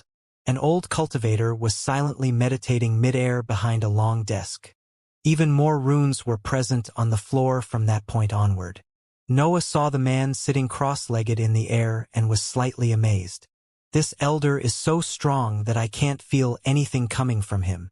He reached for the desk and bowed. Professor Lin, I'm here to inspect the inventory for the first time. Lin slowly opened his eyes and Noah felt a piercing gaze analyzing him. He slowly descended on the floor and stood up with his arms crossed. His large sleeves completely covered his hands and his white long beard was freely laid on his chest. The Academy offers 1 rank 4 martial art for free. Would you mind telling me your current one and your element so that I can sort those that fit you the most? His voice was steady and no trace of his age was present on it. Noah nodded and spoke in a soft voice. Nails of the Kamaitashi and, well, darkness element. Lin's eyes widened when he heard the last part, but then a smile broke on his stern face. What an interesting period to be alive. Give me a moment. I will show you a list of martial arts soon. He sat on the chair behind the desk and took out a white crystal from a drawer. He closed his eyes and focused, holding the crystal in his hand. The white light flickered from time to time and, after a few minutes, Lin opened his eyes and handed the crystal to Noah. Noah took it and used his mental energy to probe the white mineral. Immediately, a list of about 10 martial arts appeared in his sea of consciousness. There were descriptions on the sides of their names and Noah's attention was completely drawn by them. Only a few of them had the darkness element as a requirement, but they were all martial arts for 2-weapon users that focused on speed. There is the rank 4 nails of the Kamaitashi, but it's advised to be of the wind element to use it fully. As for those of the darkness element, they all have wide area attacks that oppose my current fighting style. His choice eventually fell on the only martial art that valued his fighting style and his element. 3 forms of the Ashura rank 4, limited to dual weapon wielder and darkness element cultivators. Consists of 3 techniques that have to be paired with my martial art and they expend both breath and mental energy. It should be my best choice since it allows me to increase my battle prowess without giving up my accumulated experience. Noah decided in his mind and reported his choice to Lin. This is a good choice, but you must raise your level to fully use these 3 forms. Lin commented on Noah's choice, while he stood up from his chair and brought the crystal in a deeper part of the room. He placed the mineral on a small cavity on the floor and the inscriptions around it lighted up. When the light faded, a small book had appeared in that spot. Lin handed the book to Noah and he stored it. He had still other transactions to do. Professor, I wonder if you could solve one of my doubts. Lin caressed his beard and nodded. Why is the value of spells and techniques so high? Isn't it possible to simply copy the forms and diagrams? Lin smiled lightly before replying. When an inscription master writes a diagram, it is generally drawn according to his comprehension. Since it's quite impossible to copy someone else's intention when he inscribes, it is hard to make copies of a certain technique. Martial arts are a bit different as they are simpler in their descriptions. That's why their value is lower. So, I can't make a copy of the Surging River spell. Thank you, Professor. I would like to acquire more techniques. The instructions book said that I could buy them with merit points, credits, and by trade, am I right? Lin nodded again. Do you already know what are you looking for? Darkness spells and rank 4 body-nourishing methods that require the darkness element. Lin's eyes widened. He was surprised that such a young man was so certain of what he was in need of. The value of darkness spells is quite high since not even the Academy has that many of them. I think you can only afford a rank 0 one for now. As for the body-nourishing method, its price isn't low either. Noah took out a small scroll from his space ring and showed it to Lin. The professor carefully examined it and was quite interested after a few looks. Noah spoke before he could say anything. I have 1,000 credits and that spell. Are they enough? The scroll contained the Surging River spell. Since Noah had no usage for it, it was better to exchange it for something that could increase his strength. Money was the same. What was the point of accumulating it? It was better to spend it on useful techniques. He could always make more of it later when he had become stronger. Lin put a hand under his chin and fell in thought. After a few seconds, he picked the crystal again and concentrated. Which body-nourishing method did you train into? Forging of the 7 hells. Lin stopped his concentration for a moment and looked at Noah. A bit of pity was exuded from his eyes when he looked at the youth. He then resumed his focus and tossed the crystal to Noah when he was done. The list of techniques and spells wasn't long. It had at best 25 names and most of them were rank 0 spells. Dark Blade enhances sharpness. Dark Membrane, light defensive ability. Noah read through them but he couldn't find anything interesting. He saw a rank 1 spell called Black Coil which he could use but he believed that his martial art enhanced with his demonic form was on its same level. The others were supportive spells that existed for any other element. I couldn't expect much more since I have one of the best darkness spells already. Buying a rank 1 spell now will only hinder my combat style since using the demonic form will always be the best choice at any moment. I should probably pick a supportive rank 0 one that enhances my normal status so that I can rely less on the demonic form. He switched his attention to the body-nourishing methods. There were 10 methods but only 3 of them had the darkness element as a requirement. Of those 3, only 2 of them had special abilities that could be mastered once he reached the 4th rank. These 2 are surely more valuable. They remind me of Kevin's transformation. The prices were written on the sides of each name and Noah paled a bit when he looked at the ones of the 2 methods. They were priced more than 40,000 credits each. The rank 0 spells costed only 8,000 credits in comparison. He raised his gaze and spoke to Lin in a soft voice. How much is my spell worth? Lin shook his head and replied calmly. It is a spell that can express the power of a rank for magic. Don't worry. Just pick one for each category and you will be fine. Noah focused again on the 2 body nourishment methods. Way of the Phantom. Reaching rank 4 will allow the user to increase his stealth abilities, as well as becoming completely invisible and ethereal for a short period of time. In Body. Reaching rank 4 will give the user a body with high regenerative properties. It will also store breath that can be used to momentarily enhance the qualities of the body, mainly the regenerative one. They seem both really good. The phantom form is really interesting. It could help me escape any situation and I believe that it has many applications in battle. However, the in-body seems to match well with the forging of 7 hells since I should be able to store more breath than normal cultivators. They were both really suitable for survival and it took Noah quite a bit to finally decide. He passed back the crystal to Lin and spoke calmly. I want the rank 0 spell Shadow Steps and the rank 4 body nourishing method in body. Lin nodded and replied. I will value the spell 50,000 credits. Sadly, it is of a common element which makes it easier to copy so its value is barely enough for you to buy what you've chosen. He returned to the spot where he first took the martial art and repeated the same procedure as before. When he came back, he had 2 scrolls in his hands and 20 shining obsidian credits. These are the method and the spell that you asked for, added to 2,000 credits of change from the value of your spell. Noah put everything in the space ring, and he could not help to ask another question. May I know how much it costs to buy a rank for darkness spell? Lin showed a complex smile. They are pretty rare and almost impossible to copy. You should have a sum superior to 200,000 credits if you really want to think of buying one. Noah exited the inventory building. He was deep in thought, but he could not hide the excitement that he felt. I should really find a way to make money. Well, at least now I have the means to improve all my centers of power. The Yin body for the body, the Xianxia rune for the mind, the dark vortex for the Dantian, and the 3 forms of the Ashura coupled with the shadow step spell for his combat style. He was eager to go back to his lodgings, but there was another matter that had to be completed.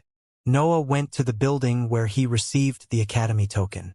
The same old woman was on the desk inside the structure. I need to state the courses that I want to attend, and I would like to ask information about one of them. Noah handed his token to the woman that gestured him to continue. General Cultivation, Real Battle and Study of Magical Beasts. I would like to know more about the Elemental Forging course though. The woman nodded and wrote something on a tablet on the desk. She then raised her head to look at Noah, spoke in a calm voice. You need to request for an external teacher, but it will cost you. Noah was aware of that aspect and replied. How much? She sorted some kind of inscribed sheet before answering him. There is only one cultivator affiliated to the academy that teaches it. He requests for 300 credits for every private lesson. That much? What I have is just enough for 10 lessons. Noah was quite conflicted about that. On one side, he already had everything he needed to increase his strength in the incoming years. On the other one, he was afraid that his lack of knowledge in the inscription field would be a hindrance to his future advancements. Fuck it. It's just money. I accept. How does it work then? The woman wrote a line over the sheet and then did the same with the token. It might take a while for him to arrive at the academy. Just attend your normal courses. The token has the schedule already stored in it. You will be informed when your requested teacher arrives, and you will directly pay him. Noah took the token back and bowed. He hurriedly went back to his lodging. There were no lessons for the whole week, and Noah had too many techniques to catch up with. He looked at the Yin body first, but he found out that it was required to be cultivated at night. Since it was still midday, he chose to inspect the rank 0 spell. Shadow steps. It creates small circles made of breath under your feet. Stepping on them will propel you at fast speed in the desired direction. It was a movement-type spell. It could vastly improve Noah's footwork, making his fast martial art more deadly. There was also another reason why he chose it. It was completely compatible with his flight through Echo's wings. Noah focused on the diagram and memorized it in 2 hours. It was a rank 0 spell after all. Learning it took no time to Noah that was already halfway through the first rank of the Sea of Consciousness. Noah stood up and replicated the lines of the diagram in his mind. Mental energy and breath were expended, but their quantity wasn't much. This consumption is totally sustainable in long fights. I only need to train in it. A small black circle appeared under his soul as Noah raised his foot in the air. Noah stepped on it and pushed with medium strength. The ring shattered, but Noah jumped till the ceiling of the room, blocking the impact with his hands. Definitely worth the consumption. I should train more in an open space. Maybe I can pick up some simple missions already. He tried some more times to get used to the sensation of the activation of the spell, and then moved his focus to the martial art. 3 forms of the Ashura. It basically consists of 3 techniques that have to be implemented in my martial art to improve its rank. However, I'm not totally sure that I have enough breath and mental energy to use it. I should just memorize the moves for now. I'll try its actual prowess outside the academy. Noah trained in the 3 forms. His sabers swung across the room as they moved according to the instructions of the martial art. He could clearly feel that there was an incredible power behind the positions, and he tried to mix them with his already mastered art. In the end, the night came. Noah could not wait anymore, and he stuffed some food from his space ring in his mouth and sat on the floor with the in-body scroll open in front of him. I first need to choose where the absorption should begin. It is usually advised to equally distribute the breath on the body, but I'm quite sure that my 7 acupoints know what to do. His acupoints refilled the breath in his body as soon as it was used. However, since he reached the liquid stage, that breath had become quite useless in battle. Noah focused on his acupoints. The in-body method of absorption was similar to his dark vortex cultivation technique. The dark vortex was created consuming part of his breath to attract the one of its same kind. The in-body created a vortex that rotated at a certain rhythm that attracted only the breath of the darkness element and distributed it in certain parts of the body. In the in-body method, the focus was on the bone marrow. Noah didn't need to create a vortex since he had already 7 of them and only focused on changing their rotation rhythm. It was hard at the beginning, since even a slight mistake would stop the attraction of the breath. After attempting for 4 hours, Noah finally managed to control one of his acupoints to follow the described rhythm. A cold sensation enveloped his back.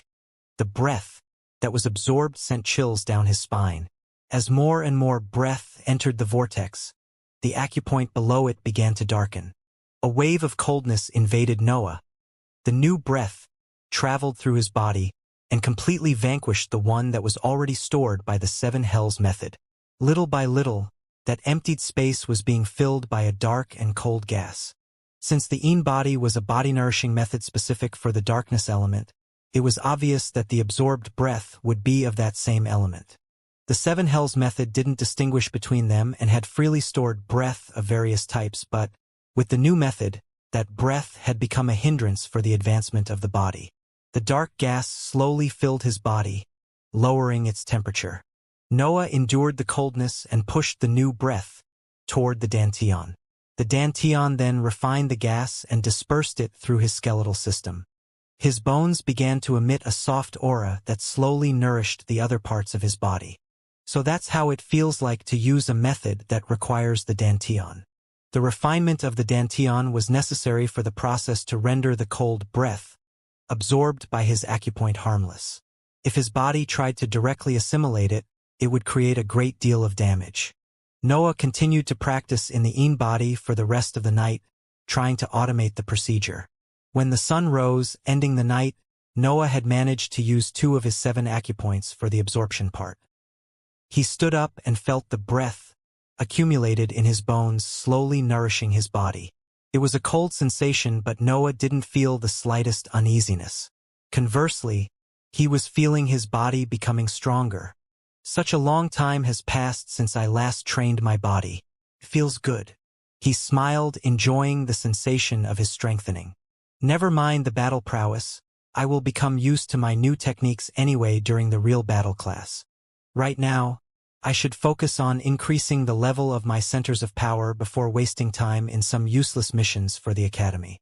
That's what he did in the free week before the beginning of the lessons. The day was reserved for the Xianxia rune and his martial art, while the night was spent trying to cultivate together dantian and body through his 2 techniques. When the free week ended and Noah exited his lodging, his usual aura seemed even colder and his skin was pale, but not in an unhealthy way. As he moved toward the building, he noticed that the streets of the academy were crowded with young students that he had never seen before. It seems that the test period is usually break time for the students. They were all back in their families or away doing missions for the academy. June arrived behind him and solved his doubts.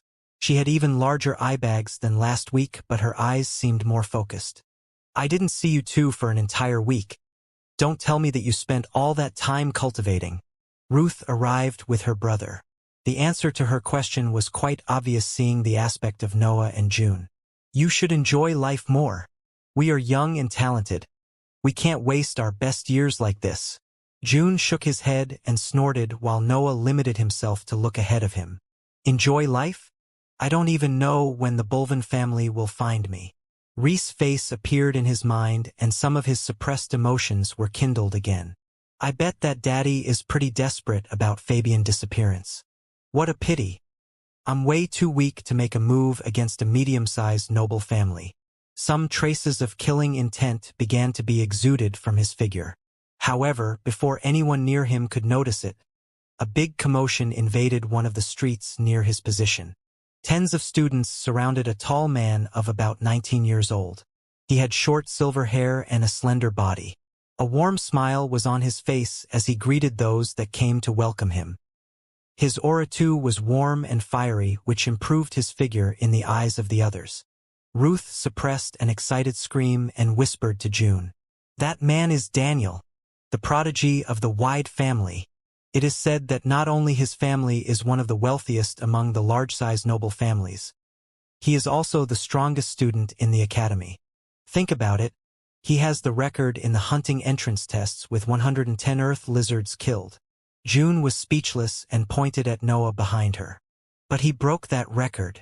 June didn't hold her voice, so all the students near her heard what she said. Whispers began to resound between the various groups of students until, eventually, those words arrived at the youths surrounding Daniel. "Someone broke Lord Daniel's record? Hump. I bet he was fighting ants.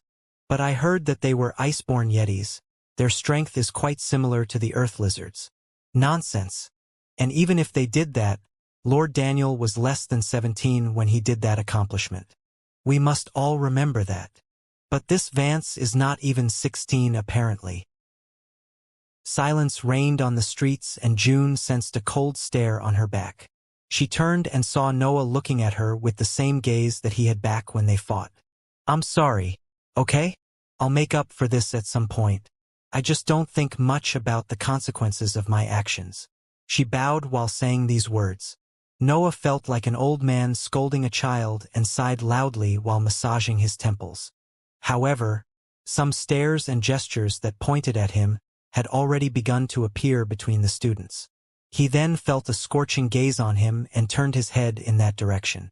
His eyes inevitably crossed Daniel's ones, and they stared at each other for a whole minute. Noah felt that Daniel's nature was completely different from his. He could not explain why. It was more of an instinct rather than a sensation. Is he stronger than me? Well, he is at least 3 years older. Noah felt that Daniel's strength was slightly above his. He wasn't sure that he could beat him. After their stares, Daniel began to speak. "So, you must be Vance. Why don't you join me and my friends for a drink?" "Oh, you can bring your group too. The more the merrier." Daniel's smile began even brighter as he gently asked that. Ruth turned to look at Noah with an eager expression, but he answered immediately before any plead reached his ears. "No, I have a lesson now." After these words, he walked toward his appointed building between the amazed gazes of the other students. Noah entered the building and sat on one of the farthest seats from the teacher's desk. Megan was already there waiting for all the students to gather. June arrived right after and sat next to him. "Why didn't you join Daniel?" Noah replied in a calm tone. "Because I had a lesson." "But isn't he the most famous person in the academy?" Noah shrugged his shoulders. "Should I care? Well, face is really important to nobles. There is a high chance that his group will retaliate." Noah shrugged his shoulders again and focused on Megan. The course went on for a few hours with the professor explaining the most common usage of the various centers of power. After that, Noah went back to his lodging and found out that June's warning was on point. 2 male students were standing in front of his accommodation with smirks on their faces. "Do you think that breaking Lord Daniel's record gives you the right to ignore him?" The other continued. "Lord Daniel is too kind and doesn't care about that stuff, but you clearly disrespected him this morning. You'd better follow us and apologize in front of him." Noah understood part of the situation. "They want to gain points with that guy by using me as a sacrifice?" Noah shook his head and spoke in an uncaring tone. "Hey, what is the meaning of gravely injure, according to the academy rules?" The 2 students were a bit surprised by his words and replied honestly. "Well, any permanent injury, of course." Noah nodded and wielded his sabers. "I only want to cultivate in peace, but if you force me, I will break both your arms and hang you naked on the board on this side of the river." The 2 students were speechless for a moment before exploding in a sonorous laugh. "Who do you think you are? If you ever touch me, L-, He could not finish his phrase since Noah had already appeared in front of him. The handle of his saber hit with incredible momentum the pit of the student's stomach. The student fell on his knees and began to throw up. Noah grabbed his head and smashed it on the ground, making him faint. The other student grew scared and turned to run away. Noah charged again. A small black circle appeared under his foot, speeding up his assault. He immediately arrived behind the other student and strongly hit his nape with the bladeless side of his saber. He fainted on the spot due to the impact of Noah's attack. The Shadow Steps spell sure is useful. He had used the rank 0 spell in both his charges to obtain a greater momentum, and the effects greatly pleased him. Now let's take care of these two. A great commotion occurred that day in the academy. One of the new students carried 2 of his seniors on the board at the center of the lodging area. The seniors were unconscious and were, most importantly, naked from head to toe. The new student then hanged them upside down on the board and went away uncaringly. I really went too easy on them. Noah sighed. He was back in his room. In the end, he didn't break their arms. He was still too wary of Thaddeus' threat. Well, they should have learnt their lesson at least. If they ever come back for more trouble, I'll just be harsher with my methods. He was in a good mood since he had had the chance to test his new spell. Its effects were like he had predicted. I should even be able to fly for longer times since I can continuously use the Shadow Steps in the air. I guess I will have to do more experiments as soon as I pick a mission. He spent the rest of the day training, waking up early in the morning to attend the real battle course. There were many people on the streets of the academy, and most of them gazed at Noah before whispering in their groups. Everyone should now know that I'm not to bother. Good. His message seemed to be fully conveyed as no one dared to cross his eyes. Was it a good fight? With the exception of June, of course. It wasn't really a fight. June nodded and continued to move forward. We need a sparring partner in today's course. Can I count on you for that?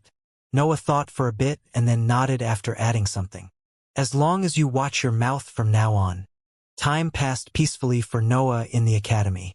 He would attend his 3 weekly lessons and then spend the rest of his time cultivating. His knowledge of magical beasts became vaster as it did his expertise in the cultivation topic. His strength also steadily rose, and, with June as his sparring partner, he had become quite used to the changes in his fighting style. Almost 2 months had passed since his entrance in the academy, and it was time for him to complete a mission. Noah was standing in front of the board with a pensive expression.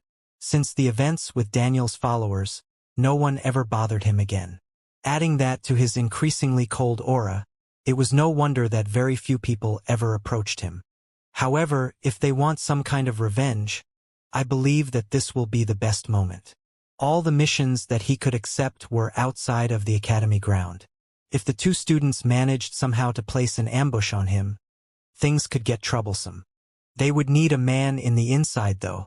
Well, even if they do plan something, I will just use this chance to test my progress. The oath they swore concerned the academy. The information about its students was quite free to divulge. In the end, he picked the hunting mission with the biggest reward and moved to the exit of the academy. He felt some gazes on him, and one of them was especially intense. Here is the man on the inside.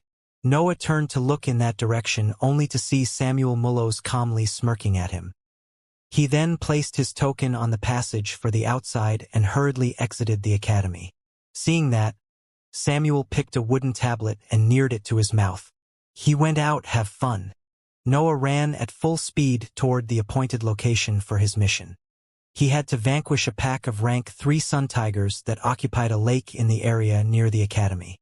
Since these magical beasts disrupted the environment of the lake, many precious plants had been lost, and the academy issued a mission to restore the zone the way it was.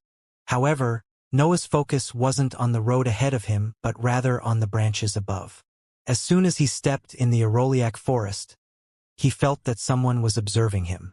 That sensation didn't stop as he moved, but only became more real. He could clearly sense that someone was following him. This time, I won't let them go with just a bit of public humiliation. Noah's eyes shined and he uncovered his upper body. Black rings appeared under his feet and his speed increased drastically. His figure distanced from the pursuers and they increased their pace to keep their vision of him. Noah zigzagged between the trees, making his figure hard to follow. At some point, he reached a large trunk and went behind it.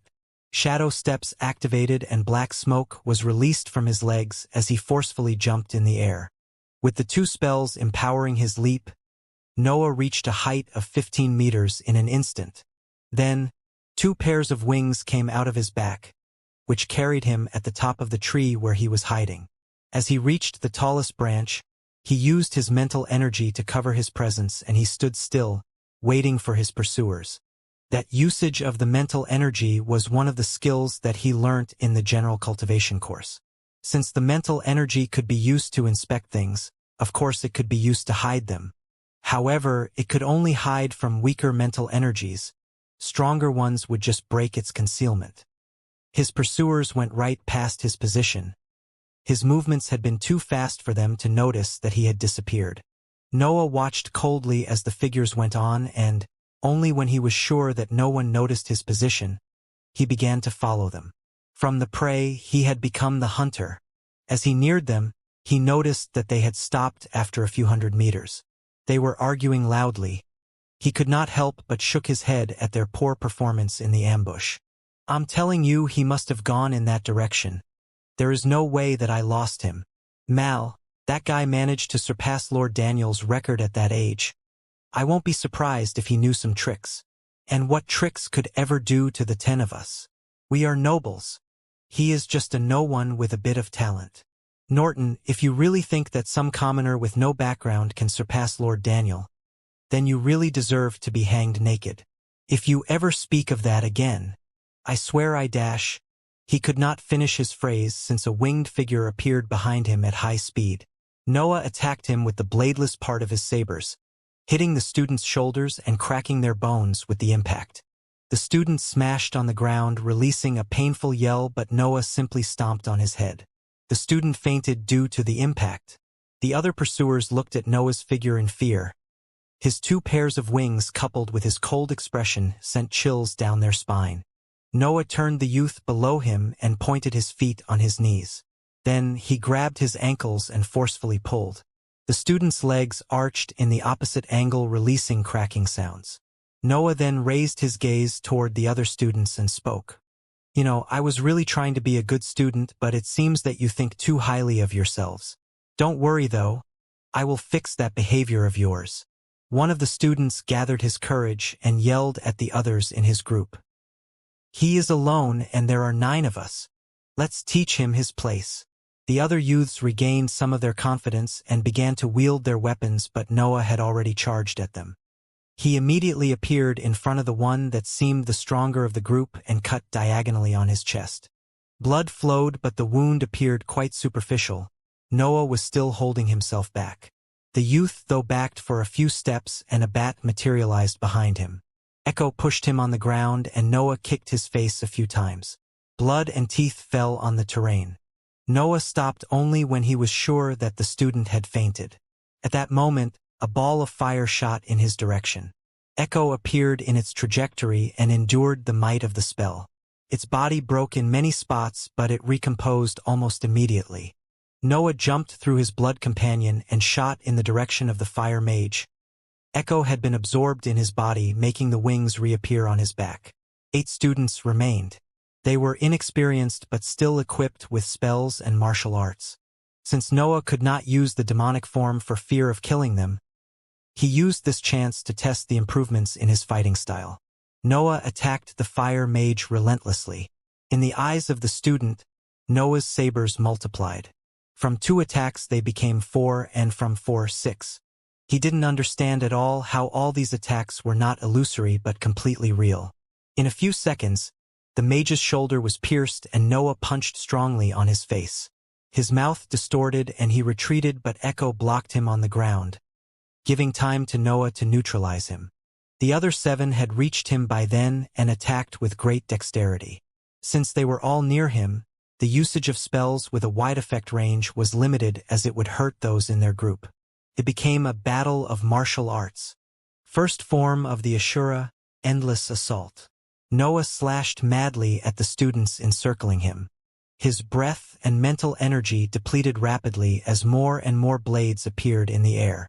7 students attacked Noah in every direction, but each of their strikes was blocked and counterattacked. Noah's figure was surrounded by the afterimages of his attacks that clashed on all 7 at the same time. The Ashura was a humanoid magical beast with 3 heads and 6 arms. The 3 forms of the Ashura, as a rank 4 technique, could inherently improve the martial art of a cultivator, multiplying his attacks till they reached the number of arms of the Ashura. Each form, on the other hand, had more amazing effects. The first form could increase the number of attacks by a large amount, creating material afterimages through the breath of the cultivator. However, fighting in that way comported a heavy burden on the cultivator's mind. Noah was battling 7 people at the same time, his mental energy depleted to aid his concentration on his various opponents. He didn't commit any mistakes, though. There were no flaws in his combat style. He had already been used on dividing his senses with the blood companion, so it had been easier for him to learn the first form. Little by little, all the students were pushed back, with many small cuts appearing on their bodies. In Noah's perception, it was like fighting each one of them in a 1-versus-1 battle. I don't believe that any of them can match my proficiency. He had wielded a saber since the age of 8, and he had fought non-stop since that moment. There was no way that some spoiled kids could match his blows. In about 30 minutes, the 7 students were all on their knees, covered in injuries. Noah drank a potion to refill his mental energy. The fight had almost depleted it completely. The martial art is amazing, but I still can't use it. The first form is the limit of my current level. He was sweating profusely and his dantian was almost empty, yet he had managed to defeat all the youths without gravely injuring them. He neared one of them and pressed him on the ground. Then he pointed his feet on his junctures and arched his limbs in their opposite angle. Cracking sounds and screams resounded in that area of the forest as Noah proceeded to break the arms and legs of each one of the attackers. Then he tied them up to the biggest tree and slowly stripped them. The students were either crying, pleading for mercy, or cursing him loudly. They were 8 men and 2 women, all tied, naked, and with their limbs broken. Noah spoke to the group. I believe that you won't die just because of these wounds, and your limbs will be fine after a few weeks of rest. I will go and finish my mission now. I'll take care of you when I come back. More curses were spewed from their mouths, but Noah simply neared the ones that spoke and punched them until all their teeth had fallen. Silence reigned in the group of tied students after that treatment. Noah then pretended to go on his way, but instead concealed his presence after he was away from their sight, a return to the tree where they were restrained. He sat on one of the branches and meditated to refill his dantian while his attention was on the students. That fucker! How daring he is to dash! Shut up. This is all your fault. I should have never followed you in this suicide mission. I agree. That guy is simply too frightening. Frightening? That guy is a demon in a human's hide. He didn't even spare Val and Leah from this treatment. The eyes of the males unconsciously focused the naked bodies of the 2 girls who were crying and trying to cover their bodies. However, their limbs were lifeless. There was nothing that could hide their figures. I believe that we should stop bothering Vance. I don't really want to think of what would happen if we lose another time to him. The students agreed, and Noah nodded from his position above them. It seems that I won't have to plan a way to secretly kill them. Noah cultivated for half a day and then went to the lake that his mission indicated.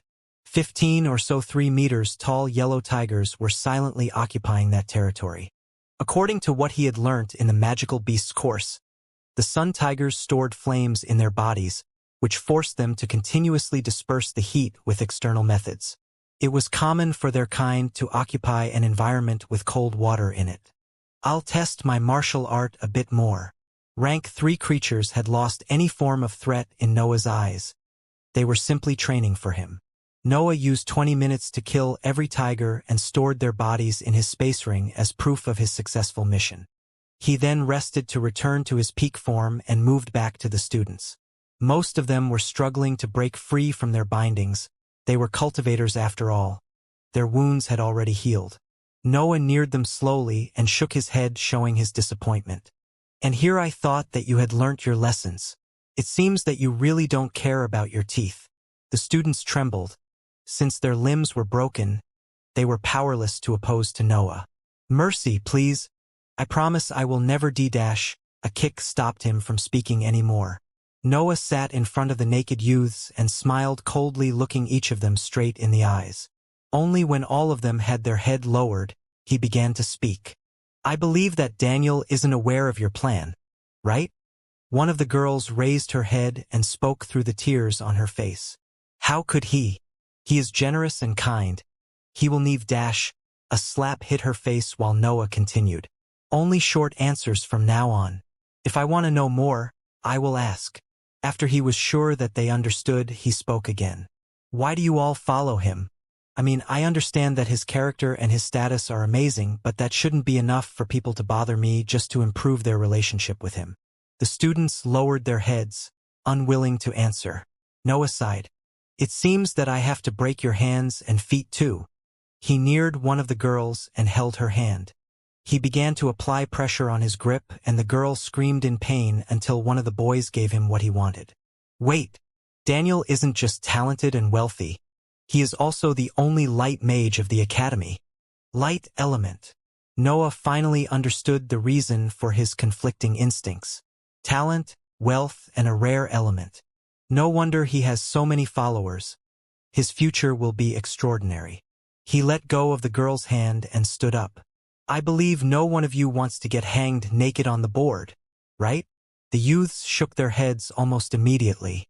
"Good, you must know that I'm quite short on money lately, and this makes me really vengeful. Is it possible that you have some kind of solution to my problem?"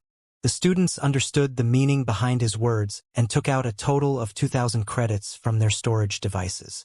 Noah gathered the crystals and nodded at them. "Just one last thing. You are my seniors, so you must have a better accommodation. Am I right?" The lodgings were decided according to the seniority of the students, and their distance from the source of the river was chosen based on their strength in their class. However, the academy allowed challenges between students if they wanted to improve their accommodation. They could also be traded or given away with the authorization of both interested parts. Noah didn't really want to challenge other students, but since the chance presented itself, he wouldn't waste it. "So, who of you has the closest one to the source of the river?" The students turned to look at one of the boys. Noah smiled and crouched toward him. The student panicked and began to plead. "No, please, my family invested so much in my studies here.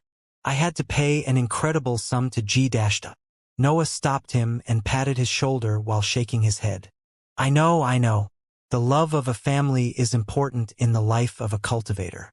What are a few days hanged in front of the whole academy in comparison?" The student paled and gritted his teeth. "Fine, but one to dash." A kick hit him in the face. Noah's eyes shined with a cold light as he focused his mental energy on the youth. "One day you what? I only wanted to cultivate in peace, but you came to me seeking trouble. If it wasn't for the academy's rules, I would have killed all of you already." The students trembled at Noah's pressure. They knew that he was telling the truth. "I will warn you just once. If you ever approach me again with bad intentions, I will gladly get expelled only to taste the pleasure of taking your worthless lives. Are we clear?" His mental pressure intensified. It could be said that the strength of his sea of consciousness was unmatched among those near his age. One by one, the students slowly nodded and Noah released the pressure. "Since we have an understanding, I say that we can go back to the academy. Our story will be that you were ambushed by sun tigers and that I luckily saved you. Since you were so grateful to me, you decided to treat me with your accommodation. Okay?" Some of them tried to complain, but his pressure unfolded again. "I'm open to suggestions.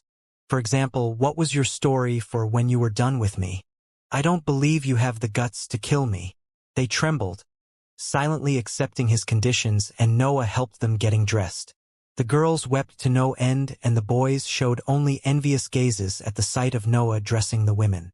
Noah was completely indifferent during the whole time. "What's the point of being this good-looking if you are so weak?"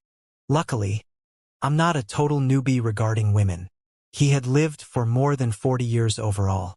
Even without considering his aloof personality, the bodies of girls that young posed no appeal to him. When he finished dressing all the students, Noah took out some of his clothes from his space ring and tied them together to form a large carpet. Then he threw the students over it while Echo exited his body. A youth and a big bat carried 10 students with broken limbs through a Roliac forest. Their pace was slow, but in half a day they managed to reach the gate of the academy. Noah put his token on the ground and the passage opened. Echo went back into his body and Noah slowly carried the crowded carpet into the academy ground. Samuel was still waiting there with a smirk on his face which turned in an astonished expression as he saw the outcome of the ambush. Noah saw him and put a smile on his face. "Ah, if it isn't the heir of the Mullos family. Come here and take care of these poor students that I luckily rescued. I have a small matter to attend with this one." Noah grabbed the one that had the best accommodation and uncaringly carried it toward the building where he first received the token. Samuel waited for Noah to leave before nearing the group of impaired students. They had all their limbs broken and some of them missed many teeth in their mouths. What happened? He could not help but ask that question. The students lowered their heads until one of the girls spoke with a soft voice. "He saved us from a pack of sun tigers." The story was obviously made up. How could a pack of rank 3 magical beasts beat that badly 10 students of the academy? Samuel wasn't that stupid and replied to her. "Tell me what has happened. I will report everything to a teacher and we will ruin him." That time it was one of the male students that answered. "Forget it, Samuel. That guy fights like a demon and he even had room to hold back. He didn't even use that black smoke you spoke about. I just want to stay away from him." Meanwhile, Noah had arrived in front of the old woman that gave him the token. She was speaking with a skeptical tone toward the student on Noah's back. "Are you sure that you, Kent Omen, want to exchange your lodging with Vance's one?" Kent answered softly. "Yes, I'm sure." The woman sighed and shook her head. "Your tokens, please." It was night and Noah was silently cultivating. 7 vortexes were on his back, constantly absorbing cold and dark breath, and pushing it toward his dantian. In front of his dantian, another vortex rotated between his joint hands, taking in even more breath from the environment. The process of training both his dantian and his body at the same time was quite taxing for his sea of consciousness, and even the stress on his dantian was not negligible. However, Noah held on. When the dawn came, Noah opened his eyes. 1/6 of his mental energy was depleted and he felt nothing but tiredness from the intensive training, but he was used to it by then. 1 month had passed since the events with the other students and Noah never slacked off. He occupied his new accommodation and made the best use of the higher density of breath by managing to practice in the dark vortex technique and in the Een body at the same time. He had to review his training schedule though, as he had to rest after spending the whole night in that way. "The advancements of my body are better than what I predicted. Since I was already at the peak of the lower tier, I should be able to obtain a rank 4 body before I turn 20. He had the vague feeling that his fast improvements were due to the 7 Hells method. Noah laid on his bed and was about to take a short nap when 2 loud knocks resounded from the entrance door. Troubles? Unlikely inside the academy grounds. He went to open the door only to be assaulted by the worst smell he ever felt. Vomit, booze, piss, dirt, sweat. All these odors mixed together to create the most disgusting scent in the world. Noah unconsciously held his nose and looked at the cause of the smell. There was a middle-aged man in front of his door. He had long and oily hair. His beard was curly and full of dirt. Dandruff was everywhere on his face, but instead of being white, it was yellow-brown due to the smelly sweat that continuously came out of his pores. His clothes were ragged and full of holes. Noah recognized some dark stains on them that emitted even more smelly odors. A big jar full of wine was in one of his hands and, on his back, a ragged backpack hanged seemingly empty. Noah was confused and asked with his hand still on his nose. "You are?" The man sniffed and cleaned the remains of his mucus with the sleeve of his free hand, adding another dark stain on his clothes. "I am the professor that you requested for. You are Vance, right? I'm here to teach you about the elemental forging method." Noah heard his words but was still quite doubtful. He picked his token and, to his surprise, It stated that his requested teacher had arrived at the academy. Mr. Ivor? The man nodded. That's right. Took a bit for Noah to accept the situation. In the end, he simply moved away from the doorstep and lightly bowed. Please come in. Ivor was a bit surprised by his manners and entered the lodging, sitting on the floor next to its entrance. Noah's new accommodation was more luxurious than his previous one. It had 3 rooms with 1 big bathtub in one of them and a comfortable bed in another one. The last one was empty, which he used to train his martial art. Ivor drank from his jar while Noah closed the door and looked at the man on the floor. He could not help but think of him as a beggar rather than a powerful cultivator. Ivor took a big sip and cleaned his mouth with his sleeve before speaking. Give me the credits and let's start with it. Each lesson will last 1 hour, but most of the time I will just resolve some of your doubts. Noah took out 300 credits and handed them to him. So you don't have any talent in the attunement method and you requested for me. Let me give you some warnings first. This method is far from perfect. It involves a heavy burden on the mental sphere. 1 misstep and your journey as a cultivator will end. Ivor pointed at his head. My sea of consciousness is full of cracks and there is no hope to heal it. That happened due to the backlash of the method, so don't come crying to me if you end up in the same situation. You've been warned. Noah could not help but imagine the life of the man in front of him. He lives with a cracked mental sphere all the time. No wonder he ended up in such a state. He must be in constant pain, and yet he keeps on living. He had tasted the suffering from a damage on the sphere. He knew how painful it was. He is indeed praiseworthy for managing to stay sane. The attunement method uses the breath of the world as the language for the inscriptions. It takes years of studies and constant practice to imitate perfectly the behavior of that energy. Its effects will then be within the range of what the breath allows. For example, let's say that you were to inscribe a weapon with the attunement method in order to make it sharper. You would need to learn the words that the breath uses to indicate that quality and then write it on the weapon. The inscribed weapon will then gain the sharpness dictated by the breath. Ivor stopped speaking and took another long sip of the wine. He breathed roughly for a few seconds before continuing in his explanation.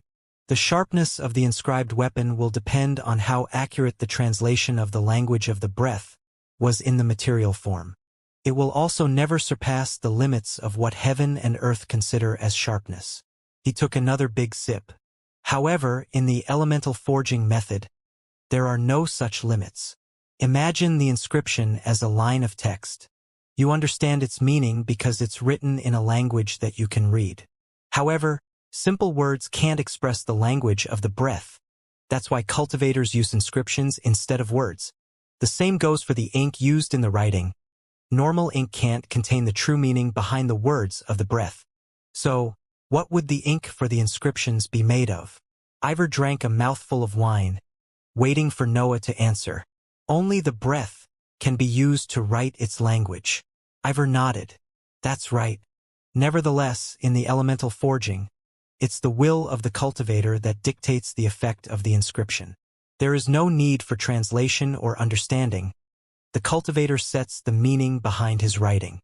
Noah sat on the floor in front of Ivor and fell deep in thought. In the attunement method, a cultivator learns to hear the breath and copies its meaning, writing it with the breath itself. In the elemental forging, the cultivator writes his own meaning. It's no wonder that a strong will is needed to create a satisfactory effect. A doubt formed in his mind and he raised his gaze to look at the professor. What is the ink in the elemental forging? Ivar nodded again and continued his explanation. This is one of the first problems of the method. Even if a cultivator has a will that equals the heaven and earth, it will be useless if he lacks the ink that can sustain the meaning of his words. However, only the breath can give birth to such wonderful effects. Ivor took out a filthy book from his backpack and handed it to Noah. You can imagine, though, that the breath of heaven and earth will never follow the instructions of a cultivator. It barely allows some of them to hear its language after all. That's why, if you want to use the elemental forging method, you need to steal the breath from heaven and earth. Ivor pointed at the book and Noah carefully opened it.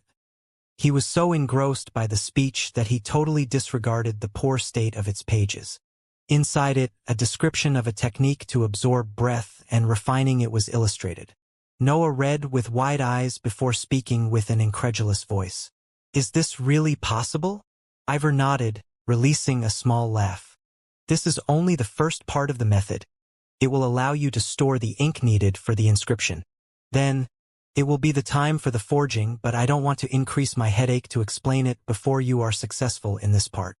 Ivor stood up and prepared to exit the door when Noah stopped him. "How do I know that all of this is possible? For what I read here, many of these processes are conflicting with the theories about cultivation." Ivor snorted and took out a small sheathed knife from his backpack. "Have you seen an inscribed weapon before?" Noah nodded and focused on the knife. "This is my masterpiece and the only stable product that I managed to forge. I made it imbuing my meaning of sharpness." He unsheathed the knife by less than a centimeter and hastily put it back inside the cover. "If you decide to give up, I want that book back." Ivor exited the lodging, leaving a confused Noah still sitting on the floor. "Is he brain damaged?" "I felt nothing form that just dash thud." He stopped his thoughts because he heard a thump behind him. He turned and his pupils constricted looking at the scene. The bed was cut in two and a long vertical sign was on the wall behind it. "What the fuck? When did that happen?" Noah stood up and inspected the bed. It was a clean cut and some residual traces of breath were still there. Noah looked again at the book in his hands. His expression became serious. "I endured the forging of the 7 hells because my family wanted to slow my improvements. I find nothing wrong in doing something as dangerous because heaven and earth want to do the same." He sat on the broken bed and began to read through the pages. "Absorption and refinement of the breath in the sea of consciousness. This is madness." The technique created a way for the mental sphere to absorb the breath in the environment and then refining it as a personal form of energy for the cultivator. But the sea of consciousness is almost immaterial. How can it store something so powerful? The mental sphere was the most independent part of a cultivator. Even in the dantian, the breath would oppose the act of compression, maintaining its nature. What would it do to the mental sphere if it was refined in there? Maybe that's how Ivor's sphere cracked. Noah memorized the technique and decided to give it a try. "Let's start with the size of half a fingernail." Noah concentrated and his half-transparent figure in his sea of consciousness opened its eyes. Noah moved toward the bottom of the sea, in its deepest part. Here there should be fewer damages in case of a failure in the procedure. His figure crouched and touched the sphere with his hands. Slowly, the hands began to trespass the border of the walls, immersing themselves into the substance of his sphere. After a few minutes, the hands came out of the edges of the sea of consciousness, right into the material world. Noah felt his hands being disintegrated by the pressure of the outside world, but the water inside the sea entered his ethereal body, reconstructing them. Noah endured the pain and hastily made a gesture which expended even more of his mental energy to create a suction force on the outside world. In a few seconds, a small strand of black breath reached his hands and used the half-transparent body as a connection to enter his sea of consciousness. The breath was surrounded by the sea as soon as it entered the borders of the mental sphere and struggled madly to escape the restraints. At some point, it self-detonated, creating a shock wave that made all Noah's mental sphere shake. Noah interrupted the technique and opened his real eyes, holding his head due to the immense pain he was feeling. The technique described in Ivor's book was a method to connect the space inside the sea of consciousness with the outside world. The cultivator had to use his projection inside the mental sphere as a link where the breath had to pass through. However, the sea of consciousness was a personal space of the cultivator. It was his same mind, not a place appropriate to store breath. But the elemental forging method did exactly that. It forced the breath of heaven and earth outside of their dominion and refined it through the mental energy of the cultivator, making it a form of energy that could be shaped as the cultivator wanted. The breath had its own will, though. It could even oppose the advancements of the dantian. It was no wonder that it struggled to no end when it was put inside a sea of consciousness. Of course, a failure in containing it led to a backlash. That was precisely what was happening to Noah. The breath that entered his mental sphere self-detonated because he had failed to restrain it, and that caused the trembling of the sphere. Waves of pain shot from Noah's head while he could only endure them, waiting for his mind to stabilize. After about 10 minutes, the trembling stopped and Noah could focus again. He was incredibly pale and cold sweat was everywhere on his body.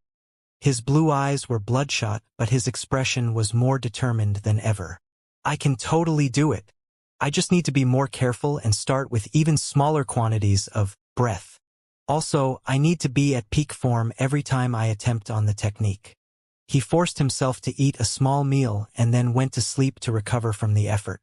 It took a week for Ivor to appear again in front of Noah's lodgings. He knocked at the door and waited for more than 20 minutes before Noah opened it. He smirked a bit seeing his appearance.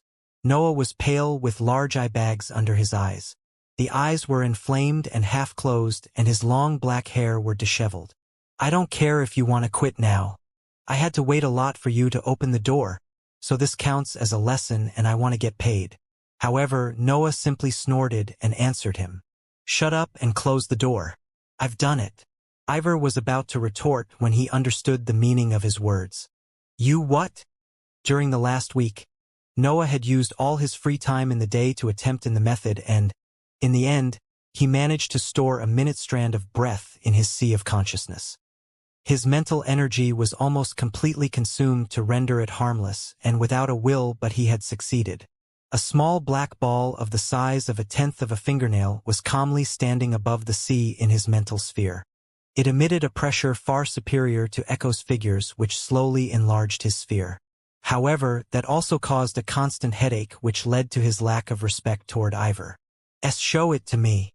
Ivor was still incredulous and asked for some proof, but Noah only snorted again. "And how the fuck should I do it? You only gave me the method to store and refine it. I don't even know what to do with this thing stuck in my head." Ivor seemed to remember something and took out another filthy book from his backpack, handing it to Noah. Noah hastily read through it and sat on the floor to concentrate. Inside his sea of consciousness, his ethereal figure neared the ball of breath. Mental energy was expended as the water rose from the sea and enveloped the ball. Noah was using all his focus to insert his will on the breath, and finally relaxed when his mental energy and the breath had mixed completely. What remained in the hands of Noah's figure was a dark blue ball. Ivor had waited expectantly for more than 1 hour in front of the sitting Noah. The process had taken a while, but he didn't mind. There was only anticipation in his eyes. Noah slowly opened his real eyes and raised his index finger in front of his face. A small dark blue ball came out of his finger and silently floated above it. Noah felt that it could control it like every other part of his body. "Wonderful!" Ivor screamed, interrupting Noah's thoughts. "Old man, calm down. My head still hurts." Since the breath was outside his mental sphere, the pressure had disappeared, but he still needed to rest to recover completely. Nevertheless, Ivor didn't care and carefully neared the ball of breath, inspecting it with shining eyes. "You are of the darkness element, am I right?" Noah was a bit surprised but nodded. "I guess so. This kind of shade can only be achieved with the black breath, proper of the darkness element, and a crystalline blue mental energy.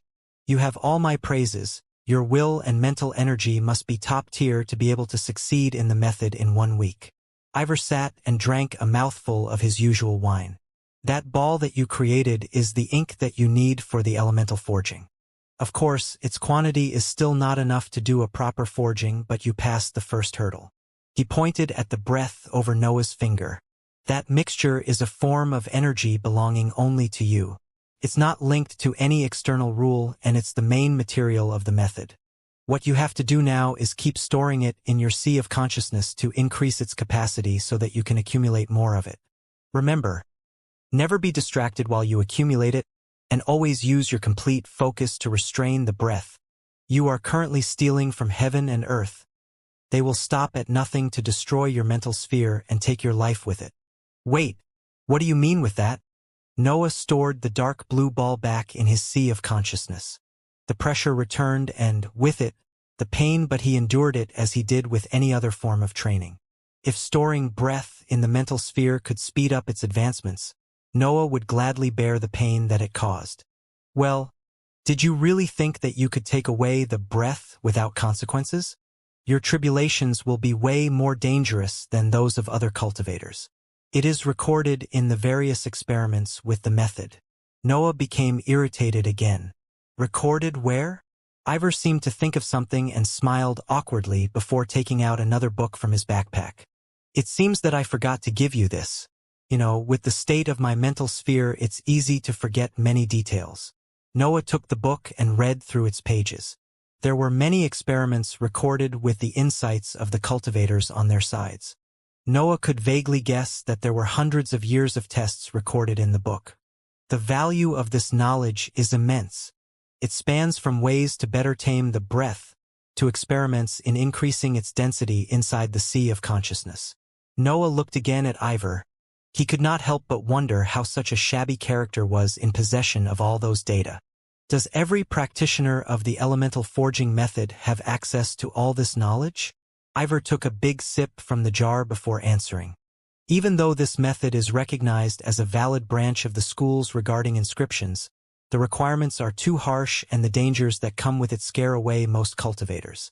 It's hard to find someone with a strong will and a sturdy mental sphere willing to take such risks only to attempt in an incomplete method. Noah's eyes narrowed. You didn't answer my question.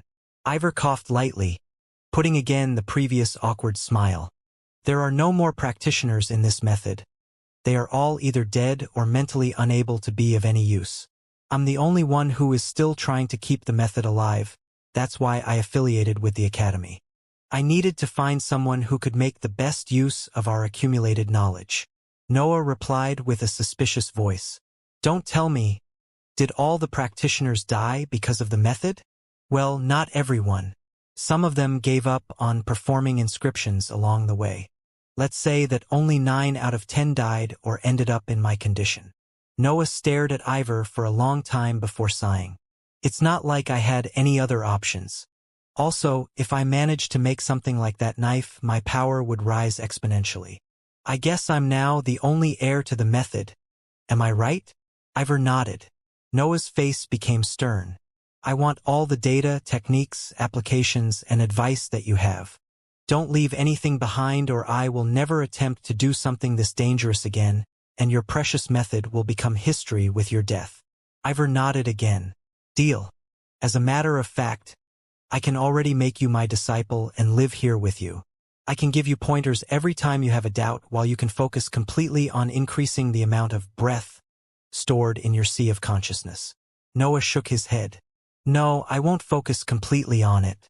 Actually, I intend to slow it down. Just this much of breath is almost my limit.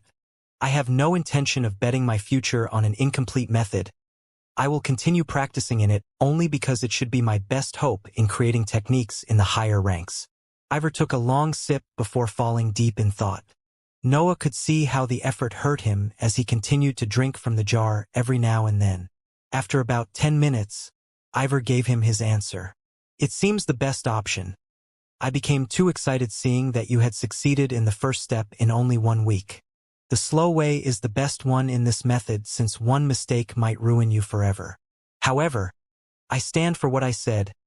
I will live here and help you whenever you need me. I just need some credits to afford the wine. You wouldn't leave your poor master suffering the whole time, won't you? Noah rolled his eyes and replied. How much do you need? Ivor scratched his beard and spoke in a soft voice. Oh, about 100 credits every week. Noah's eyes widened and he could not help but raise his tone to reprimand him. That's more than 400 every month. I only have a bit less than 5,000 credits. What kind of wine are you even drinking to be this expensive? Can't you find another way to ease your pain? Ivor shook his head. It is indeed a very expensive one done by an alchemy master. I guess I might lower the quantity a bit though if you really can't afford it. Ivor began to count with his fingers while gobbling large quantities of wine from his jar. Noah felt a bit of pity looking at him and sighed again. He is even willing to suffer in order to see his method being passed down. Well, I can always make more money with some specific mission, while I can't underestimate the value of an experienced cultivator on my side the whole time. Fine for 100 every month, nothing more. Mind you, they need to be enough even for your food supply. Here. Give me all the information you have on the elemental forging method. Noah handed him 400 credits while Ivor unloaded all the contents of his backpack. There were more than 10 books, all in a poor state. Ivor then began to point at each one of them, explaining its contents. It was at that moment that Noah remembered something and claimed Ivor's attention. There is another condition for you to live here. Ivor raised his head and waited for Noah to speak. You need to take a bath, Noah said, pointing at the bathtub in the other room. Time passed quickly in the academy. Noah had almost no time left for his daily needs.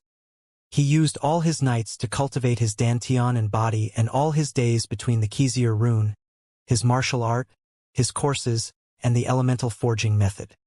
He had resumed sleeping only every 2 days in order to make room for all his exercises, and some results were finally shown on his 9th month in the academy.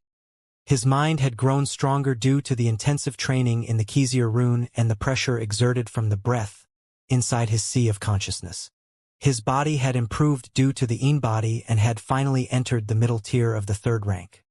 His dexterity with the 3 forms of the Ashura and the Shadow Step spell had vastly increased thanks to the continuous sparring sessions with June. The first form was still his limit though. He had concluded 3 more missions successfully. They were all hunting tasks, and Daniel's followers never created troubles for him again in them. However, the most important advancement concerned his dantian. Noah was slowly walking toward a building on the left side of the academy. He would inspect his dantian from time to time and nod in satisfaction as he looked at its contents. Black crystals were amassed in that organ, attesting his successful breakthrough in the solid stage. It has been only 2 months since I became 16, but I already reached the last stage of the 1st rank of the dantian. Only a week before, he had felt that he could not accumulate any more liquid breath, and he had hastily made preparations for his breakthrough. He had already 1 earth pill from Eccentric Thunder's inheritance. The only thing he needed was to be at his peak form to advance. The breakthrough had gone smoothly, mostly thanks to the pill, and he had successfully entered the solid stage. He had spent the following week cultivating to increase the amount of solid breath stored in the dantian, and then he had considered his options. There were some useful facilities inside the academy that were accessible once a cultivator entered the rank 1 solid stage of the dantian, but they also required merits points or credits to be used. I only have 2,400 credits remaining due to that scrounger, but my merit points amount to 140. They are enough for 2 hours inside the sulfur domain. The scrounger he was referring to was, of course, Ivor that had stayed in his lodging for the whole time. He wasn't much of an annoyance, as he would spend most of his time sleeping or clearing some of Noah's doubts regarding the legacy of the previous practitioners in the elemental forging method, but the cost of his wine was beginning to weigh on Noah. I need to increase my strength in order to have access to more remunerative missions. With my level, I can just complete those that have only merit points as a reward. The sulfur domain had precisely that use. It was a closed area where an azure flame burned constantly, and enduring the atmosphere near it increased the speed at which the mental sphere enlarged. Noah wanted to train there not only to improve his sea of consciousness but also to obtain some relief from the constant headache caused by the breath in his mental sphere. He had never increased the quantity of breath stored in his mind, and the pain had indeed diminished due to the improvements in his sea of consciousness. However, he wanted to speed up his training even more to experiment with the forging method. He had only studied the theory in the last period. Yet, to enter the sulfur domain, he needed to be at least in the solid stage of the 1st rank, so he had to train patiently until he reached that level. Noah had already registered for 1 hour in the domain, spending 60 merit points in the process. He was then left with 80 merit points and was quite eager to test the effects of that faculty. Noah arrived in front of a circular 1-story tall building. It had a large emblem with a blue flame depicted on it. Noah had his confirmation that he had reached his destination. He took out his academy token and went toward the entrance door when 3 youths blocked his path. "I'm sorry, but today the sulfur domain is reserved. If you want to complain, You can talk to some of the professors and I'm sure that your merit points will be refunded. Noah was quite jumpy in the last period due to the constant headache, so he didn't hesitate for one instant to reply with a bit of annoyance in his voice. Who reserved it? Another youth neared him and made an ample gesture with his arm before speaking with a proud expression. Lord Daniel, of course. He likes to be alone in the domain, and we make sure that he remains undisturbed in there. That guy again. Noah looked at the three students and noticed how their clothes seemed clean and expensive. Then he moved his gaze toward the side of the entrance door. There was a guard in golden armor that feigned indifference to what was happening in his area of patrol. These three should be from large-sized noble families, and they most likely bribed that guard. He shook his head in disappointment before fixing his gaze on the closer student. I don't care. I have no time to waste for your ass-licking rituals. I registered for 1 hour and I will do my hour. The only difference will be in what I will step on to enter that building. It can be the terrain if you move aside now or your beaten bodies if you keep blocking my way. The three students were enraged by Noah's mockery and began to reprimand him in a loud voice. How dares a simple junior speak to us in such a way? Get out of my sight, BF-. His phrase was interrupted since Noah's fist had clashed with his face. Noah understood that his words had no effect, so he didn't hesitate to attack. The student was sent back by the unexpected attack. The other two were about to jump on Noah, but he activated the Shadow Step spell and immediately appeared in front of the first youth. He had wielded his sabers during his charge, and he delivered 2 fast strikes with the bladeless sides of his weapons. The strikes multiplied midway and became 6 different attacks that hit the still stunned student on his joints. 2 blows for the elbows, 2 for the shoulders, and 2 for the knees. Cracking sounds sounded from his body as he fell powerlessly on the ground. The might of a rank 4 martial art coupled with the solid stage, and with the surprise effect rendered one of Noah's seniors harmless in a few instants. And that without even activating the first form. The other 2 students arrived on his back and launched a series of attacks with their weapons. Noah's upper clothes tore and his blood companion came out to block the incoming assault. Its figure was particularly lifelike and it successfully endured the strikes of the youths. Its body broke but, as the weapons sank in it, it reconstructed, blocking the movements of the blades. Noah didn't waste that chance and promptly charged at the closer student. The other one released his grip on the weapon to prepare a spell, but Echo screeched, releasing a sound attack that briefly disoriented him. It didn't take much for Noah to defeat the youth, leaving him with only one opponent. Noah neared him with Echo quietly crouched on his shoulders. You will not get away with this. Lionel, why haven't you done anything? The student yelled, looking at the guard on the side of the entrance. The guard shrugged his shoulders before replying to him. Small fights are allowed in the academy. No one had suffered any severe damage, so it's up to you students to handle the situation. Noah shook his head seeing that the youth had sought the guard's help. How can you nobles be so weak? With all your wealth, is this the best you can amount to? The student was angered by his words and tried again to launch a spell. His weapon was still stuck in Echo's body after all. Noah was on him before he finished his preparations and strongly hit his waist, making him crash on the ground. He sighed and rebuked him to vent a bit of the stress he had accumulated in the last months due to the side effects of the elemental forging method. I believe that your expensive combat teacher in your mansion will be ashamed to know that you tried to launch a spell at such a short distance.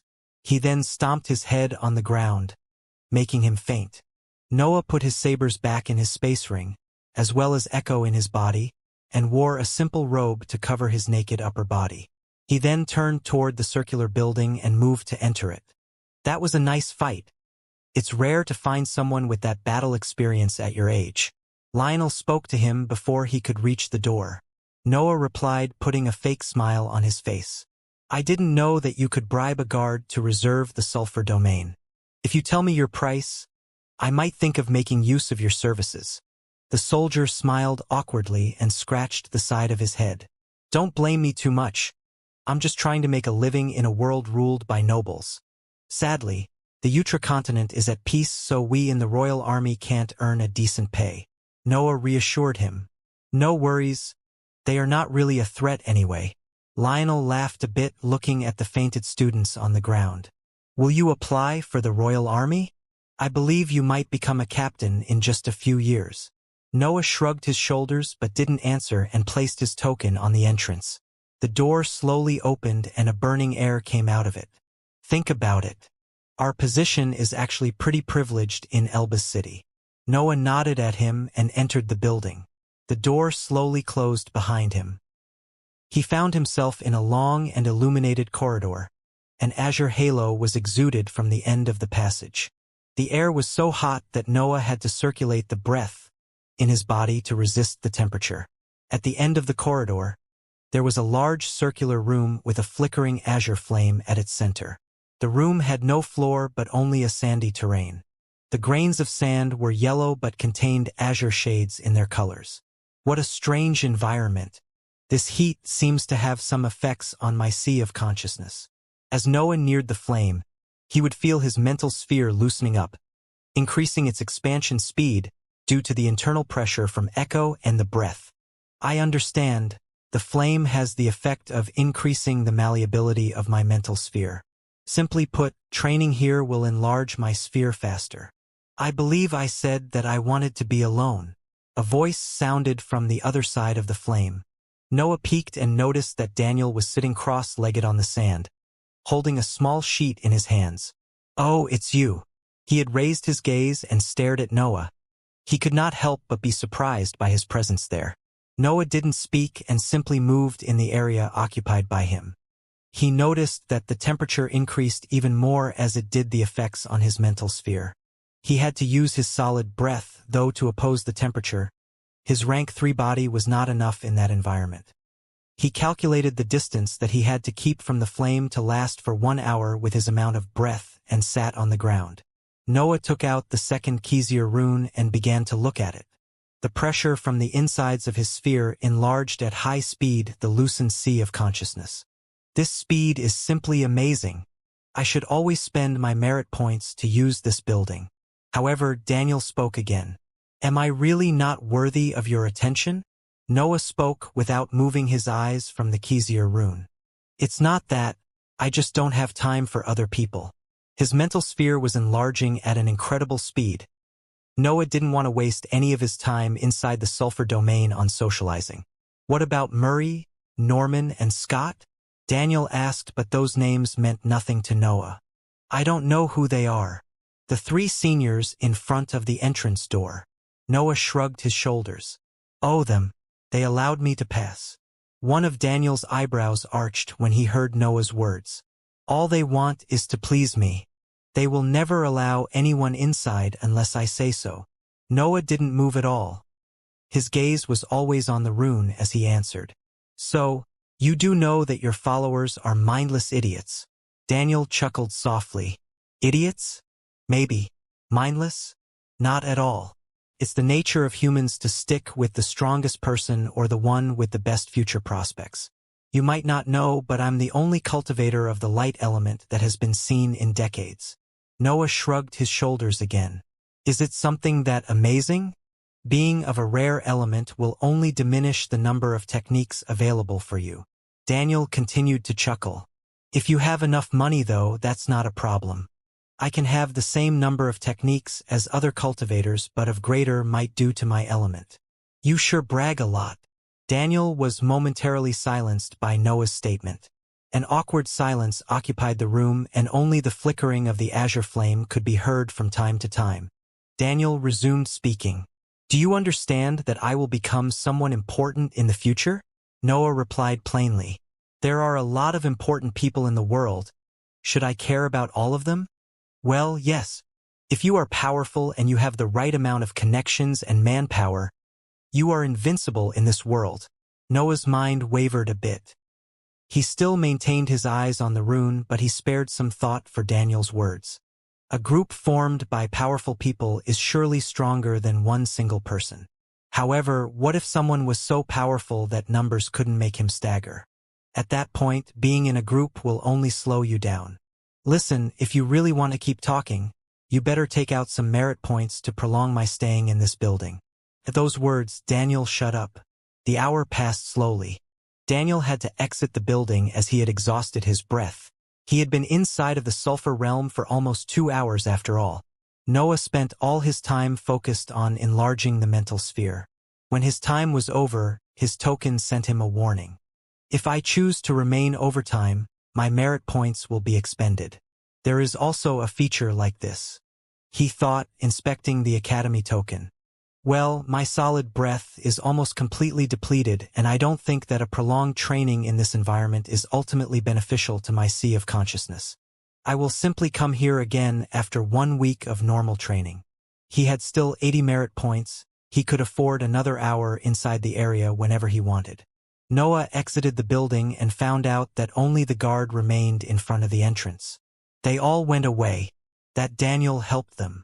Lionel spoke and Noah nodded at him.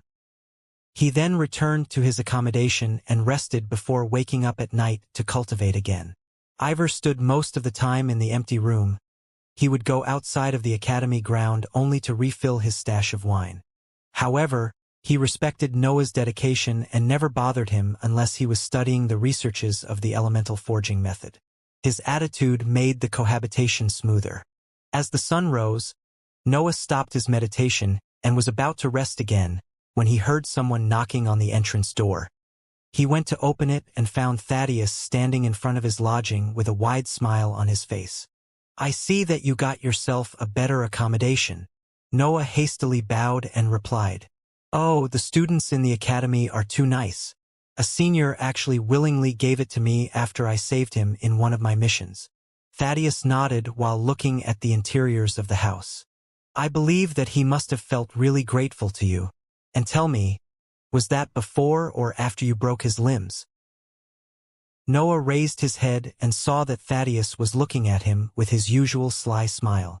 Am I in trouble? Thaddeus shook his head, laughing softly. Not at all. In my opinion, you did the right thing. Lately, the heirs of the noble families were growing up as weaklings. It seems that such an extensive period of peace has softened their character too much. With you here, they might focus more on their battle prowess, so you have my complete approval in case you wanted to act a bit more wildly. Noah was at loss for words. Does he want me to be some sort of trainer for their poor battle proficiency? Being the bad guy so that they will value more the qualities useful in battle. However, he simply rolled his eyes and spoke in a soft voice. There should be some better lodging than this one. Thaddeus laughed again at his words. Silence reigned after their last exchange of words, and Noah could not help but speak again. Professor, did you come here only to let me know that you were paying attention to my behavior? Thaddeus seemed to remember something and began to speak. Right? No, I actually wanted to make you an offer. I'm putting together a small team of young students to complete a special mission. There will be merit points and credits as a reward. I felt that you might have wanted to join. Noah's eyes lit up, but he first asked about some of his doubts. Why come here, though? Could you not put the mission on the board? Thaddeus lowered his voice before resuming speaking. It's actually a confidential mission. I went looking for students with high battle proficiency and with less affiliation to noble families. You, of course, fit these criteria perfectly. Noah was interested and gestured to Thaddeus to come inside his accommodation. He was in need of credits, and he was rather eager to take a break from the monotony of the life in the academy. Thaddeus sat on the broken bed and took out a small jar exuding the aroma of sweet wine. He poured it in 2 glasses and handed one to Noah. Noah gladly accepted it, but, before he could taste the wine, the door of the empty room opened, showing Ivor that fixedly stared at the jar in Thaddeus' hands. It's been a long time since I saw the wine of the Peach River. Thaddeus' eyes sharpened seeing him. Ivor, I thought that you had finally resigned in passing down that madness that you call inscription method. Noah sighed and passed his glass to Ivor. Thaddeus saw that gesture and his eyes widened in understanding. Is he your master? Is he the reason why you didn't pick my course? Noah wanted to give a brief explanation, but Ivor was faster than him in replying to the professor. Thaddeus, don't even think of snatching him from me. He is the heir to our method, the most talented and meticulous of all the practitioners of our school. Thaddeus shook his head while looking at Noah. Try not to kill yourself. There are many other methods that can give you the status of an inscription master. Even if you don't have any talent for the attunement method, you don't have to force your way with that practice. Oh, and Ivor, I already have a disciple. He was speaking about Ruth. Thaddeus had become her master in the last period. It was pointless to describe her excitement when that happened. Ivor snorted and replied after taking a sip from the glass. And to what use? Only to become a second-rate inscription master? We both know that on a scale of power of the products, the attunement method is second only to the elemental forging one. Thaddeus smiled, fixing his gaze on the middle-aged man. If we consider only the power held by the inscriptions of your method, then I can't argue. But you must remember that the stability of your creations is low while the mortality rate of those that practice in that method is extremely high. Overall, a stable method, even if it loses a bit in power, is way better than an extreme one. Yours has almost disappeared after all, while mine is flourishing everywhere. Ivor snorted again but didn't answer. Thaddeus' words were unarguable. They perfectly described the current situation in the field of inscriptions. Professor, I still need to know the contents of the mission. Noah stepped in, interrupting their conversation. He already knew all the disadvantages of the method that he chose, so he didn't give much importance to Thaddeus' warnings. What's the point of using a safer but inferior method? I'd rather risk my life to obtain something more powerful. Thaddeus resumed his focus on Noah and began to explain the contents of the task. We finally managed to track down the inheritance ground of the previous royal family. However, there are a few problems involved that prevent us from attempting to retrieve it. Noah became extremely interested. The inheritance ground of a royal family. It should be many times more profitable than Eccentric Thunder's one. The first problem is that its entrance is prevented to anyone connected with the Elbas family. Not even those in the royal army can enter due to the oath that they have with us. The second problem is that it's placed outside the borders of the Utra continent. If we act incautiously, the countries nearby might notice something and attempt to claim the inheritance for themselves. Noah thought for a while before replying to Thaddeus. So, you ask those with fewer affiliations with the nobles because we will demand a smaller share of the inheritance? Thaddeus smiled slightly before answering. That's one of the reasons. The other one is that many of the current large-sized noble families had a deep connection with the previous royal dynasty. We are afraid that if they knew about the inheritance, they might gang up and start a revolution. Noah nodded in understanding. The wealth hidden by the previous royal family should be tempting enough to create an agreement between the noble families. After all, the Elbas dynasty has only a marginal control over all the other nobles. They don't have all the manpower required to stop a joint revolution. What's my share? Noah asked. Thaddeus promptly answered. We can give you 200,000 credits and a prestigious position in the royal city. Noah shook his head. That's too little. We are talking about the previous rulers of this country, and I assume that we have to hide our identities during the trip. Thaddeus nodded. How much? Noah stared at the professor for a bit before naming his price. I want 10% of the total value of the inheritance and a full set of potions and pills useful for the mission. I also want the freedom to choose which prestigious position in the royal city I will get, as well as the priority over the items inside the inheritance that can help my growth. Thaddeus raised his voice. 10%? Do you understand the amount of wealth that a royal family accumulates during its domain? Noah slightly smiled. No, but now I know that 200,000 credits are clearly not enough for my services. Thaddeus' expression froze and Ivor exploded in a sonorous laugh. You are getting old, my friend. The new generations are more cunning than you can imagine. It took a while for them to come to an agreement. In the end, Noah managed to bargain for 3% of the total inheritance that he could acquire in the form of credits or items. The part about the potions and the prestigious position seemed to not concern Thaddeus too much, since he agreed almost immediately to those conditions. When Thaddeus left the room, they had agreed to meet 1 week from then at the entrance of the academy. There Noah would receive the promised items and meet the other students for the mission. I think you could have pushed for 5%. Why did you stop? Ivor asked that question when they remained alone. Noah smiled coldly. Well, at least they won't get too mad if I keep some souvenir of the trip. The week passed quickly.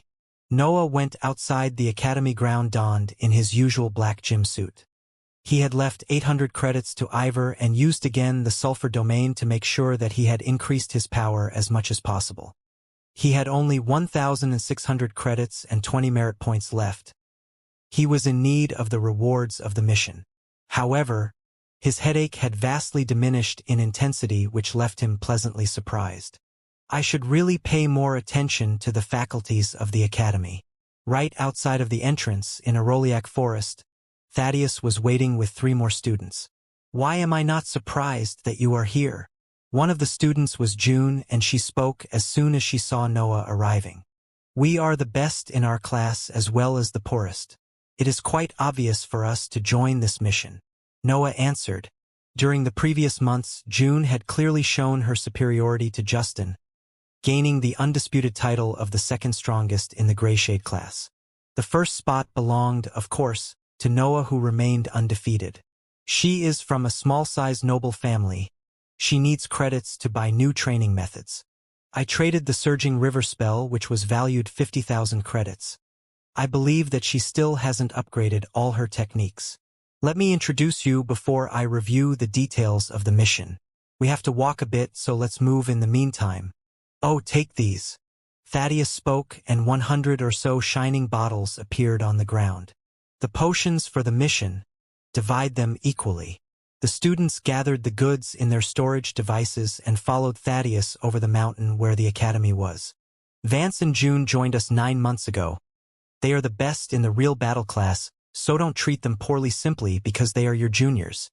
He pointed at a tall youth with black hair of about 18 years old. He is Errol. He joined us 1 year and 3 months ago, and he is the one in his class that has improved the most since he entered the academy. He will be joining the Royal Army once he reaches the proper age. Then he pointed at the last student. He was a short brown-haired man of about 19 years old. He is Nigel. He joined us almost 2 years ago. He has talent in understanding inscriptions and his battle prowess in not low. He will be the captain for this mission, and his insights will be useful to surpass the trials of the inheritance ground. They passed the small mountain and ventured deeper inside Aroliac Forest. The location of the inheritance ground is inside the Narare continent. It's a wasteland, almost uninhabited. That's why it took so much for my family to find it. The problem is that it borders with 2 other countries. Unless we want to start a war, we need to retrieve the inheritance unnoticed. As for the trials, we cleared the first 2 layers, but then we met the restrictions toward my family. Apparently, they were really mad at us to set something like that. The 4 students rolled their eyes. How could they not hate the family that dethroned them?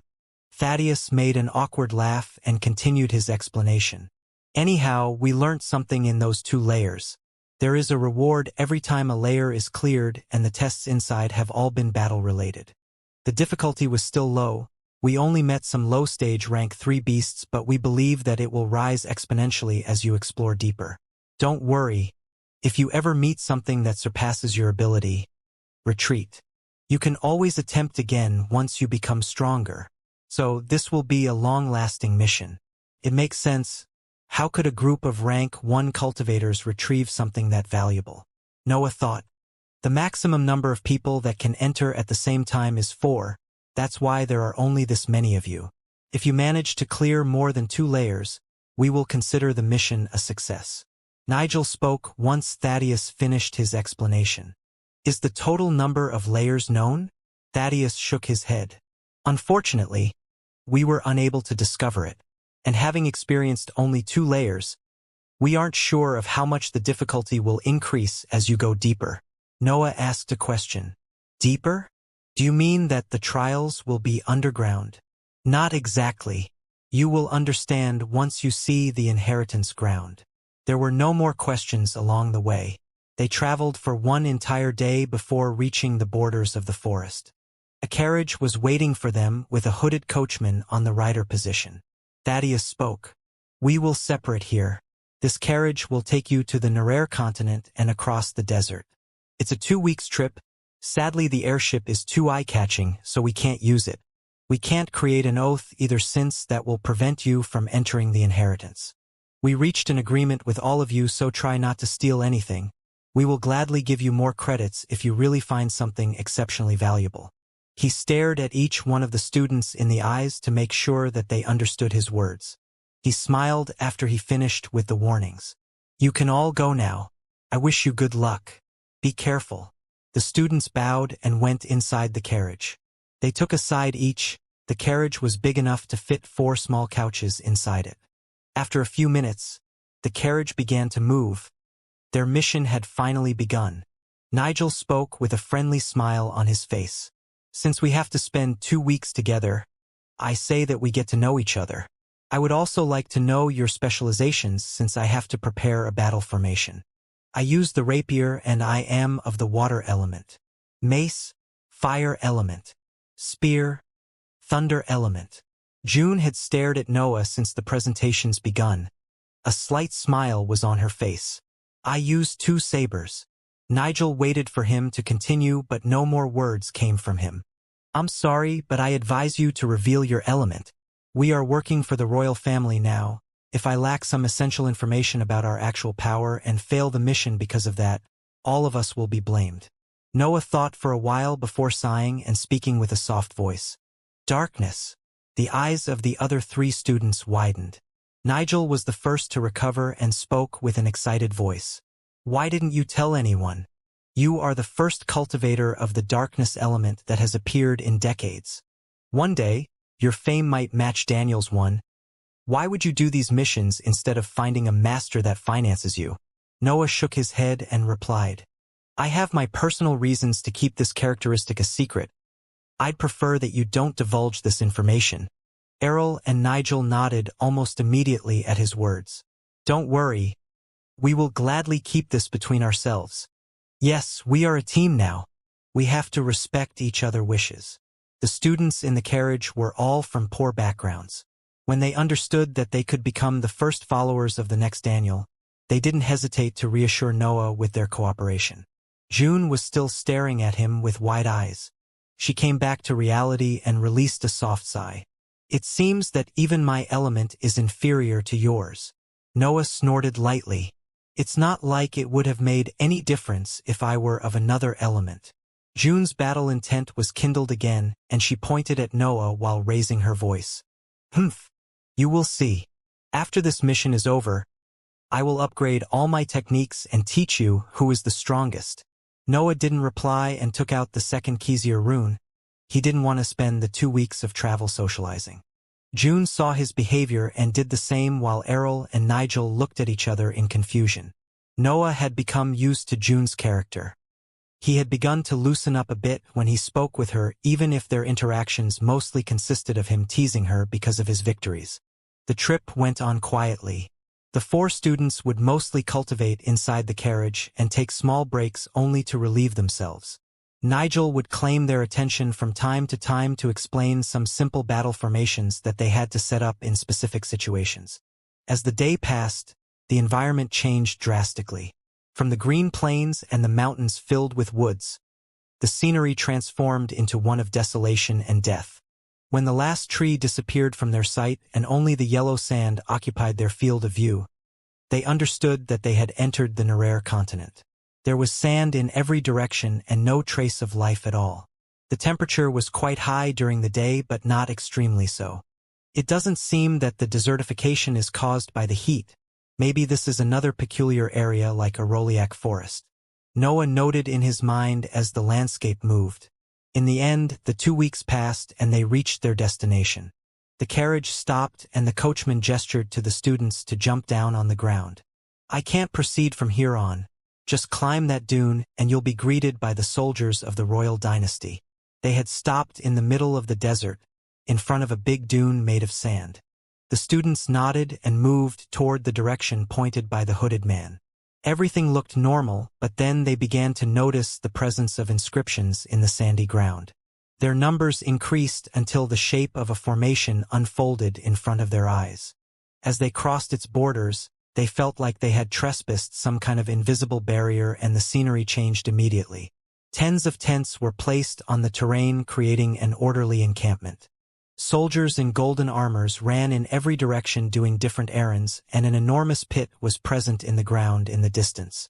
A soldier noticed the presence of the 4 students and neared them with a friendly expression. "You must be the students from the academy. Please follow me to the tent of the captain. We will inform you of all the details that we discovered in the exploration of the inheritance."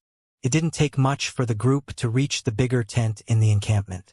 As they entered it, the guard loudly announced them to a middle-aged man sitting behind a large desk. "Captain, the students sent by His Majesty Thaddeus have arrived." The man nodded and gestured to the soldier to leave the tent while he stood up to inspect them.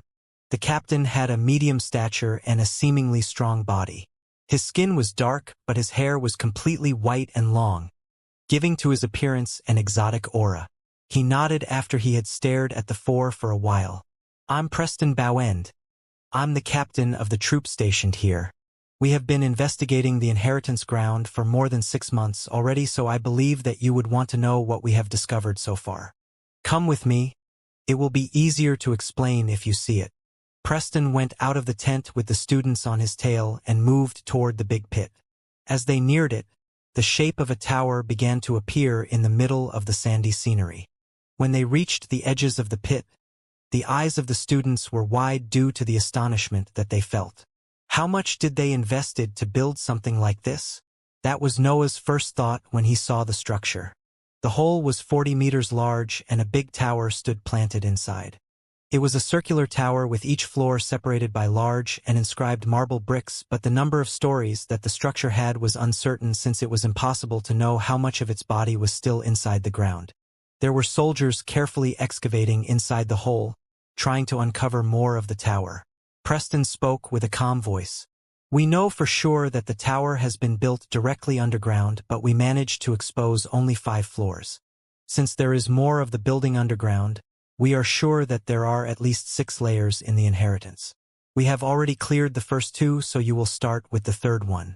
Oh, you might want to know that every floor contains a different separate dimension, so the environment changes every time." Nigel asked a question to the captain. "Captain, what do you mean by that?" Preston moved some hair away from his forehead before answering. On the first layer, the dimension was an icy field populated by rank 3 snow bears. On the second one, we were in an underground area against steeled centipedes. From that, we can imagine that all the other layers will contain a different environment. One thing you might want to know is that they are real magical beasts, and not some creations of the inheritance ground. They actually created real environments and filled them with the magical beasts corresponding to each location. I don't even want to think at the amount of preparation required to set up something like that. Noah thought, marveled by the royal inheritance. Nigel spoke again. "So, we just need to clear the floor to pass it?" Preston nodded. "That's the method that we used, and it worked just fine." "Number of specimens?" 100 on the first layer and 200 in the second one. However, their rank was about the same. "Do we have a time limit for each floor?" Preston pointed at the inscribed bricks. "We deciphered those inscriptions. The time limit was of 1 week on the first floor and 2 on the second one. It will be 3 weeks in the third one and so on, at least for the floors that we can see." Nigel turned toward Preston. "Anything else worth mentioning?" Preston thought for a little before nodding. "Yes. The passage for the next layer will appear only after you cleared the dimension, while the one to the previous floor will be always open. You won't have to worry about not having the chance of retreating. I believe that this is everything we know about the inheritance ground. Tell me if you need anything." Nigel spoke almost immediately.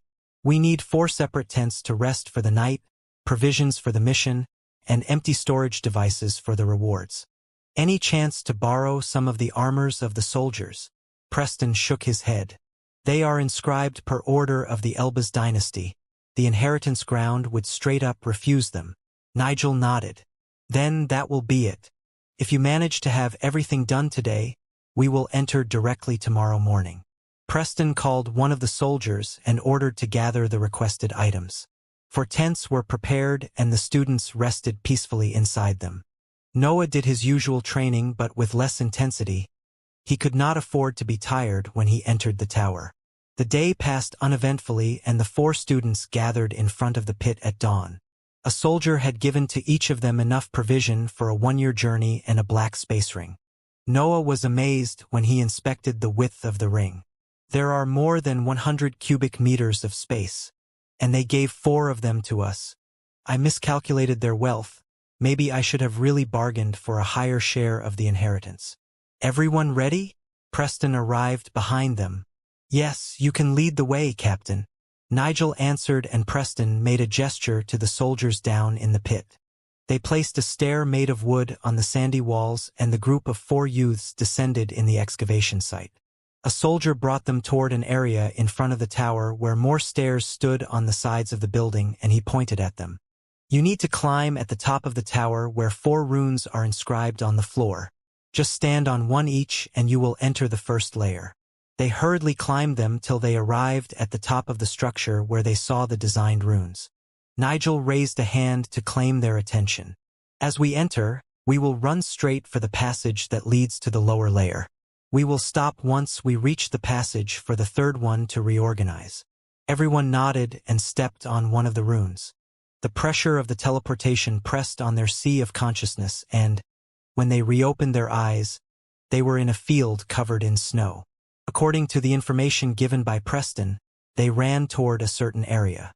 This is not as big as eccentric Thunder Inheritance Ground, but it sure is more realistic. Noah noted in his mind. The other separate dimension that he saw was barren and was quite different from the outside world. However, the royal inheritance seemed to simply be a part of the world. There was no influence from inscriptions or runes in the environment. Don't tell me that they actually moved a part of the outside world in this dimension. Well, I don't really know which process is harder. The sky was clear, but, in the distance, he could undoubtedly see the borders of the landscape. There was a faint circular wall surrounding an area of 5 square kilometers, delimiting the icy field. That should be the wall of the tower seen from its insides. The students ran for about an hour into the desolate field until they reached a glowing staircase that led underground. They hastily went down and in 10 minutes they arrived in a completely different area. It was clearly underground and dark, but what stunned the students the most was that they had descended the stairs only to come out from the terrain of the new area. Amazing, I didn't even feel when there was the variation from descending to climbing. They stood still only for a moment before resuming their march. The second layer seemed vaster than the previous one, but since they were underground, they could not see where the wall of the tower was. In about 2 hours, they reached the passage for the 3rd layer. That time it was a big blue inscribed door that had again the 4 runes that they saw on the top of the tower on its surface. Nigel spoke, turning toward his 3 companions. Let's rest for a bit before we enter the next floor. We might meet some trouble as soon as we cross the door. Everyone agreed and meditated to return at peak condition. 10 minutes later, they were all standing in front of the runes. Ready? Nigel looked at the others. Go! All 4 of them touched the runes at the same time. There was no problem with the teleportation. The inheritance ground didn't link them to the Elbas family. When they opened their eyes, they were in a green plain full of rivers and more than 300 pairs of eyes with vertical pupils were fixed in their direction. Noah immediately recognized the owners of those eyes. River crocodiles. He shouted, reviewing their characteristics in his head. They have a strong bite and a scaled body that offers a good defense. They can use fresh water to heal their injuries. In this environment and with their number, we are at a total disadvantage. There were more than 300 beasts in front of them, all in the 3rd rank. They had a body 4 meters long and 1.5 tall. The crocodiles didn't hesitate to charge at them. They swam in the rivers toward their position. Nigel wasn't slow in his reaction and began to yell orders. Let's get in formation. We hold the first wave together and then alternate between 2 groups. Vance and June first and then me and Errol. Try to finish them in 1 hit. The 4 students aligned, wielding their weapons. Noah didn't hesitate to uncover his upper body and release Echo. They were only rank 3 magical beasts, but their number was too high to underestimate them. The first wave of beasts arrived. The crocodiles jumped from the rivers and assaulted the students with their maws wide open. Noah launched a series of wind slashes that multiplied mid-air and crashed in the middle of the mouths of the creatures, almost severing them in half. June thrust with her spear that sent piercing blows from its tip, engraving bloody holes to any beast in the 10 meters area in front of her. Errol swung a massive black mace, sending shockwaves in front of him that made the crocodiles bleed from every orifice due to the might of the vibrations generated from his weapon. Nigel thrust his rapier with his left arm behind his back. His weapon created sharp watery lines in the air that cut everything that passed through them. The power of 4 students of the academy using their rank for martial art was shown at its fullest in that situation. Tens of crocodiles died as soon as they entered the range of the attacks of the youths. Scales, blood, and lifeless bodies fell continuously on the ground, tainting the plain and the water of the rivers. However, the assault of the magical beasts seemed endless. More and more beasts jumped from the rivers to crash on the group of 4.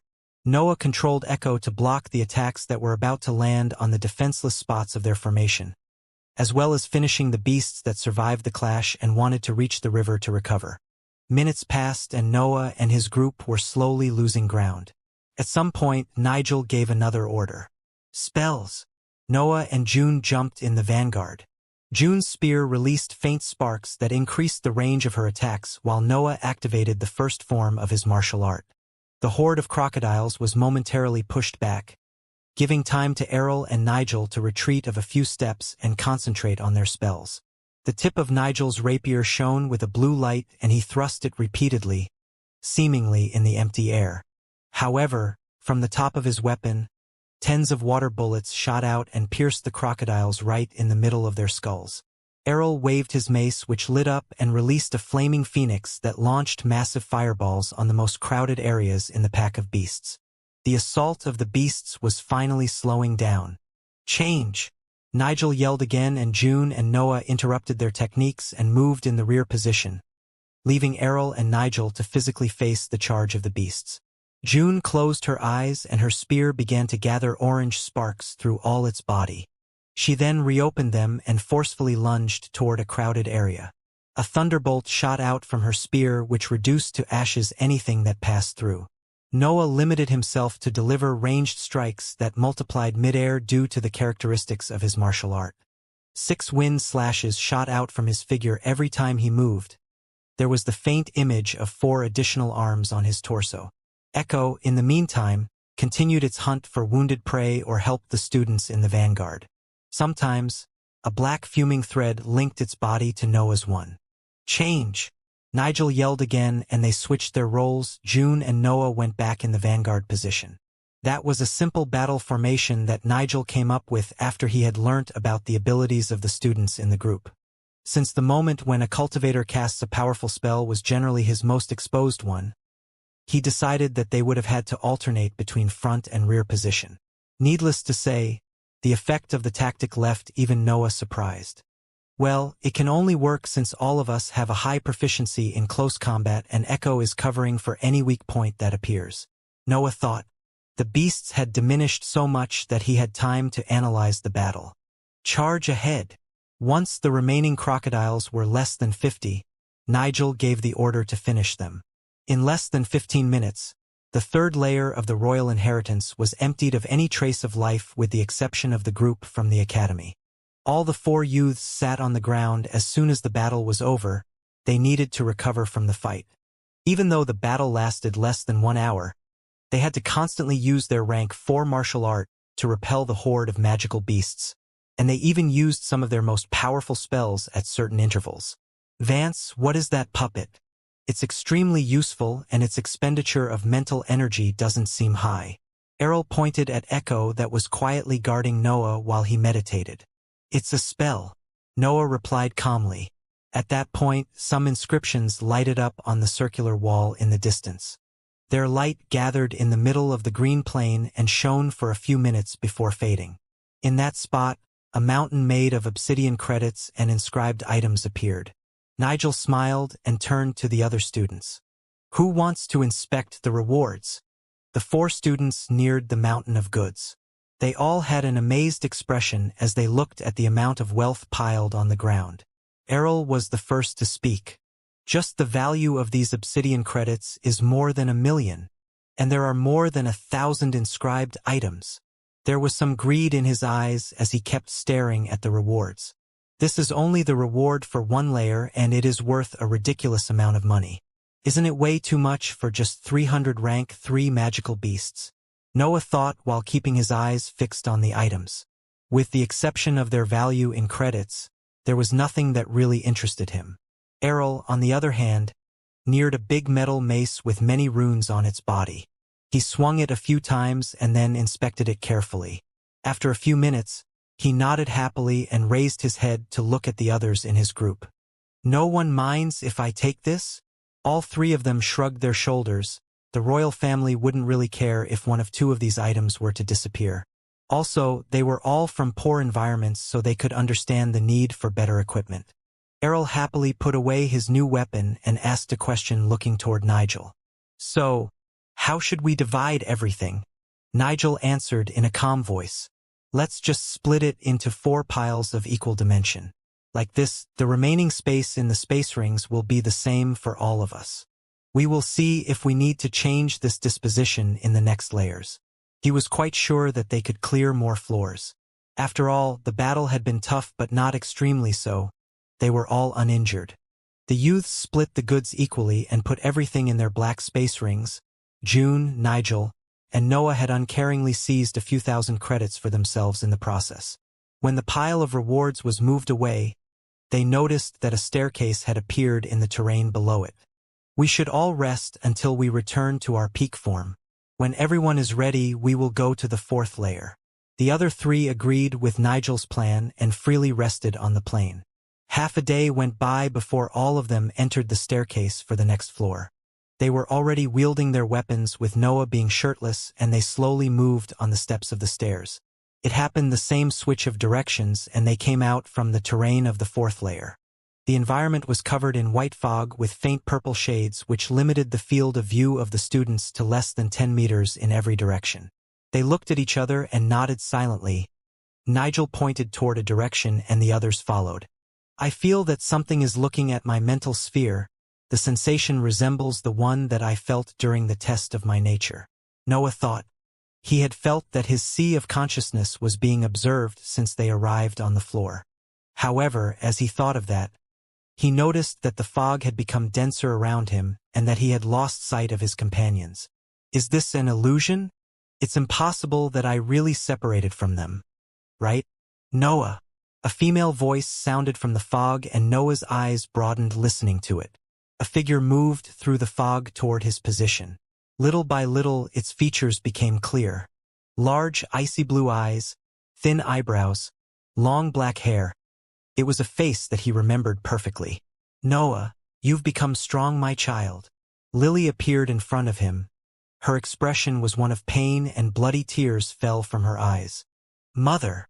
As his emotions were stirred, his mind became hazy and he unconsciously answered her. She drew close to him and continued to speak. "Can you save me now? Have you become strong enough to take me away?" A bit of guilt assaulted him.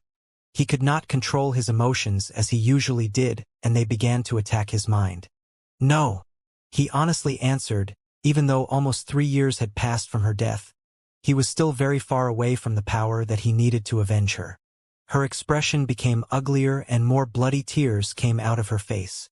"When will it be enough?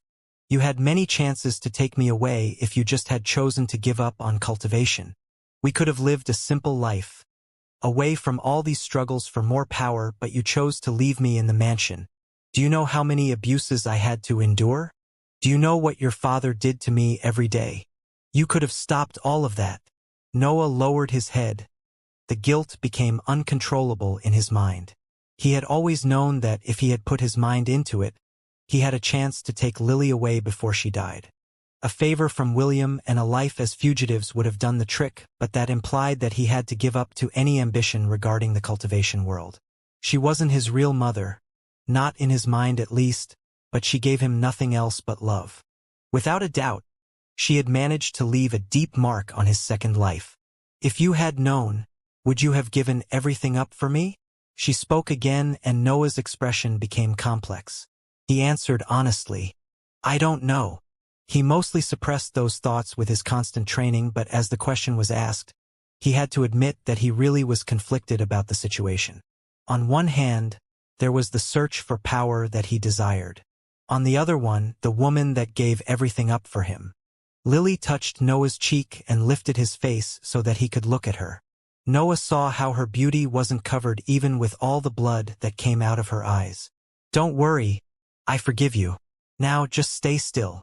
Her hand flickered and reappeared next Noah's throat. Before it could hit him though, Noah grabbed her arm and squeezed it in anger.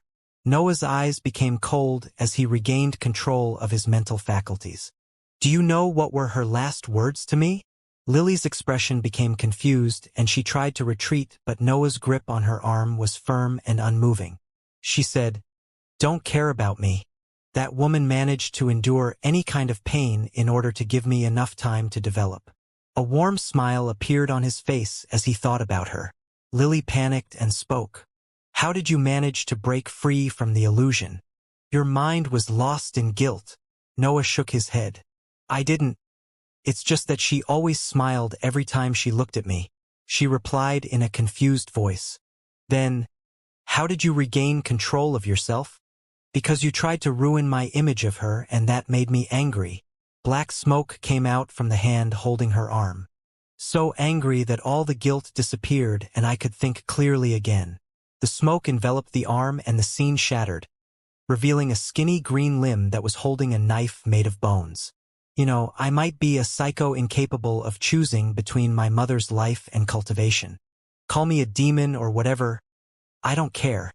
The smoke consumed the limb almost instantly and Lily escaped Noah's grip. But if you thought that using my memories of her was a smart tactic, then you really understood nothing of her. She had killed herself to protect Noah, to prevent the Bulvin family from using her to hurt him. Noah couldn't let an illusion do the same thing that she tried so hard to avert. Black smoke came out from every part of his body, turning into a protective armor and covering him completely. The scene shattered in many parts, incapable of enduring the might of Noah's spell. Lily's figure turned into a humanoid green beast with pointy ears and a large nose. It spoke as it retreated. Wait! The humans you came with are near you. You might hurt them if you keep going. Noah yelled in a rough voice to reply. I don't care. Demonic form. The spell completely activated and he turned into the fiendish figure that constantly released black toxic smoke. The beast tried to run, but Noah arrived in front of him in an instant. He grabbed its throat and slowly watched its body being devoured by his spell. When nothing was left of the beast, he looked around him to inspect the situation. That was close. If Echo and the breath in my sea of consciousness didn't oppose the illusion, I might have died. He had lied to the beast in order to confuse it. It was true that he was incredibly angry, but it was thanks to the internal pressure in his mental sphere that he managed to regain clarity. Now I should first get rid of this fog. He focused and his mental energy depleted at high speed. More smoke was produced and it devoured the fog around him. As the fog disappeared, the environment shattered, revealing the true form of the fourth layer. It was a rocky location, with purple crystals sparsely embodied in the terrain. They should be fog goblin, and those crystals enhanced their innate ability to create illusions. Otherwise, it would have been impossible for me to get affected by simple rank 3 magical beasts. After he had seen their aspect and the environment they were in, Noah guessed which kind of magical beasts they were facing. The fog goblins were humanoid magical beasts. Their intelligence was high, almost on par with the humans' one, and they mostly targeted intelligent beings as their prey. They covered an environment with fog that they naturally secreted, which was used to confuse their victims. However, their actual battle prowess was low. Once their illusion was broken, they were even weaker than rank 2 beasts. I should first find the others and then go wild. He released even more black smoke and carefully watched the scene transform. The first to appear was Nigel. He was in a confused state and a goblin was hugging him while he cried. Noah sent Echo to kill the beast and hastily made it retreat to avoid to disperse more smoke in his position. He was trying to save them after all. If he was careless, he could kill them with his spell. He then found June, who was sitting on her knees with her face lowered. She was biting her lower lip so hard that blood flowed on the ground. A goblin was in front of her, holding a knife. Echo arrived in her position in an instant, killed the goblin, and returned to Noah. He lastly found Errol. He had some cuts on his body and he was retreating in panic. Noah vanquished the goblin and stopped his spell. Echo returned in his body and he carried each one of them in the spot where the passage for the third layer was. There was no fog in that position after Noah went all out with his demonic form, so they slowly regained clarity of mind. "Vance, what happened?" June asked as soon as her eyes focused. "Fog goblins with their abilities enhanced by those purple crystals. Stay here. I will gladly clear this layer alone." He turned before she could reply to him and disappeared in the fog. "Noah, my child. Noah, I'm your mother. Don't worry, my child. I can endure a bit more." Many figures of Lily appeared around him as he moved. However, the only reaction that they caused was an increase in the coldness of his aura. He freely launched fuming wind slashes in every direction, cracking the illusion as the partial demonic form devoured the fog. Lily's figures shattered many times, increasing Noah's need to vent. "My mother might be dead, but you are alive enough to withstand my anger." It took Noah an entire day to kill all the magical beasts in the floor. The fog goblins, when they saw that Noah was unaffected by their innate ability, began to hide. Since his field of view was hindered, he decided to completely vanquish the fog itself with his spell. He had to drink many potions to keep up with the consumption of mental energy. Nevertheless, the test was completed and he rejoined his group to wait for the rewards. "Thanks, Vance. You really saved us out there." Noah nodded, sitting on the ground. The effort of vanquishing the fog in the entirety of the fourth floor had tired him greatly. He needed to rest. "As for the things that you saw when we were inside the illusion," Noah raised one hand and interrupted him. "Don't worry. Everyone has its traumatic experiences." The other three nodded and lowered their heads. They were quite ashamed that they had been seen when they faced their most painful memories. Another pile of goods, bigger than the previous one, appeared in the middle of the layer. Errol laid his back on the terrain and spoke in a calm voice. "I wonder why we are given this much time for each floor." Nigel answered. "It's probably in order to let the participants safely approach every test. If it wasn't for Vance, clearing this floor might have taken a while." "So what do we do now?" June asked. She was a bit annoyed that Noah had saved her and she kept her head lowered the whole time. "We wait for Vance to recover and then we inspect the rewards. We should also take those purple crystals in the terrain. They seem valuable." They all rested for an entire day. Noah had to refill his mental energy and Dantian and sleep to get rid of his fatigue, while the other three weren't in the mood to do anything after reviving their painful memories. In the end, they divided the rewards and spent another day gathering the crystals on the terrain. A rocky passage had appeared in one of the hills in the environment which led to the lower layer. "We should be more careful from now on. The tests are beginning to change." There was only battle prowess tested in the first 3 layers, but here there was the requirement for a strong mental sphere. "I don't really know what to expect next." Nigel warned the others in his group. "He is right. There is also the problem of the environment that always favors the magical beasts, increasing the difficulty of the floor. I wonder when the first rank 4 will appear." The beasts that they met till then were, at best, in the middle tier of the 3rd rank, only their numbers were incredibly high. More than 300 river crocodiles and around 100 fog goblins. If we consider the goblins as an exception, we should meet 500 or so rank 3 beasts in the next floor. The students went through the passage and exited in a sultry mountain location. Black smoke came out from the top of each mountain. They seemed volcanoes ready to explode. There were 6 spots where the smoke came out while every exposed area seemed deserted. Nigel spoke in a soft voice to the others. "We should check the cavities from which the smoke is released." They nodded and followed him to the nearest fuming hole. As they peeked downward, a red lake became visible. It was a subterranean lake made of magma and 2 meters long carps calmly swam in it. "Lava carps," Noah whispered. They were rather weak magical beasts. They had a decent defense and they could spew out bullets made of lava, but Except for that, they weren't a threat. The problem was the location, which increased the difficulty of their hunt by several folds. Noah turned toward Nigel and expressed his doubt. How do we kill them? Nigel shook his head. Let's first inspect the other cavities. Once we have a complete idea of this layer, we will think of a plan. They went to each mountain and noticed no differences. There were 6 lakes made of magma with lava carps swimming inside them. The students sat in a circle and reviewed ideas on how to clear the floor. We might launch spells until all of the beasts are dead. Errol spoke. What if they hide at the bottom of the lakes? At that point, our only option would be to go down there and face the magma. June answered. Can you send your puppet there? Nigel asked Noah. He shook his head. The distance with the surface is too much. My mental energy will be drained after a few kills. They stayed in silence, deep in thought, thinking of a way to handle the situation. At some point, Noah had an idea. What if we destroy the mountain? June replied. We would be submerged by the lava. Noah continued. No, I mean, if we break only their top and cover the lakes with their rocky ceiling, wouldn't almost every carp die? Then we can always walk inside and kill those alive.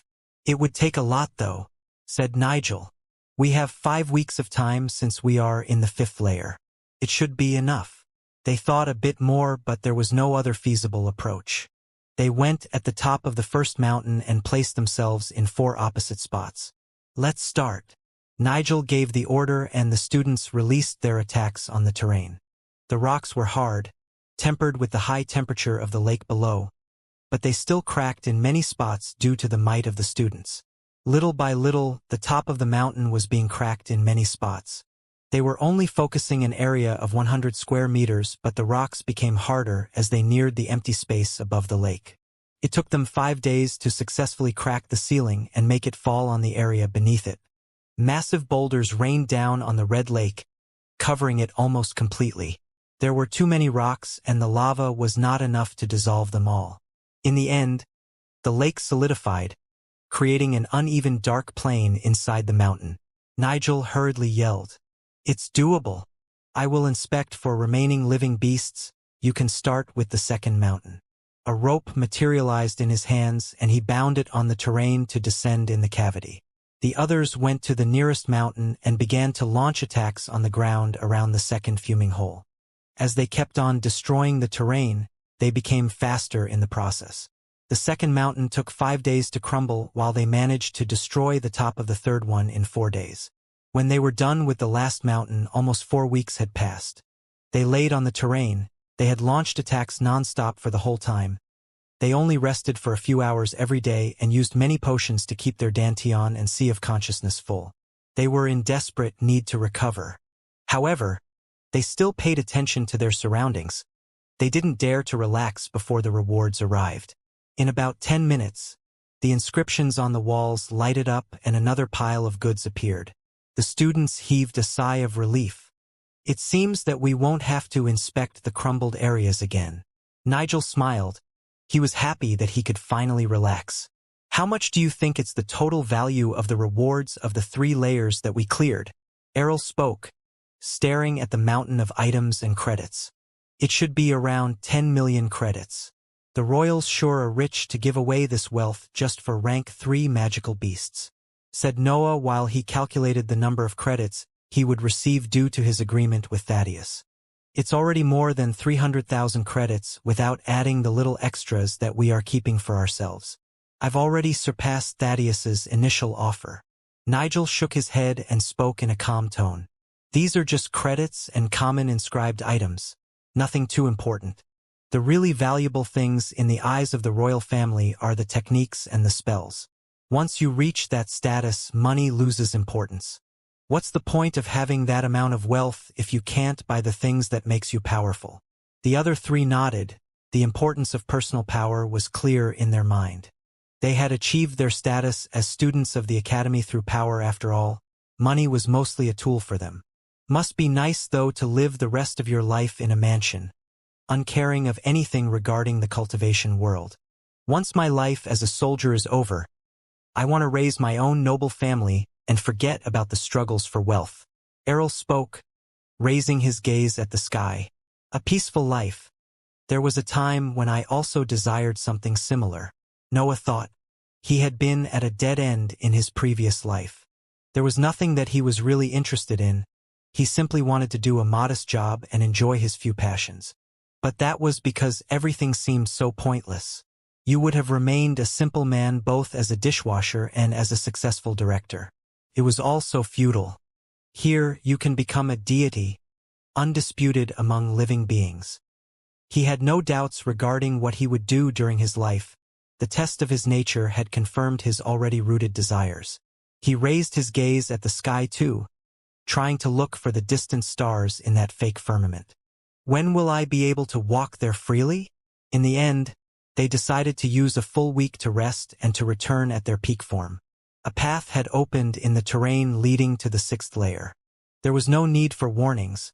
Their teamwork was quite solid since everyone became used to the other members of the group. We had a test of endurance, one of will, and one of wits. I wonder what's next. Noah sorted his thoughts and focused. He had completely stopped wearing his upper clothes by then. When they arrived on the other side of the passage, a forest unfolded in front of their eyes. The leaves of the trees were large and green, creating a dark environment on the ground. No illusion nor anything out of the ordinary for now. Noah used what he learnt in his course about magical beasts to guess which type of creatures might appear. Nigel pointed in a direction and the others advanced behind him. There was the faint sound of a battle in the distance and they quietly moved toward it. After a few hundred meters, they saw 2 packs of beasts fighting between each other. Earth monkeys and toxic monkeys. Noah spoke softly. There were 2 different kinds of monkey-type beasts fighting. The number of specimens in each pack amounted to almost 100 and there clearly was some peak rank 3 among them. Earth monkeys are physically strong and slightly bigger, while the toxic ones use their feces to poison their prey. Those magical beasts were not big, only about 1.5 meters tall, and their individual strength was average. However, they were adept in fighting as a group, capable of attacking from every direction due to their high agility. How should we approach them? Nigel turned to Noah. They had understood by then that his knowledge regarding magical beasts was deep. He had managed to point out every creature that they found in 4 layers after all. There is usually a leader in each pack. With monkey-type's magical beasts, it handles most of their battle tactics, so it would be wise to kill it first. They are quite wary of humans though. If we attack now, they will most likely stop their battle and focus on us. Nigel turned his gaze back on the fight. So, we wait for them to disperse? We should wait for them to go back in their lair and then strike. Nigel nodded and added something. We don't even know if these 2 are the only packs in the forest. Even if there seem to be a few peak rank 3 specimens, only this number is too little for the 6th layer. The group moved and carefully inspected the entirety of the forest. They found 5 more packs, all of a different kind of monkey-type magical beasts. In total, there should be more than 700 rank 3 magical beasts. Each of them has different abilities and we should carefully plan our assault based on them. Nigel summarized. The students created a hole in the trunk of one of the biggest trees and drew a map of the 6th floor as they debated on how to face the beasts. 7 packs of monkey-type magical beasts to defeat in 6 weeks of time. They had all the time needed to carefully plan their approach. They had just to be careful not to cause too much ruckus. In the end, they chose a simple tactic. Noah would be the bait and expose each leader and the other 3 students had to kill it. Then, they would regroup and apply a different combat formation to better exploit the weaknesses of each kind of beasts. Earth monkeys and spiked monkeys relied on their bodies, so it was better to fight them as a group in a solid and stable formation, using strong attacks to kill each specimen in one strike. Fire monkeys and toxic monkeys were adept in spells with a large area of effect. The students chose to fight them separately, dividing the creature's attention into 4 different areas. Wind monkeys and dwarf monkeys were fast and nimble. Noah and Errol had to stay in the center of their packs to attract their attention while June and Nigel did a pincer attack on them. The last pack was composed of enlightened monkeys. They were not extremely strong, but their intelligence was high. They often ran away seeing that they had no chances of defeating the students from the academy. The only option of Noah's group was to slowly corner them until all their specimens were dead. As for why Noah had to play as the bait, it was because his martial art and his blood companion were the most suited to handle large numbers of enemies. "We are finally done," Errol exclaimed happily as he slowly raised his blood-stained mace in the air. Below him, there was the crushed corpse of the last magical beast of the 6th layer. "Yes, it's finally over," Nigel said, releasing a fatigued sigh. It took them 3 weeks to kill all the monkeys. These long and constant battles had placed a heavy burden on his mind. Noah and June were not better off. They too felt extremely tired. "I wonder if I could have done it alone. With my demonic form, just this number isn't enough to defeat me. However, I have to consider the amount of mental energy expended in the process." Noah analyzed the test and compared its difficulty with his actual battle prowess. "They won't be able to defeat me, but I will probably be exhausted before the last one of them is dead. I guess it's fair since the power of my spell is incredible." The inscriptions on the walls of the floor lighted up and converged at the center of the forest. The trees were tall and their leaves were thick. They could not see the rewards from their position.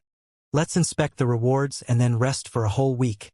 I'm afraid that we might face hundreds of peak rank 3 beasts in the next layer." Nigel spoke and they moved toward the central area. As they went deeper in the forest, though, the density of breath increased drastically, so much that it surpassed even the one of Noah's current accommodation.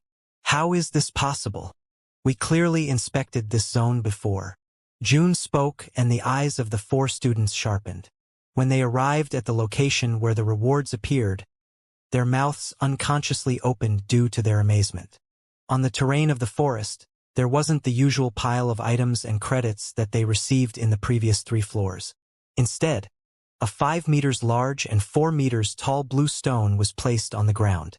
Noah had once seen a similar mineral at the bottom of an underground lake.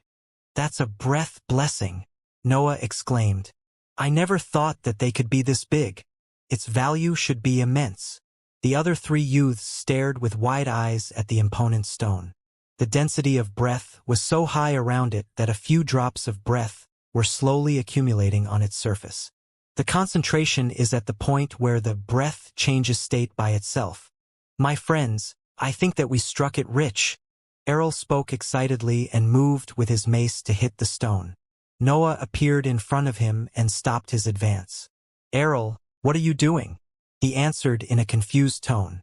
"Well, I wanted to divide it so that we can share its frame in our space rings. It will lose value if we divide it. It's better to store it in one piece. I will take it. As the appointed captain for this mission, it's my responsibility to handle such a valuable item." Nigel spoke from behind him.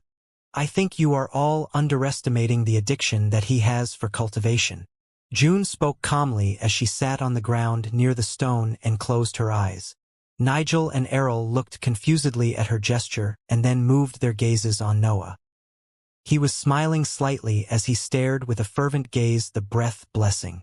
Sensing that the 2 students had their eyes on him, he turned and explained what June had already understood. "Since we cleared the test, we don't have a time limit anymore.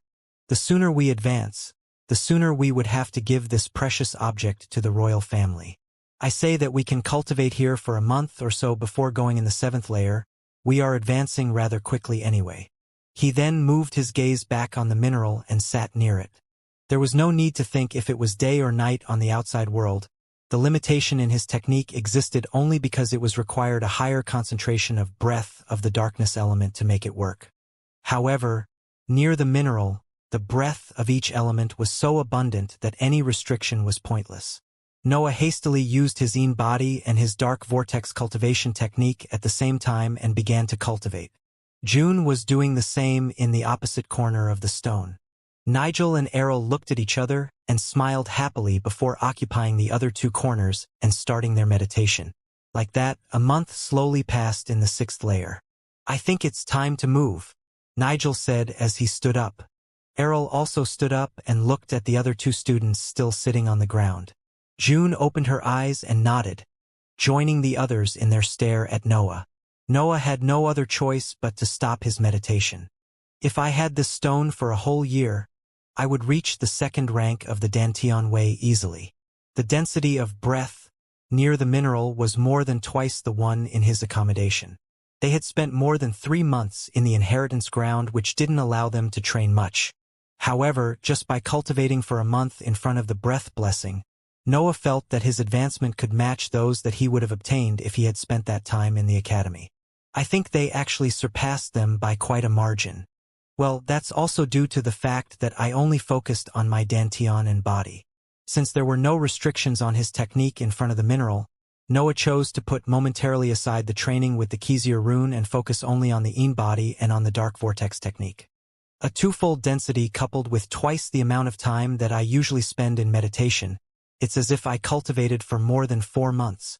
Considering that we used 2 months concentrated only on clearing the layers, I basically gained 1 month of training for free. He was always satisfied when he shortened the time required for his breakthroughs. He only felt disappointed that it had to end so soon. I have to say, your dedication is admirable. June spoke when he stood up. I agree. You basically never slept for the entirety of the month. We should take a day or 2 to stabilize our gains and to recover from our intensive training. Noah's eyes lit up and nodded, but Nigel continued to speak. Without the breath blessing in front of us, I'm honestly afraid that you might forget about our mission if you keep cultivating like this. Noah wanted to argue, but he noticed that the other 2 students agreed with Nigel's opinion. He sighed seeing Nigel taking the mineral inside his space ring and went to one of the branches of the trees to rest. Only then he realized how far he had pushed his limits. His mind was exhausted and his dantian showed signs of instability. He slept deeply for 1 entire day and focused on stabilizing his power on the following one. On the 3rd day, they were ready to enter the passage for the 7th layer. They slowly crossed a wooden door that had appeared on one of the trunks and moved carefully. On the other side of the passage, a desolate area appeared in front of them. It was a plain with a tall mountain at its center. There were few traces of vegetation and many holes in the terrain. It was as if someone eradicated all the plants and trees that were supposed to be there. The mountain was devoid of any life too, and there were many cavities on its sides. They resembled small caves, and there were more than 300 of them. However, the students sensed no trace of life at all. The layer seemed completely empty.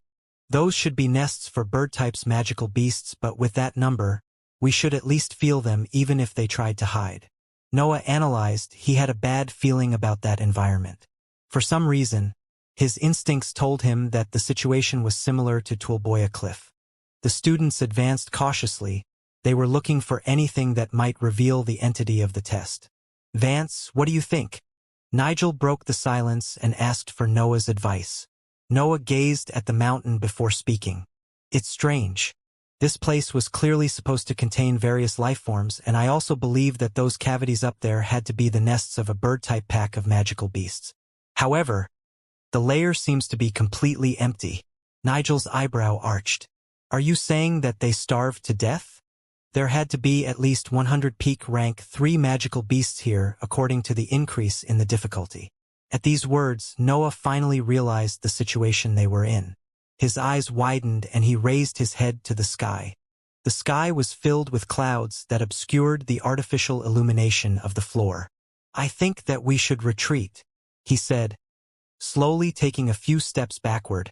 His gaze never moved from the clouds in the sky. Why do you say that? Errol said, frowning. At that point, though, a small black dot appeared in the clouds. Noah shouted and turned to run in the direction of the passage. Rank 4. The eyes of the other 3 students widened and June immediately followed him. Errol panicked a bit before going after Noah while Nigel shot a short glance at the sky. In his field of view, the clouds were pure white, but there was an enlarging figure nearing his position. He hastily began to run in the direction of the 6th layer. Yet it was too late. The figure slammed into him in less than a second, creating a loud thud that made the other 3 students turn their heads to look in its direction. Rank 4 Cloud Eagle, Noah yelled in his mind. This specimen must have been a bit stronger than the other peak rank 3 beasts in the pack, and it must have eaten them during its time in the inheritance, finally reaching the 4th rank. However, the breath in the environment wasn't enough to sustain its higher rank, so it devoured every life form remaining in the layer. For how long did it manage to survive without a proper meal? The cloud eagle behind them was enormous. With its wings unfolded, it was more than 13 meters wide. Its strongest characteristic was its diving speed. It could reach the ground from the sky in an instant, not giving its prey enough time to escape. The dust created from the impact of the magical beast with the terrain settled, showing Nigel's body pierced by the 3 claws of the eagle. The cloud eagle slowly flapped its wings. It gradually distanced from the ground, staring at the 3 students at a few meters in the distance. Nigel's body was firmly stuck on the claws of its right foot. He was still alive, but blood flowed incessantly from his injuries. There was only one outcome in his situation: death. The youths understood that and hastily turned to continue their escape toward the passage to the 6th layer. However, while he moved his gaze away from Nigel, Noah remembered something that made him curse loudly. Fuck! Noah turned, but not toward the passage. He faced the rank 4 beast, looking at it with determined eyes. He jumped ahead. Black rings appeared under his feet and black smoke began to envelop him. Shadow steps. Demonic form. He activated his 2 spells and ran at full speed toward the beast. Errol and June noticed his behavior but continued to run away. No matter how frustrated they were about Nigel's situation, they wouldn't risk their lives to save a dead man. Noah gained momentum and, in a few seconds, he arrived near the eagle. He forcefully kicked on the terrain, using all his strength to jump in the air toward the beast. The eagle released a high-pitched whistle, seeing its supremacy in the sky being challenged. It lowered its head, ready to take on the opponent's assault. Yet, Noah didn't aim for the head of the creature but rather for its right foot. Noah was covered from head to toe with black smoke. His demonic form was completely activated. When he was at 2 meters away from Nigel's body, 2 pairs of fuming wings unfolded themselves from his back, forcefully halting his assault midway. He slashed with his sabers, using his most powerful technique empowered with his most powerful spell. First form of the Ashura. He didn't dare to hold anything back when he faced a rank 4 magical beast. What he unleashed at that moment was his most powerful attack. Nigel was conscious. His eyes widened in surprise, seeing of what might Noah was actually capable of. Hope shined in his young eyes. 10 fuming blows struck the eagle. It used its beak to block most of the attacks. The other ones landed on its body. They could only make some of its feathers fall. The eagle suffered no damage at all. No matter how much the toxic smoke tried to consume its skin, it wasn't able to wound the beast. However, one of Noah's attacks didn't aim for the creature but rather to its prey. Nigel's expression froze when Noah cut off his right arm and hurriedly seized it. Nigel stared at his young companion, kicking the air to run away with his arm. He didn't even look at me. Those were Nigel's last thoughts. The cloud eagle was enraged that such a weak human managed to steal part of its prey and tightened his grip on its feet, killing Nigel on the spot. Noah was flying away at his maximum speed. He held one severed arm with one hand and a saber in the other one. His 4 wings flapped incessantly and he kicked the air repeatedly. He was using the Shadow Step spell and Echo to perform the flight of his life. The eagle didn't let him simply run away. It flew to chase him. However, its speed was nothing exceptional. It was still faster than Noah, but the difference wasn't that big. I knew it! Noah cheered in his mind as he inspected the situation behind him. It has starved for too much time, and the horizontal flight isn't the specialty of its species. Cloud eagles excel in diving speed, and its poor condition allows me to almost match it in a straight flight. The Elbas family rose to the throne of the Utra continent about 2,000 years ago. That meant that the previous royal family had to set up the inheritance ground way before that moment. Magical beasts had powerful bodies, but they were still affected by the lack of nourishment. The eagle slowly gained some ground on him, but its vision became hindered by the black smoke that Noah constantly released. It had to reduce its speed to regain sight of its target, and then it accelerated again. A massive eagle and a fiendish figure were flying in a straight line toward a small cavity in the barren terrain. Noah traced a black fuming line in the sky as he stared at the approaching exit. Seconds lasted like years in Noah's mind, but, in the end, he entered the passage successfully with the eagle unable to even touch him. He slammed on the walls of the corridor, He didn't dare to lower his speed for even a second during his escape. He continued to scrape the surface of the passage until he came out in the forest of the 6th floor. There, he continued to roll until he crashed on a large tree that stopped his momentum. He fell on his knees and deactivated his demonic form. The remaining smoke consumed the tree behind him. He was breathing roughly. He had used everything he had to retrieve Nigel's right arm and to escape the beast. Errol and June had watched the scene of him successfully leaving the 7th layer. They had escaped while he was busy with the eagle. It was their first time seeing Noah using his full power. They had to admit that his fiendish figure had sent chills down their spines. Errol gathered his courage and neared him. "Vance? Did you save him?" Noah raised his head to look at the tall youth. "How could I save Nigel?" He was dead the moment he looked at the sky. June went close to him too and asked with her brows furrowed. "Then, what did you even do back there?" Noah smiled and opened his right hand. Nigel's arm had been consumed by the black smoke, but the item on his finger had been tightly stored by him. A black space ring stood unscathed in his palm. It was the space ring given by the Royal Army. It contained Nigel's share of the rewards as well as the gigantic breath blessing. It was needless to say that most of their gains from the inheritance were kept in there. June's eyes lighted up and she smiled happily. "You've really done it. Now our efforts in the 6th layer won't be wasted." She kneeled next to Noah and picked the ring, inspecting it carefully. After a few seconds, she nodded and her smile widened. "Everything is here." Noah finally relaxed and released a soft sigh.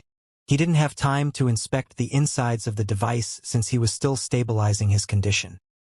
He wasn't injured since his demonic form had never been pierced during the encounter with the Cloud Eagle, but his mind still felt tired due to the effort. He had gone all out while facing a rank for magical beasts after all. It was quite normal for him to desire a long and peaceful sleep. Errol, on the other hand, didn't manage to rejoice and lowered his head to stare at the ground. "Did you even think for a second about Nigel when you took his ring?" Noah raised his gaze toward the tall youth. He felt that the atmosphere had become tense all of a sudden. "No, he was dead the moment that beast hit him. But you surely could have done something more. Don't lie to me.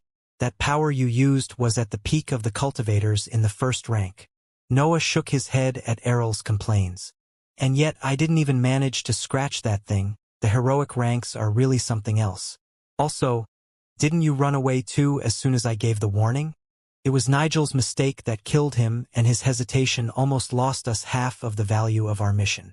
Errol was about to retort again when June stepped in the conversation. "He is right. Don't let your feelings blind you. You should be grateful that Vance managed to retrieve the rewards." Errol trembled a bit and then he sat on the ground. He released a loud sigh as he calmed down and took out a jar full of wine from his space ring. "I'm sorry, Vance. I didn't mean to offend you.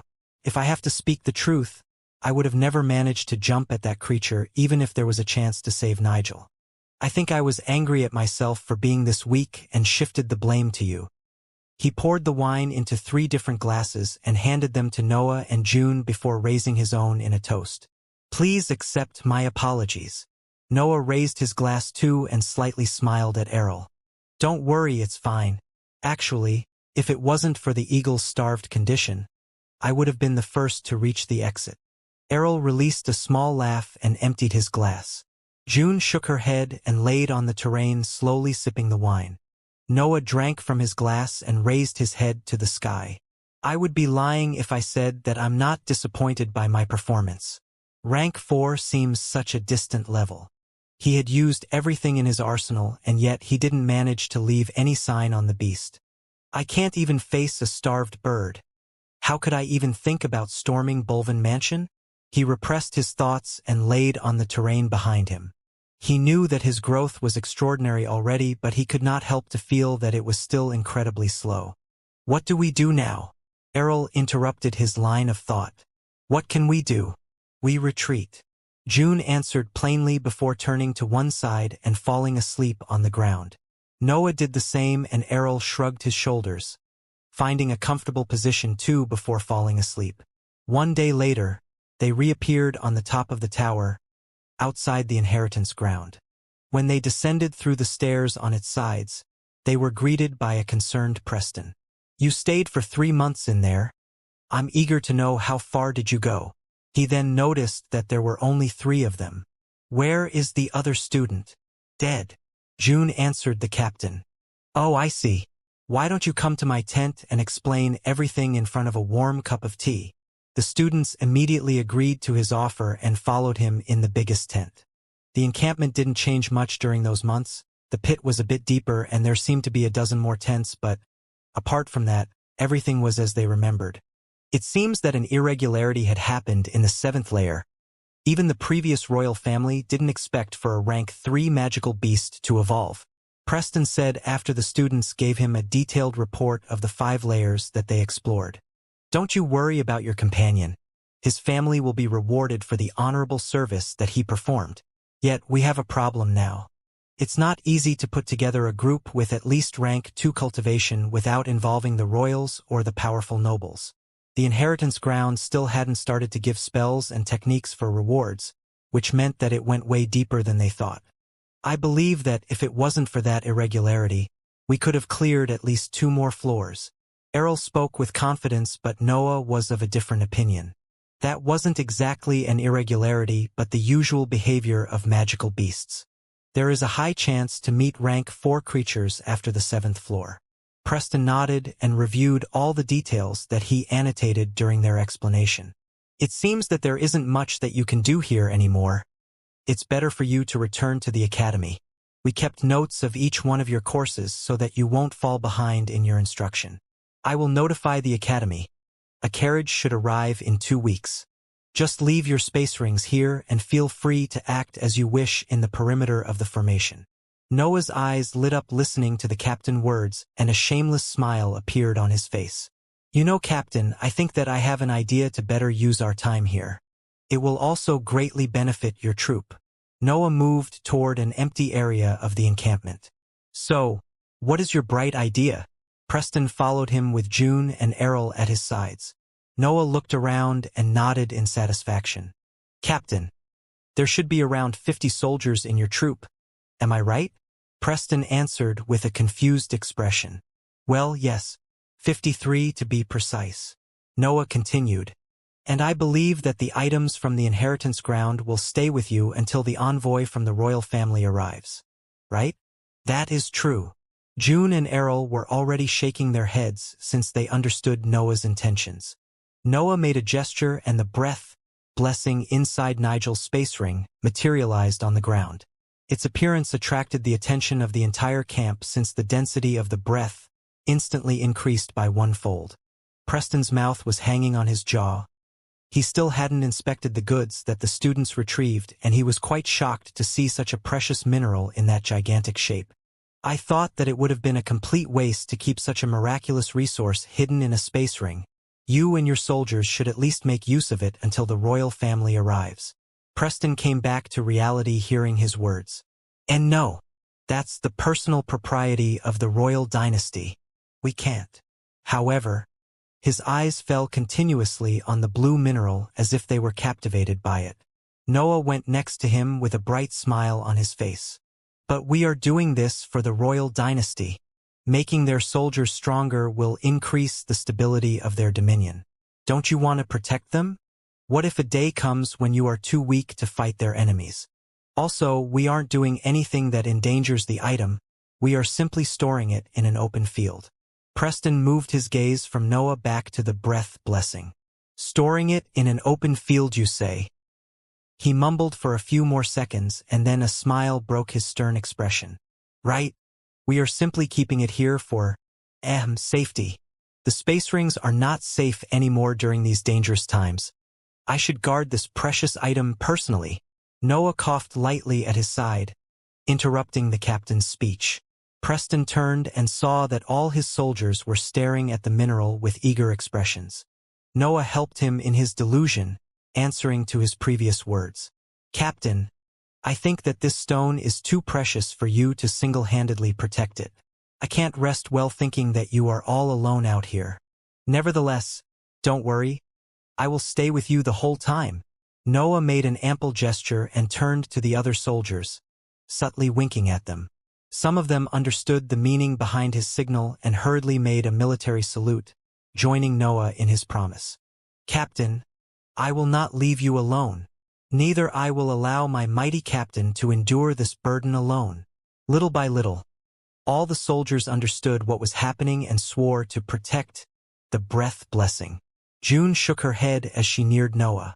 Couldn't you simply do all of this inside the captain tent? Noah smirked and lowered his voice to answer her. In that case, it would have been my idea. Now, it's Preston's one. The royals can't use our time spent like this as an excuse to lower our rewards. June's eyes widened, seeing how much planning Noah went through to exploit that situation. You are actually this evil. Noah snorted. You can't always rely on violence to obtain something, not at our level at least. June wanted to argue but found his explanation reasonable. Since everyone is so faithful to the royal family, we can start immediately our protection of their goods. Preston shouted, interrupting their conversation. The soldiers cheered and neared the breath, blessing on the ground, but noticed that Noah was already sitting in one of the closest spots available. They wanted to retort, but their captain did the same, followed by June and Errol. A messy scene unfolded as the soldiers pushed away one another to secure a spot in the nearest positions. In about 10 minutes, the commotion settled and all the cultivators in the camp were silently meditating in front of the blue stone. 2 weeks passed like that. Everyone was so engrossed in their cultivation in such a favorable environment that they totally forgot to check if there were news from the royal city. On the night of the 15th day, a loud shout woke them up from their meditation. What the fuck are you even doing? Everyone turned to see a woman in a golden armor staring at them with an angry expression. Preston immediately stood up and performed a deep bow. Her Majesty Lisa, I wasn't informed about your visit. What a pleasant surprise. All the other soldiers stood up and greeted the woman from the Elbas family. She is Thaddeus' sister, the one that led the other batch of students from our class. Noah recognized her from behind the guards and cautiously sneaked to the borders of the group. Lisa yelled again. Of course you didn't know. You didn't contact us for 2 whole weeks. We were afraid that one of the nearby countries had found this place. However, the formation wasn't broken, so we excluded that possibility. So, what exactly were you doing? Preston recognized his mistake and performed another bow. I'm deeply sorry. His voice softened as he continued. We're guarding this precious breath blessing. Even as he said those words, he realized how unreal they were. Lisa stood speechless for a while before shaking her head. Never mind. Just hurry up and gather the items that I have to bring back to the royal city. Also, I will bring the students with me. I will stop at the academy along the way. Everything will be done immediately. Preston turned to his side but noticed that Noah had disappeared from his position and was already slowly moving toward Lisa from the borders of the group. He arrived in front of her and bowed. And what happened to you? Lisa spoke, staring at the youth. Noah had large eye bags and an incredibly pale complexion. His eyes were red and he seemed to be malnourished. Oh, don't you worry, Her Majesty. I'm just a bit tired from the hard trials of the inheritance. The soldiers that heard his words wanted to curse him loudly but refrained to do so due to Lisa's presence. Since those weeks were probably the last time in which Noah could have had access to the miraculous mineral, he went all out in his training sessions, even resorting to potions to keep himself awake and in a normal condition to maximize his training schedule. Noah used the first week of the trip back to the academy to rest. He had to stabilize his condition again. Increasing one's strength so rapidly was quite dangerous. The dantian was an organ after all. Too much stress on it could ultimately lead to an injury. The same went for the sea of consciousness. The mental sphere had to be enlarged gradually or there would be the risk of breaking it. Noah sat on one couch inside the carriage escorting him back to the academy. He was calmly analyzing the condition of his body.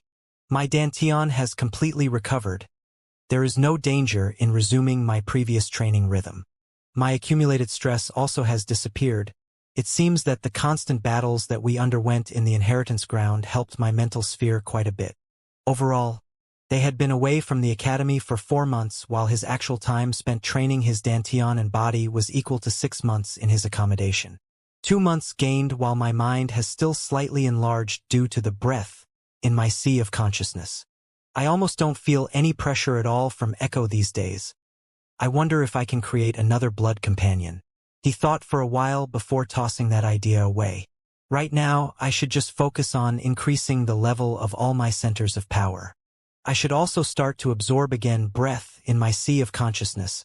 I'm quite eager to test some of the forgings of my inscription method. He slowly opened his eyes, confirming his plans for the near future.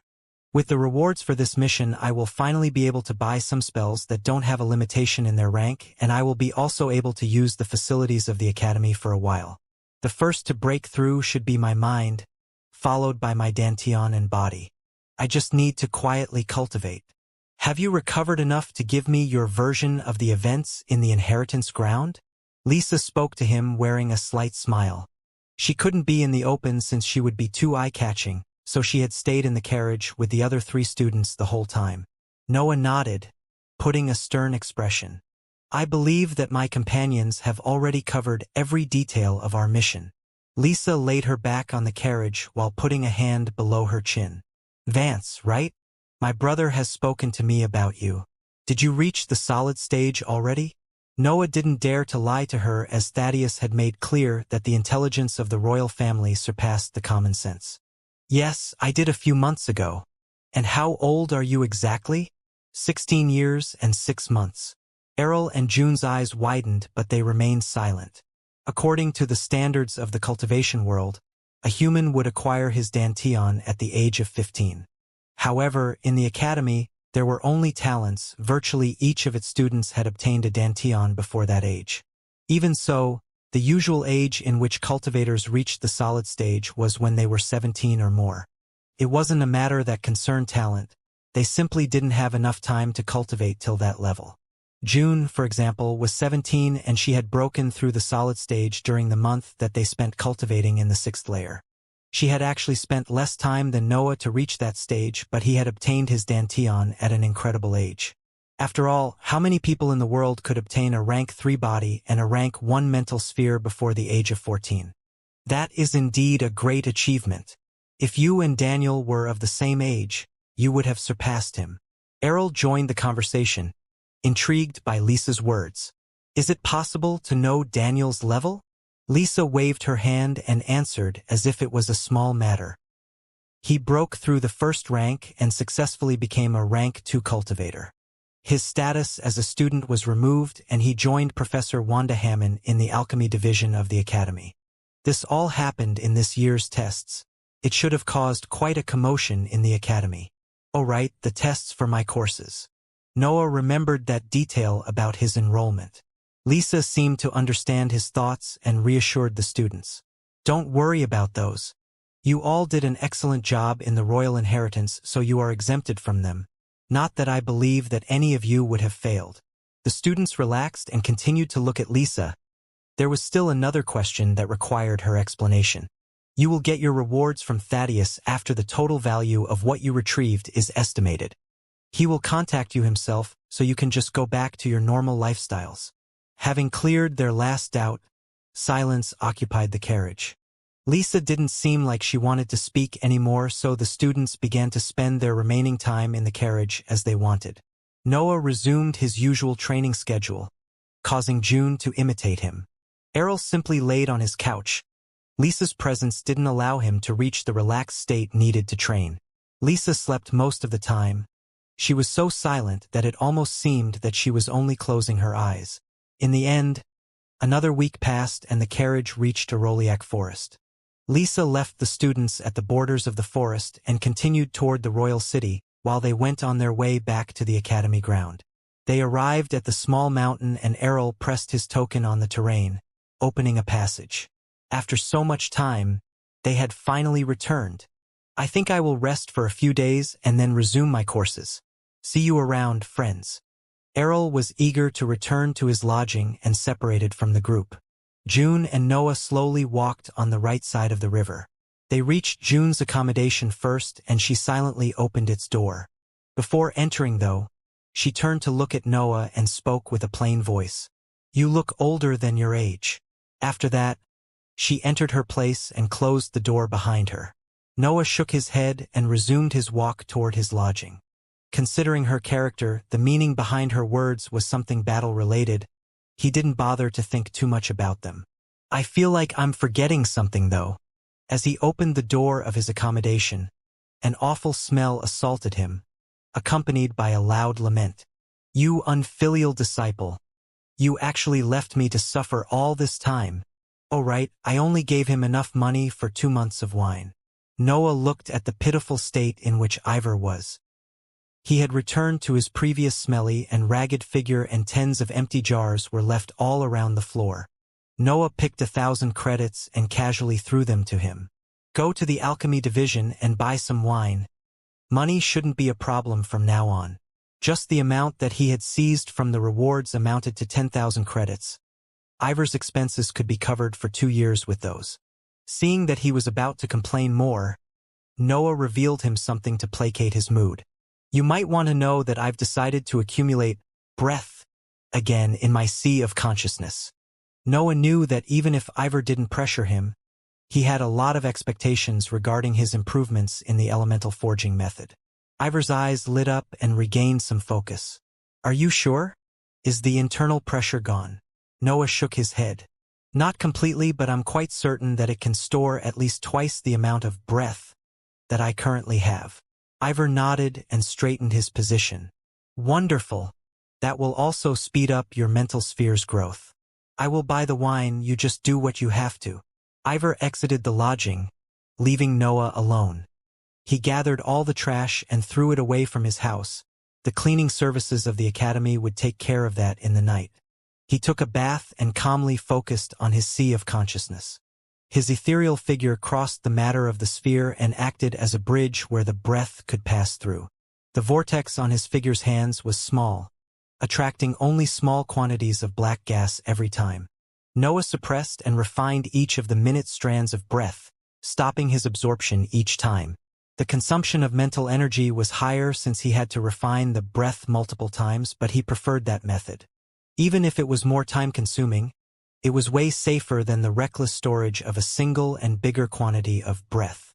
That method was noted in one of Ivor's books. It was way slower than the normal approach, but Noah didn't mind it. As the breath entered his sea of consciousness, it would be assaulted by the crystalline mental energy, making it harmless and mixing with its substance. Small dark blue balls formed in his mental sphere that gradually joined the bigger one that was already present inside it. Little by little, the quantity of breath in Noah's sea of consciousness doubled in size. At that point, Noah stopped the absorption process. It still wasn't his limit, but he chose to leave some room for unexpected events and in order to maintain an almost normal state. After all, the internal pressure increased by a lot, making Noah's headache return. Yet, the pain wasn't enough to hinder his cultivation. This will be my normal state from now on. It should maximize my improvements till I become a rank 2 mage. He opened his eyes and found Ivor sonorously snoring in one corner of the room. There were more than 3 empty jars on his sides. He will probably need more money tomorrow. Well, until Thaddeus summons me, I can just resume my normal routine. The absorption process had taken him a few hours. It was already night. His mental energy was expended though, so he chose to simply sleep instead of cultivating for the rest of the night.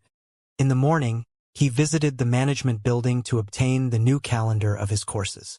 Since it was his 2nd year in the academy, his courses became more specific and profound in their teachings.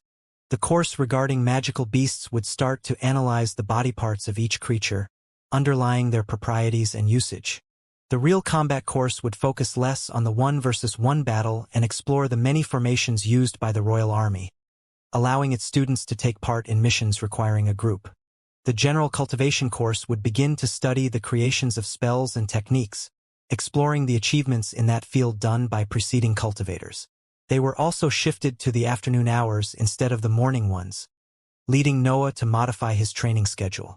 The environment of the academy was peaceful, and Noah slowly improved his strength and his knowledge. It had to pass a month for Thaddeus' convocation to arrive. Noah walked in the left area of the academy. He had received a warning through his token with the required indication to reach the appointed place. He arrived at a tall building and saw that June and Errol were already waiting in front of its entrance. "Vance, I didn't expect you would be late." Errol greeted him with a smile on his face. "I was busy cultivating. I noticed the token warning only a few minutes ago." Noah replied honestly, "There was no need to lie to someone that has seen his full strength. I will enter first, then Errol, and lastly you. It's based on our timing in arriving here." June spoke calmly and Noah simply shrugged his shoulders. He had done most of his training that day, he only needed to rest. After a few minutes, the door opened and June entered the building. She came out a while later with a bright smile on her face. "That good?" Noah asked, seeing her unusual expression. She nodded repeatedly. "It seems that Professor Megan Ixek noticed my character and was interested in taking me as her apprentice." Noah remembered the first time that he saw that woman in a Roliac forest and could not help but find similarities with June's nature. "Now that I think about it, she is quite wild, just like you." June's eyes narrowed. "What, that's supposed to be a compliment?" "I don't really know. I think that's just the truth." Errol laughed loudly, seeing their usual bickering, and entered the building. June went to greet her new master while Noah waited patiently for his turn to come. Errol exited almost immediately. He was wearing a bright smile too. "It seems that I might receive a position as a captain in the Royal Army as soon as my strength reaches the necessary requirements." He then patted Noah's shoulder and went on his way. Noah entered the building right after Errol left. "This way," Thaddeus spoke, appearing on top of the stairs leading to the first floor. Noah hastened his steps and followed him. They passed many closed rooms and Noah's gaze lingered on one of them that had a transparent glass that occupied half of its door. Inside, Ruth was meditating in an environment full of runes. That action seemed to demand her full concentration as her brows were furrowed and sweat ran down her forehead. "My disciple is training. Even if she is born with the natural talent of hearing the breath, she still has a lot of work to do before she will be able to perform her first inscription." Noah moved his gaze away from the room and continued to follow Thaddeus until they were in one of the last rooms of the corridor. Thaddeus sat behind a large and carefully adorned desk and gestured to Noah to occupy one of the couches in front of him. "I read the reports from my sister and Preston and, well, I actually asked June to confirm them. I really couldn't believe that you faced a rank 4 beast only to retrieve part of the rewards." Noah answered, shrugging his shoulders. "That eagle was heavily malnourished and had already attacked. The odds of succeeding were high. Also, my share would have diminished if I had left the blessing with that creature." Thaddeus joined his hands below his chin. He was slightly amazed by Noah's foolishness. "It would have diminished by a lot indeed. Here, you can take everything that this device contains." Thaddeus handed a black ring to Noah. Noah took it and was quite astonished by the number of credits inside. "Since the most valuable item of the mission would have been lost if it wasn't for you, I raised your percentage to 4%. I hope you won't think that the royals are the same as those blind and petty nobles." Noah nodded absent-mindedly. He was still counting the amount of wealth contained in the ring. 700,000 credits. "I can finally take a look at the inventory again." He moved all the contents in his empty storage device and handed the black ring back to Thaddeus. "Now, for the privileged position. I have a lot of empty spots available, but I have sorted those that seemed more suited for your talents. You are free to take a look." He laid 2 piles of sheets on his desk. Noah took the bigger one first.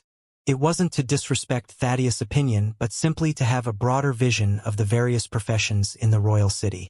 Alchemy assistant, city guard, miner of precious material. They basically cover every existent profession, and there is a discount over the relative products of the executed job. He read through them quickly.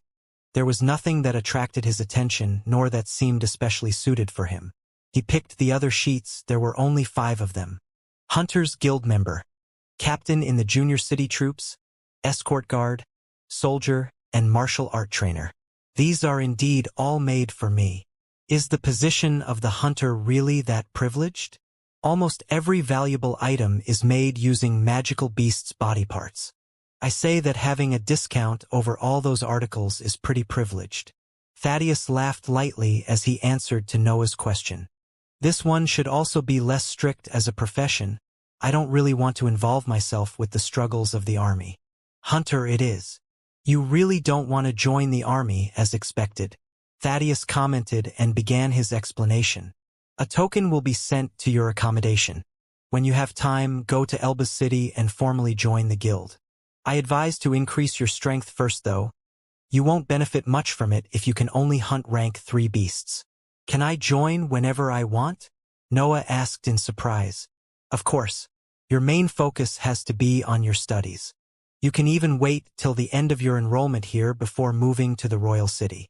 Thaddeus took the sheet and stored it with him. Give me your token. I think that 3,000 merit points are plenty enough as a reward for your services inside the inheritance ground. Noah didn't hesitate and happily handed his token to him. When he took it back, it clearly stated that he had 3,020 merit points available. Noah was about to bow in order to leave the building, but Thaddeus' next words made him stop moving.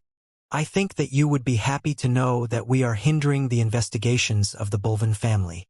Noah's eyes became dark and Reese's face materialized in his mind. Are they still looking for clues?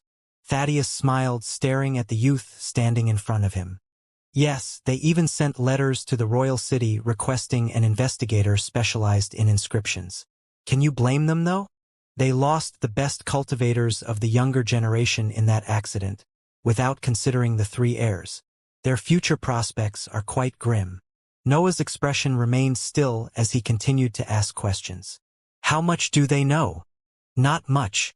They have their suspects that someone betrayed them since the Shasti inheritance ground has never been that deadly, but nothing is pointing in your direction. There is a matter about a space ring being forced open in Evergreen Forest, but they only discovered that after the Shasti family allowed them to use their inscription master, or, to say it better, after the royal family allowed them to do so.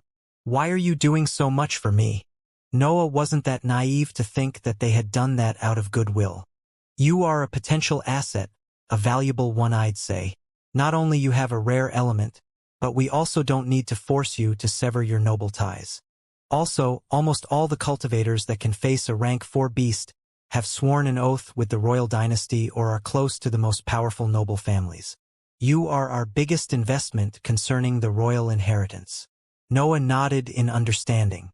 Who is the Bulvin's biggest suspect? According to our reports, they are looking for a wind mage that uses a sword. Do you know of someone that fits that description? They are looking for Trevor. It makes sense. In their minds, I didn't have the power to kill them all and escape. Not of anyone alive. Thaddeus nodded, showing a bright smile. That's for the best. You should just focus on becoming stronger and continue clearing the royal inheritance. It's a win-win situation after all. Both of us will greatly benefit from it. Noah walked toward the inventory of the academy. Win-win, he says. He just wants to use me to get the royal inheritance. I don't know if I'll have any value after that. He was thinking about his conversation with Thaddeus. It might be fine till I'm discovered, but what will happen at that point? I don't believe that they will simply clear my name, nor that I will allow them to do so. My future clash with the Bulvin family is set in stone. He would never make a deal to pacify with the Bulvin family.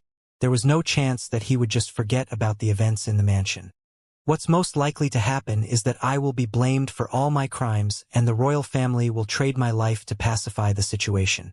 If word gets out that the royals hire criminals, I bet that their reputation would take a heavy blow. He was a criminal, there was no other way to see it. The royal family was in charge of the county, but they had to maintain a peaceful relationship with their subjects. Noah sighed after realizing that his only option was the usual one. I need power. He reached the inventory and showed his token to the guards that let him pass almost immediately. What can I do for you this time? Professor Lin spoke to him with a trace of interest.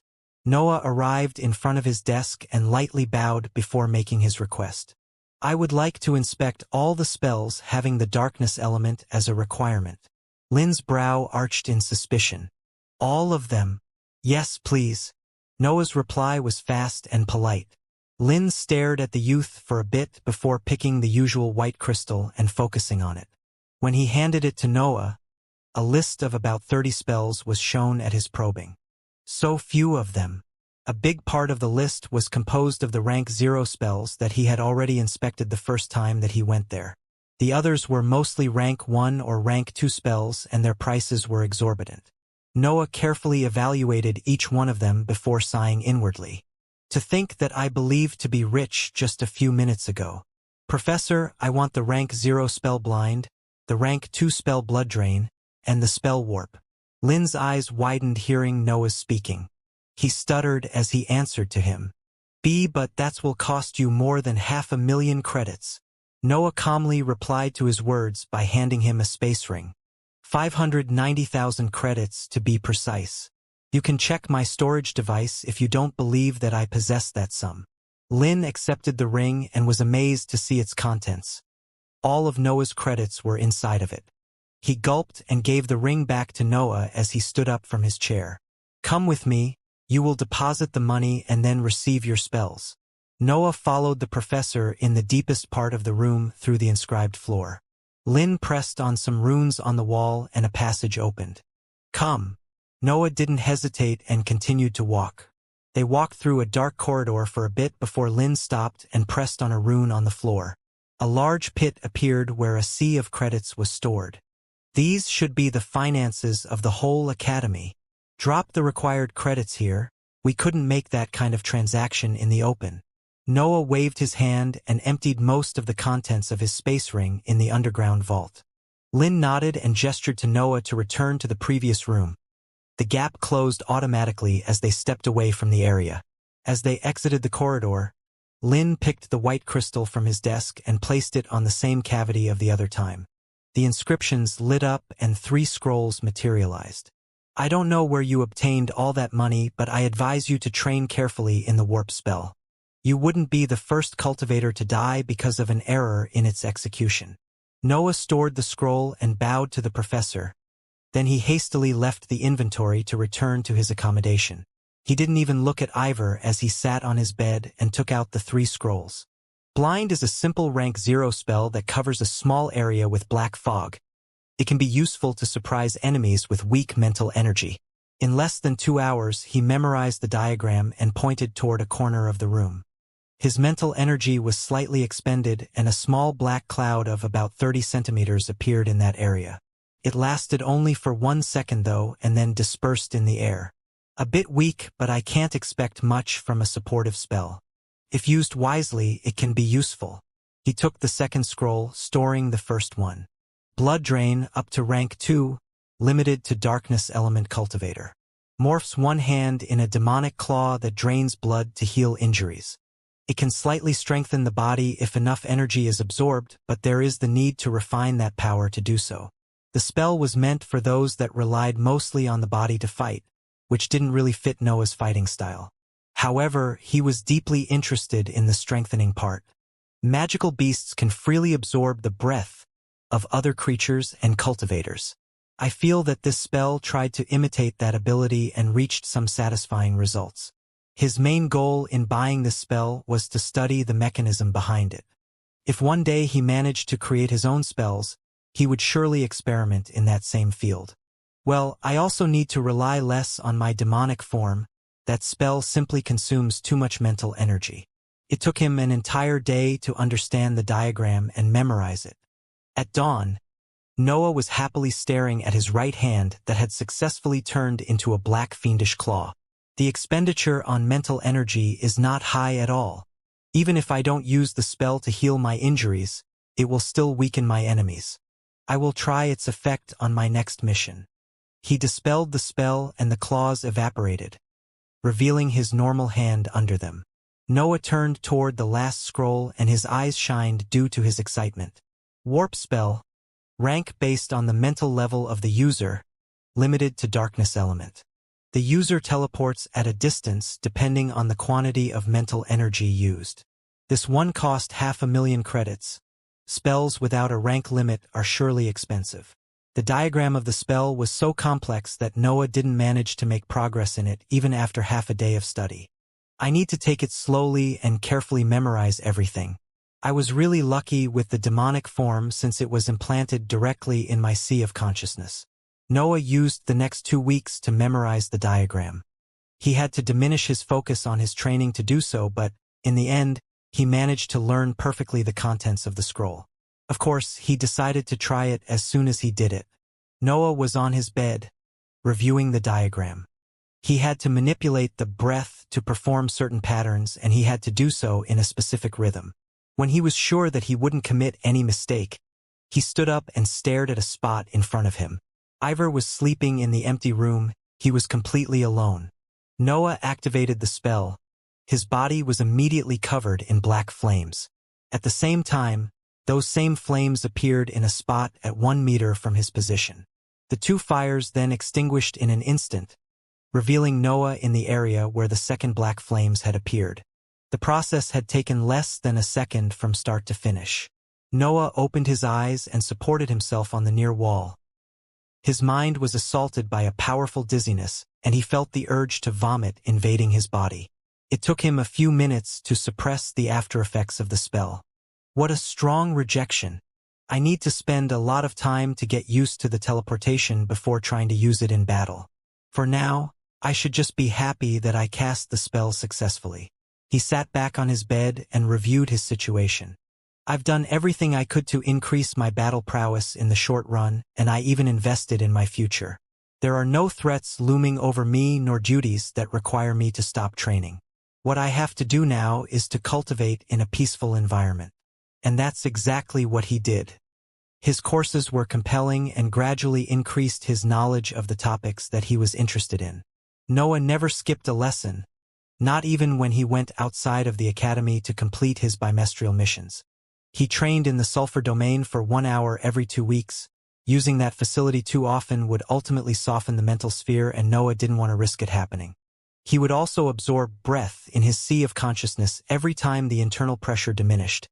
Added to his constant training with the Xianxia rune, his mental sphere enlarged at an incredible speed. His body and dantian also steadily improved as Noah never slacked off in his night meditation.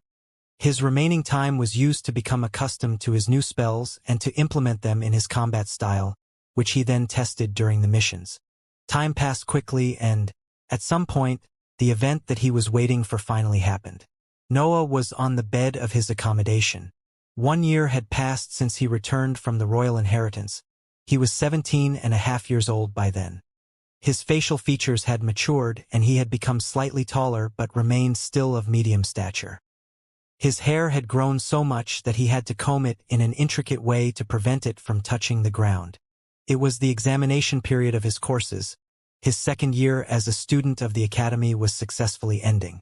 However, there was no anxiety for his incoming tests on his expression, nor confidence. He had no expression at all. An unfolded sheet laid at his side. It had the second Xianxia rune drawn on it. He had his eyes closed, carefully inspecting his sea of consciousness. There were Echo's figure and a big dark blue ball that constantly emitted a pressure over the sea. Nevertheless, they didn't manage to create any ripple on the water representing Noah's mental energy. 2 runes stood at the center of the sphere. Both of them were covered by black roots that formed the diagram of the demonic form spell. There was only stillness. Nothing seemed to be able to shake the environment inside Noah's mind. Noah opened his eyes. A wave of coldness invaded the room. His aura was overwhelming. This is completely different. He could clearly sense everything happening in an area of 20 meters around him. The colors of the world were shining as if they glowed on their own. What happened? Ivor was woken up by a wave of pain sent by his mental sphere.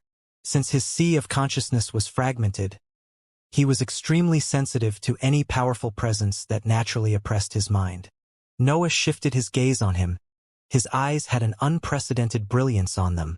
Ivor stumbled. As Noah focused on him, another wave of pain made him lose his balance. Sorry. I'm still learning to control myself. Ivor's eyes widened and he opened a jar of wine to take a long sip. He had begun to understand what had happened to his student. How is this possible? Noah concentrated and retracted his imposing presence. Even with his eyes closed, he could feel his surroundings clearly. He picked the sheet on his side and smirked a little, looking at the rune on it. The sight caused him no discomfort at all. You've really done it. Ivor was incredulous. Noah nodded and moved his gaze back on him. He contained his mental pressure as much as he could, but some of it was still leaked by the intensity of his stare. I'm a rank 2 mage now. Ivor shook his head and drank more of his wine. That's how? The sea of consciousness is usually the last to advance. And even if we want to ignore that, you are not even close to being 18.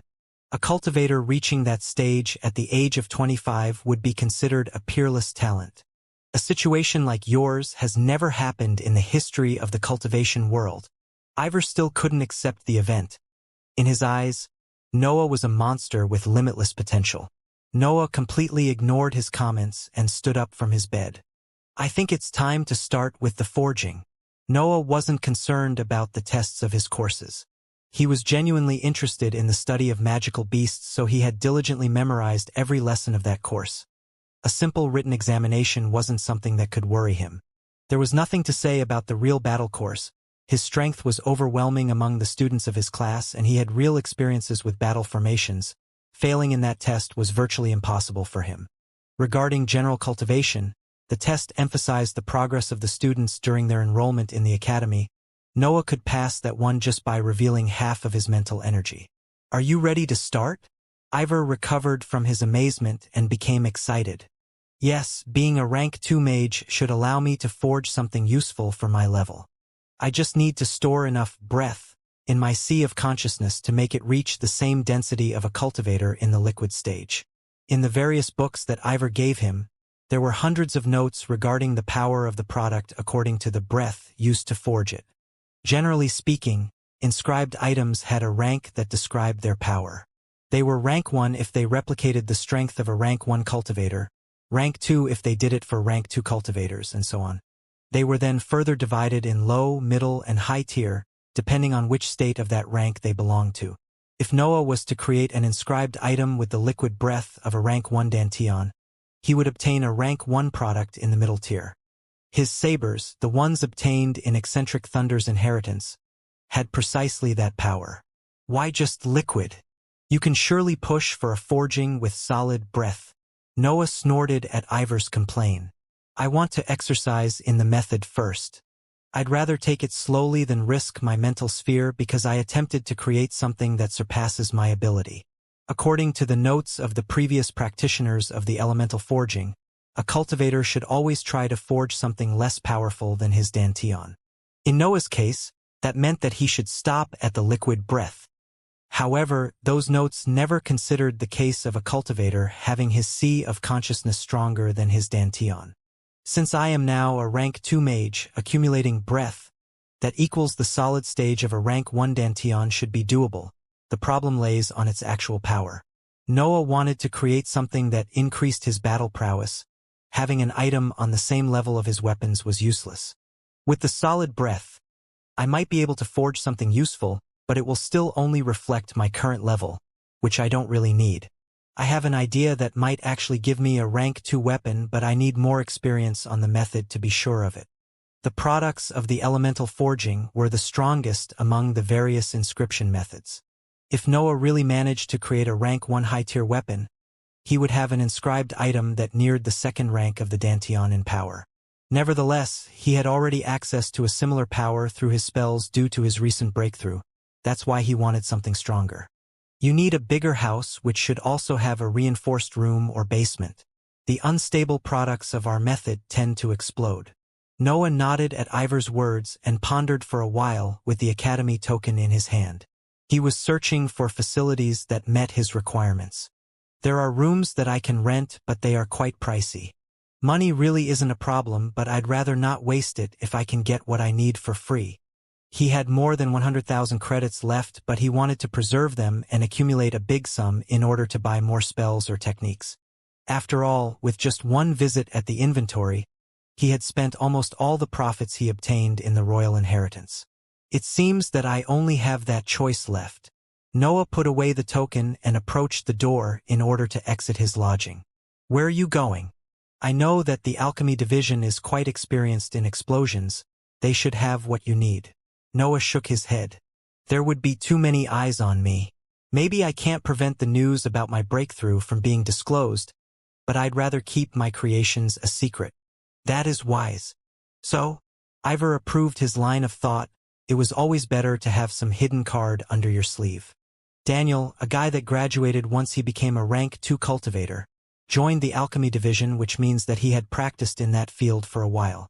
Ivor didn't understand and opened his mouth to speak, but Noah interrupted him.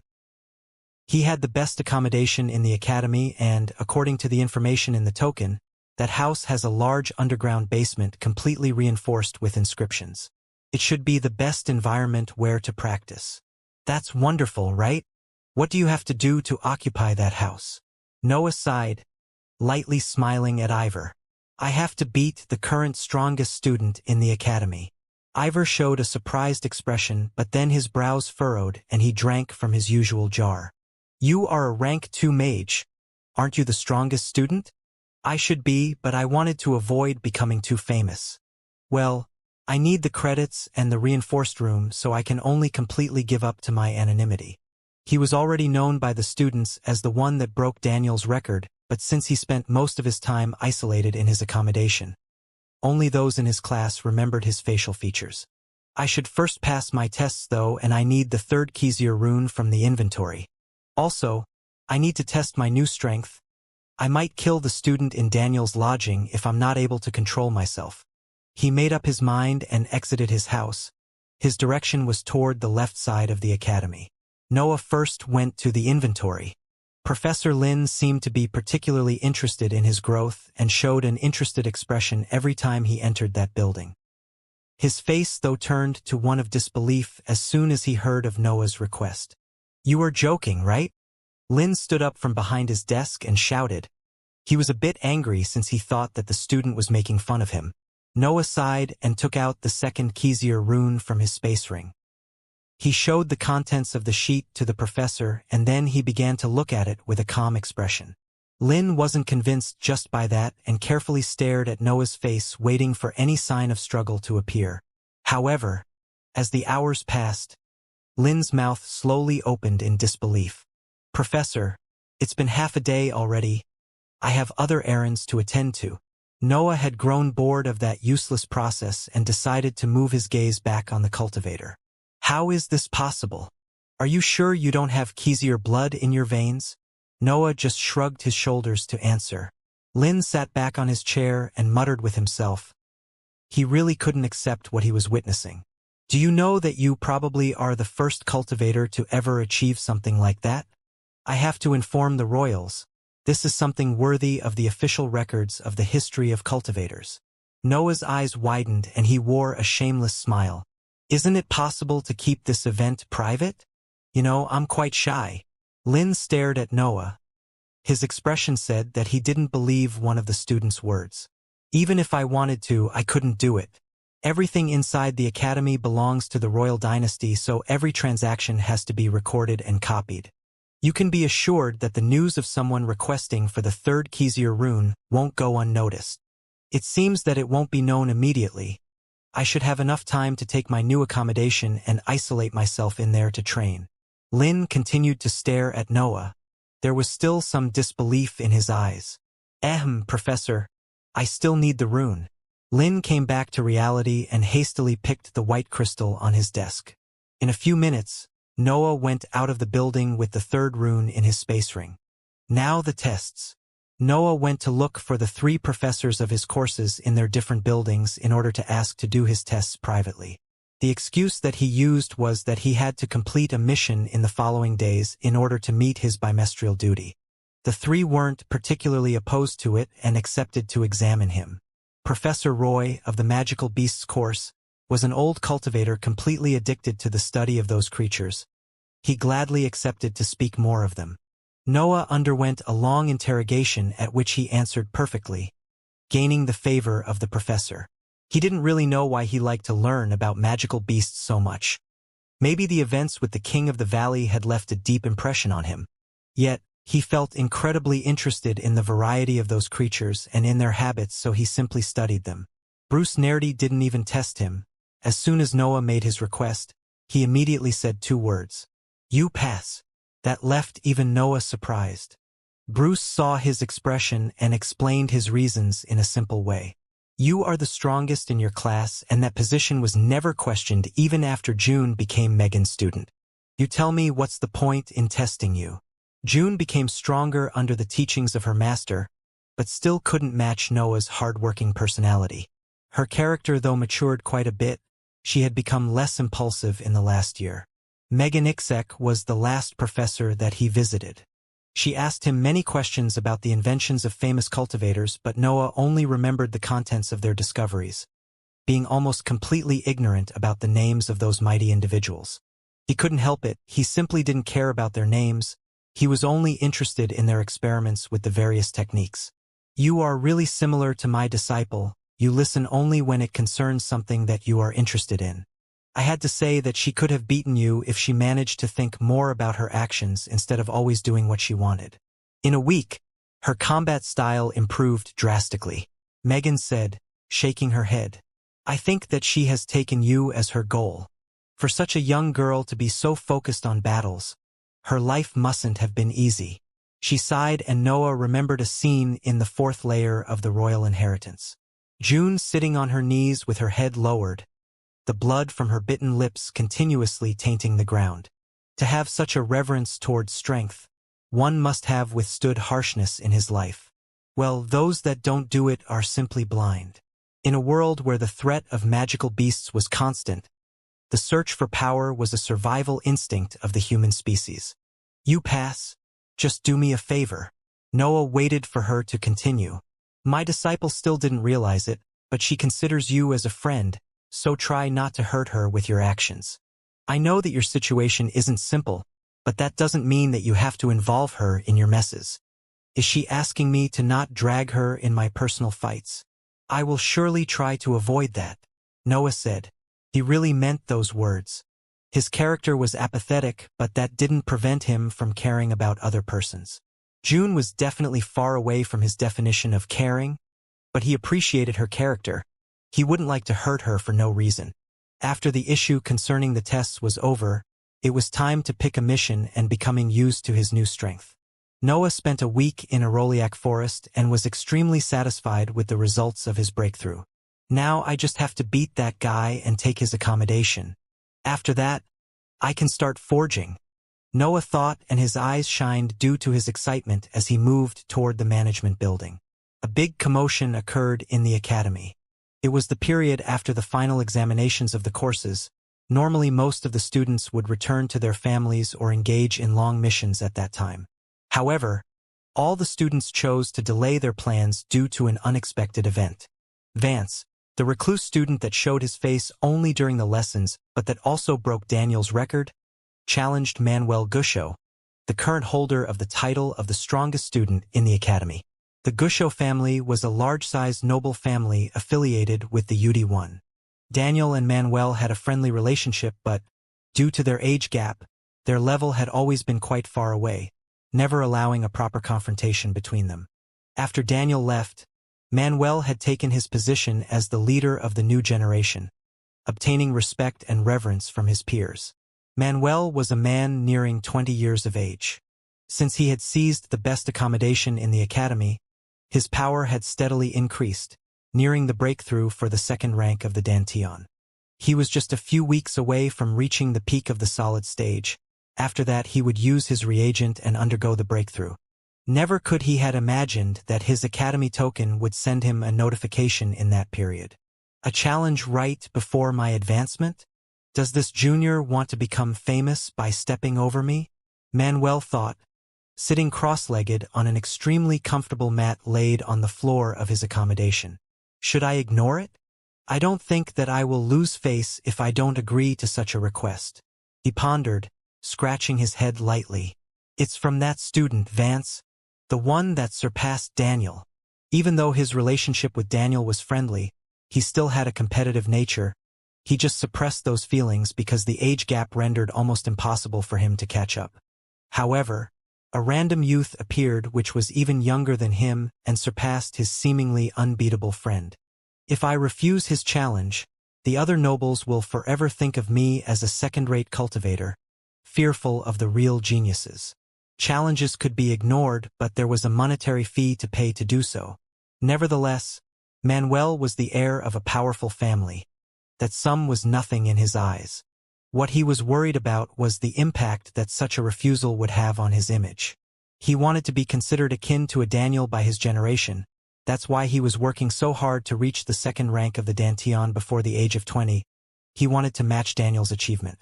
I suppose that a nice victory can improve my mood and increase my focus on cultivation. I also have to teach him that not all the nobles are as weak as he thinks. Noah's behavior with Daniel's followers was widely known. That was another factor that ultimately led him to be ignored by most of the students. Large-sized noble families are untouchable in the eyes of common cultivators. It seems that the new generations have forgotten about that. It's on me to restore the natural order. As he thought of that, he accepted the challenge through his token and stood up from the mat. On the day of the battle, scheduled 4 days after Manuel's positive answer, a big crowd stood excited on the stages of the largest arena in the academy. It was a circular building on the left side of the river, with an empty space 50 meters wide encircled by hundreds of overhead seats.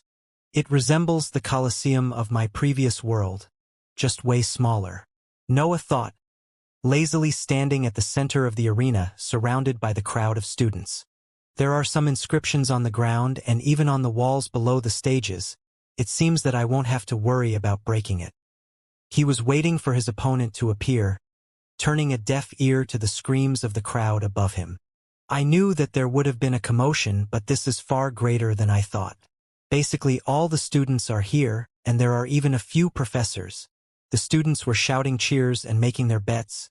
There were even a few of them who were loudly mocking him. He's mad. Senior Manuel was one of Daniel's strongest followers. It said that they were actually close friends. He probably reached the solid stage and thought that he could beat the strongest student. Humph. He really underestimates the power of us nobles. Senior Manuel should teach him a memorable lesson.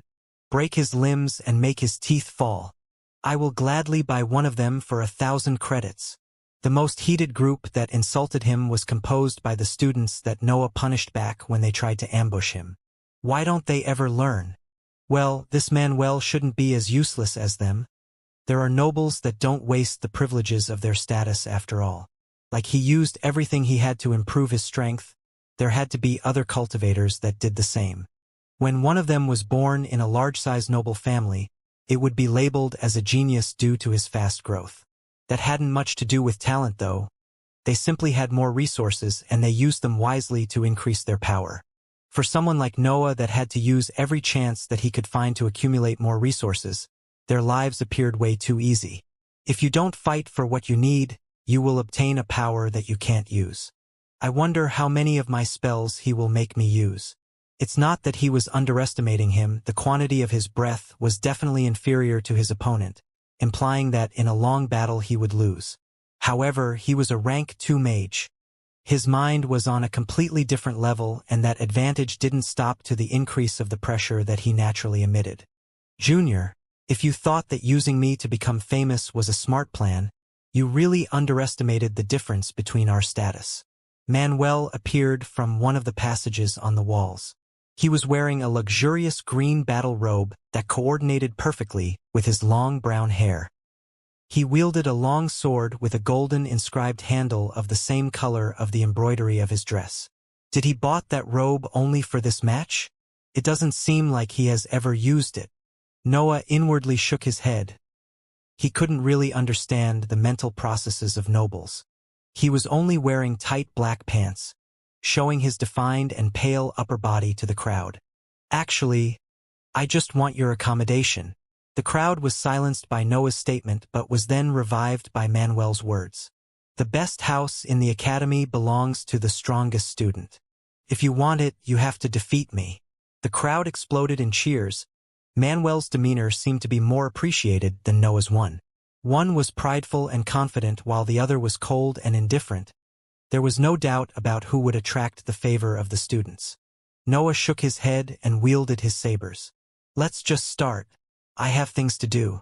A wave of coldness enveloped the stage as Noah focused on his opponent.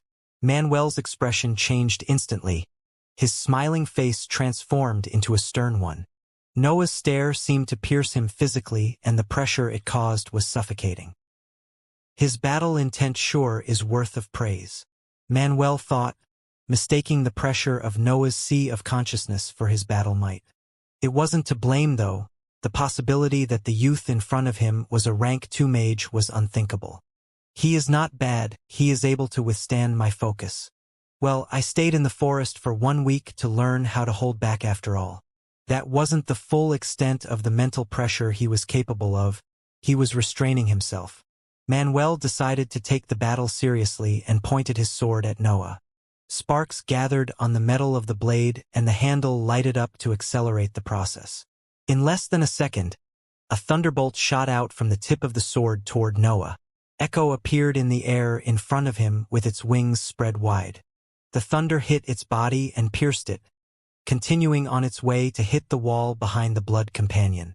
Noah had already moved, the moment he understood that Manuel was a cultivator of the thunder element. He knew that Echo could not completely block the blow. He had a vast experience regarding thunder spells due to his 2 years of weekly sparring with June. He knew that the bat's body was not enough as a form of protection. Echo disappeared in his body as Noah ran. He wanted to get closer to Manuel in order to force a melee battle. However, another bolt of lightning arrived in his direction, and he was forced to stop his advance and hide behind Echo. Manuel didn't stop, though. He launched 2 more thunderbolts in his direction, making Noah retreat. It's his weapon. Noah was confused. Generally speaking, it would be impossible to use such a powerful spell that many times in a row and without a certain delay.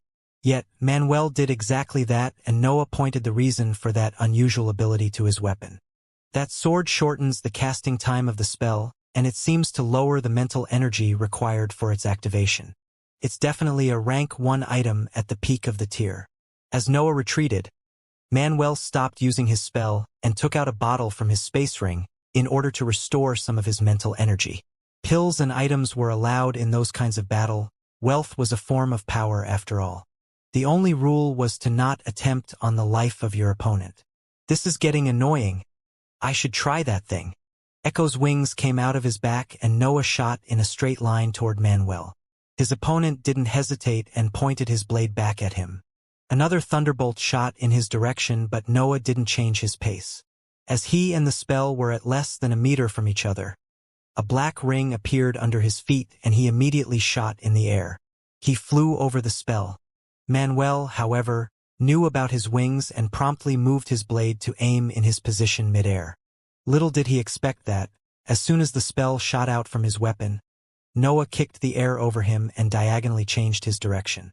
Normally, when someone jumped during a battle, he was unable to dodge. Noah had his wings, but they weren't enough to change his course so drastically. Even when he used the Shadow Step spell, the concentration required to make those kinds of cuts in the air was high and the results were not always reliable. However, since he became a rank 2 mage, he finally managed to perfect that combat style. Noah's cut speed scared Manuel that hastily released another spell. Noah didn't even look at it and changed direction again, relentlessly moving closer to his opponent. That was proper flight, not simply floating in the air. As for how he could manage to understand the trajectory of the spells, that was also due to his rank 2 mental sphere. Each one of Manuel's actions was under the strict control of his personal scan ability, which had surpassed Echo's 1 in precision when it concerned a short distance. When he was in the air, Noah was untouchable. Manuel gave up on trying to hit him and prepared to drink another potion, but Noah launched 30 wind slashes toward his position. The slashes came from different directions, as if there were more persons attacking him at the same time. Manuel gave up on refilling his mental sphere too and unleashed the might of his rank 4 martial art to block all the attacks. His sword moved slowly in the air in front of him, releasing small sparks. As the black slashes arrived in his position, the sparks exploded and instantly destroyed Noah's attacks. However, that action gave Noah enough time to arrive in his opponent's position. First form of the Ashura. He didn't hesitate and unleashed his strongest technique. More than 15 sabers appeared around Manuel and attacked him at the same time. Manuel resorted again to the shield made of sparks to defend himself. Another explosion occurred which distanced the two students from each other. "You are indeed strong." Manuel spoke with a slight smile on his face. "But my reserves of breath are deeper than yours. This match is mine." Noah didn't answer and simply pointed at his right cheek. Manuel didn't understand the meaning of that gesture until he felt a warm sensation on the left side of his face. He swiped his cheek with his hand and found out that a small cut had appeared on it. Manuel was astonished. How did he manage to hit me through the barrier of lightning? His martial art focused on defense. Logically speaking, it had to match Noah's attacks. However, Noah still successfully hit him. He didn't know that after his second time witnessing that technique, Noah could clearly see through its weak spots. Being a rank 2 mage is wonderful. The speed of my thoughts increased drastically, and I can notice details that I was completely ignorant about. He felt that he could see through everything. Some merit must be addressed to his battle experience, though. Seeing a weakness and exploiting it were two different things after all. "Do you surrender, or you want to see if my breath will last till I hit your throat?" Noah mocked him with his own words. He was holding back, not using any of his new spells. He was sure that, after that match, his name would be widely known, so he wanted to hide at all cost his power and, most importantly, the nature of his element. Echo could be considered a simple puppet, just black in color. The Shadow Step spell was hard to distinguish from rank 0 movement spells of other elements. His martial art was quite peculiar, but, since his basic forms came from the nails of the Kamaitachi art, he could be misjudged for a cultivator of the wind element. Even if they had their suspects, though, it was unlikely that a simple rumor would reach the ears of the Bulvin family. That's why he would rather take a fast win instead of protracting the fight. If Manuel did a mistake because of his mockery, he was confident that he could transform it into a winning blow. Manuel didn't take the bait but pointed his sword again at Noah. Thunderbolts shot instantly from it, but Noah simply jumped back in the air and again shortened the distance between them through his flight. In a few minutes, Noah was in front of Manuel and the latter had to resort to his barrier of lightning to evade his assault. They were separated again, but, that time, Manuel had 2 deep cuts on his legs. He was also quite pale as he launched more than 20 spells without having any time to recover. His mental energy shouldn't be enough to continue with this tactic. What exactly is his plan? Noah was suspicious. His opponent wasn't panicking, nor was he resorting to reckless attacks. Manuel's eyes were calm and focused, not those of someone that had given up. Manuel raised his sword again, resumed launching spells. The events occurred in the same way as before. Noah flew in the air, dodging his attacks, and slowly neared his opponent. However, as Noah was about to attack him, Manuel planted his weapon in the terrain. A big explosion occurred as a thunderstorm expanded from the handle of his sword to the surroundings. Yet, Noah was expecting something like that and calmly decided to enter Echo's body to withstand its might. Echo was destroyed multiple times due to the storm, and many sparks landed on Noah's body, burning and cracking his skin. Nevertheless, Noah's eyes never flickered and remained fixed on the center of the spell. He lunged with his right saber and stopped it as soon as it reached Manuel's throat. Manuel raised his head and smiled madly, continuing to fuel his spell. This fool would rather break the rules and kill me than admit his defeat.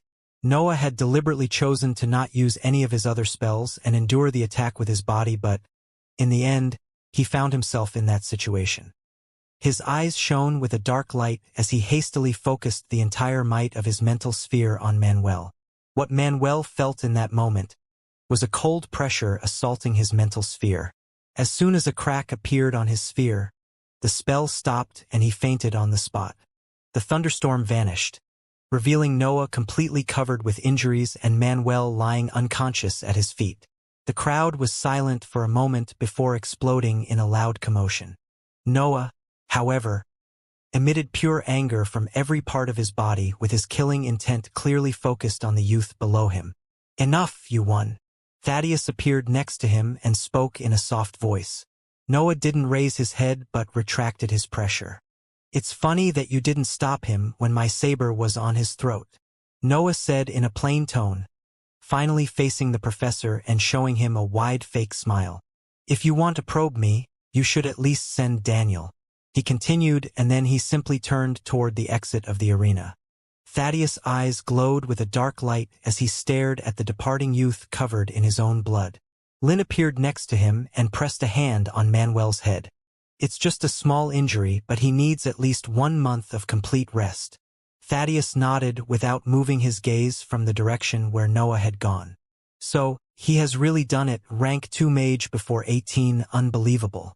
Do you really not know to which level of proficiency his other spells are? Lin shook his head. No, and as you saw, he is careful not to expose his full strength. Are you sure that it was for the best to let Manuel continue? Thaddeus moved at last and threw a rune over Manuel's body, making him disappear on the spot. I had to know the extent of his growth. What if he ends to hate the academy? He needs us, and he knows that we need him for the royal inheritance. We shouldn't push him too much, though. It will be a pity if we really lose someone that can match Daniel's talent. Thaddeus' thoughts concerned the bigger picture of the country. With Daniel as the champion of the new generations of the noble families, the royals needed someone that could match him in strength and talent. However, Noah couldn't care less about the politic scene of the continent and walked with his body covered in blood toward the source of the river.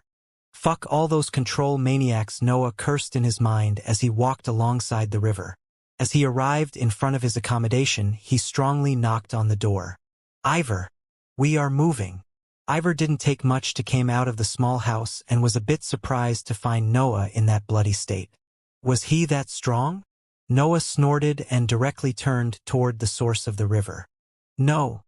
They just delayed my victory to see if I revealed more of my power. Ivor understood immediately why they did something like that. Did you do it? Noah snorted again but didn't answer. He focused on his body and his bones emitted a soft cold aura. As he walked, his many wounds began to heal and new skin was created under his burned flesh. Did you make another breakthrough?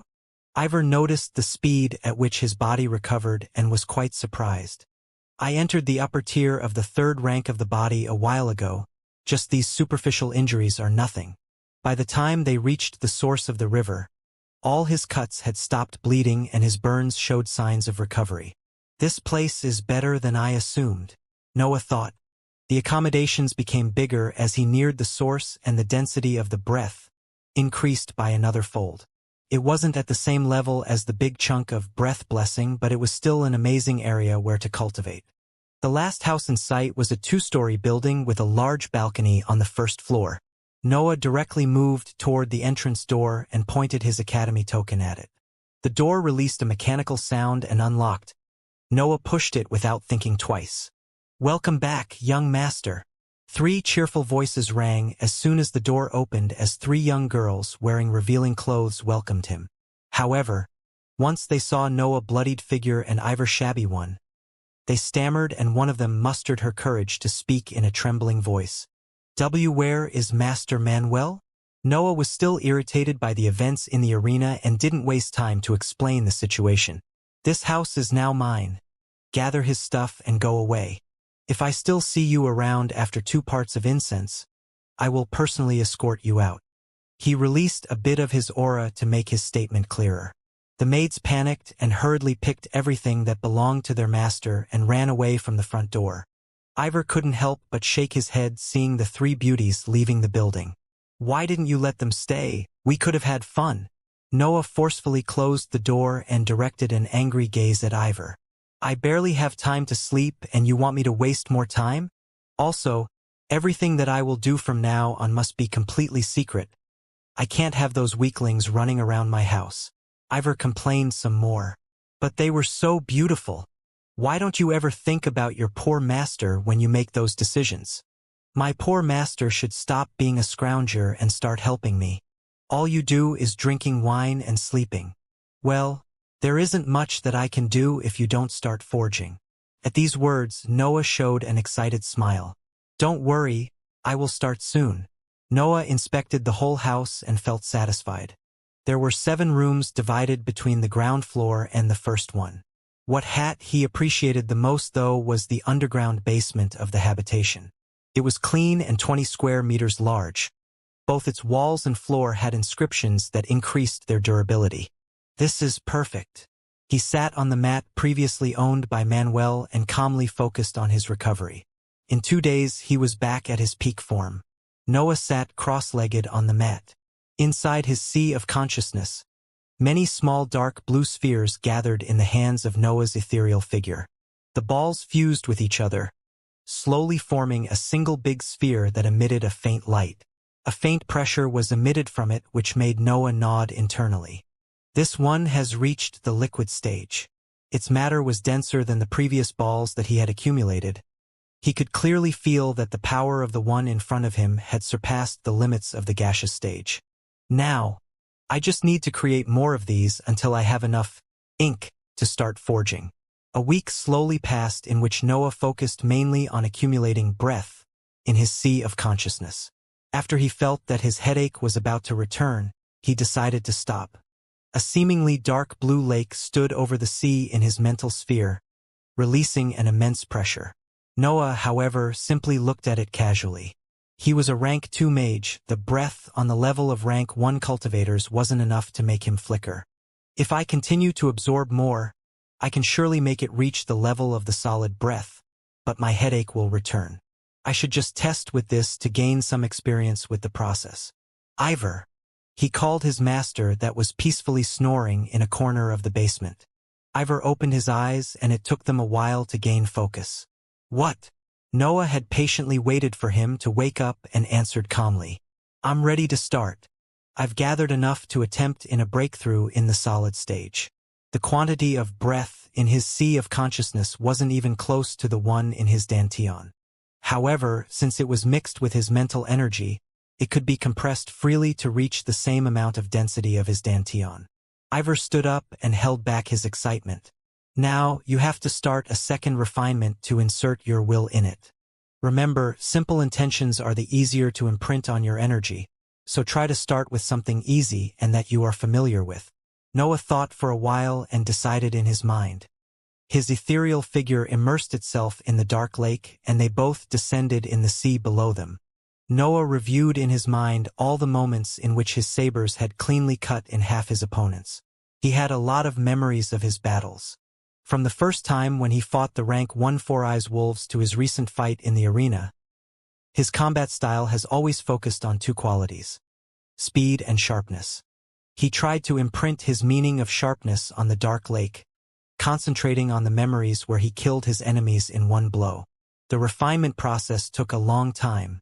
He had to first synchronize his mental energy with his idea of sharpness and then mix more mental energy in the dark lake to align the nature of the breath with the one that he had set. Another week passed, with Ivor calmly standing right next to him, waiting for the results of his refinement. On the night of the 7th day, Noah opened his eyes and stretched and his arm in front of him. Over his palm, a blue liquid floated peacefully. Every drop in the small pond resembled a small blade, and a faint sense of sharpness was exuded from it. Ivor immediately neared the liquid and carefully inspected, mumbling from time to time. "How is it?" Noah asked expectantly. "It's definitely too diluted with your mental energy. You can see how its color has completely lost the shades of your element. However, for your first time, the will that you imprinted is definitely above average. You can use this energy to forge a rank 1 low-tier item." Ivor's judgment left him a bit disappointed. "Just low-tier? But I definitely used breath in the liquid stage." Ivor shook his head. "There is too much mental energy in it. It has lost some power. Next time, you should refine it directly with mental energy that has a will in it. That way, you will only do 1 round of refinement, preserving more power of the initial breath." Noah understood his explanation and nodded. "The last time, I have refined it simply because I wanted to show it to Ivor, but I didn't use any particular will. I just wanted to be able to manipulate it.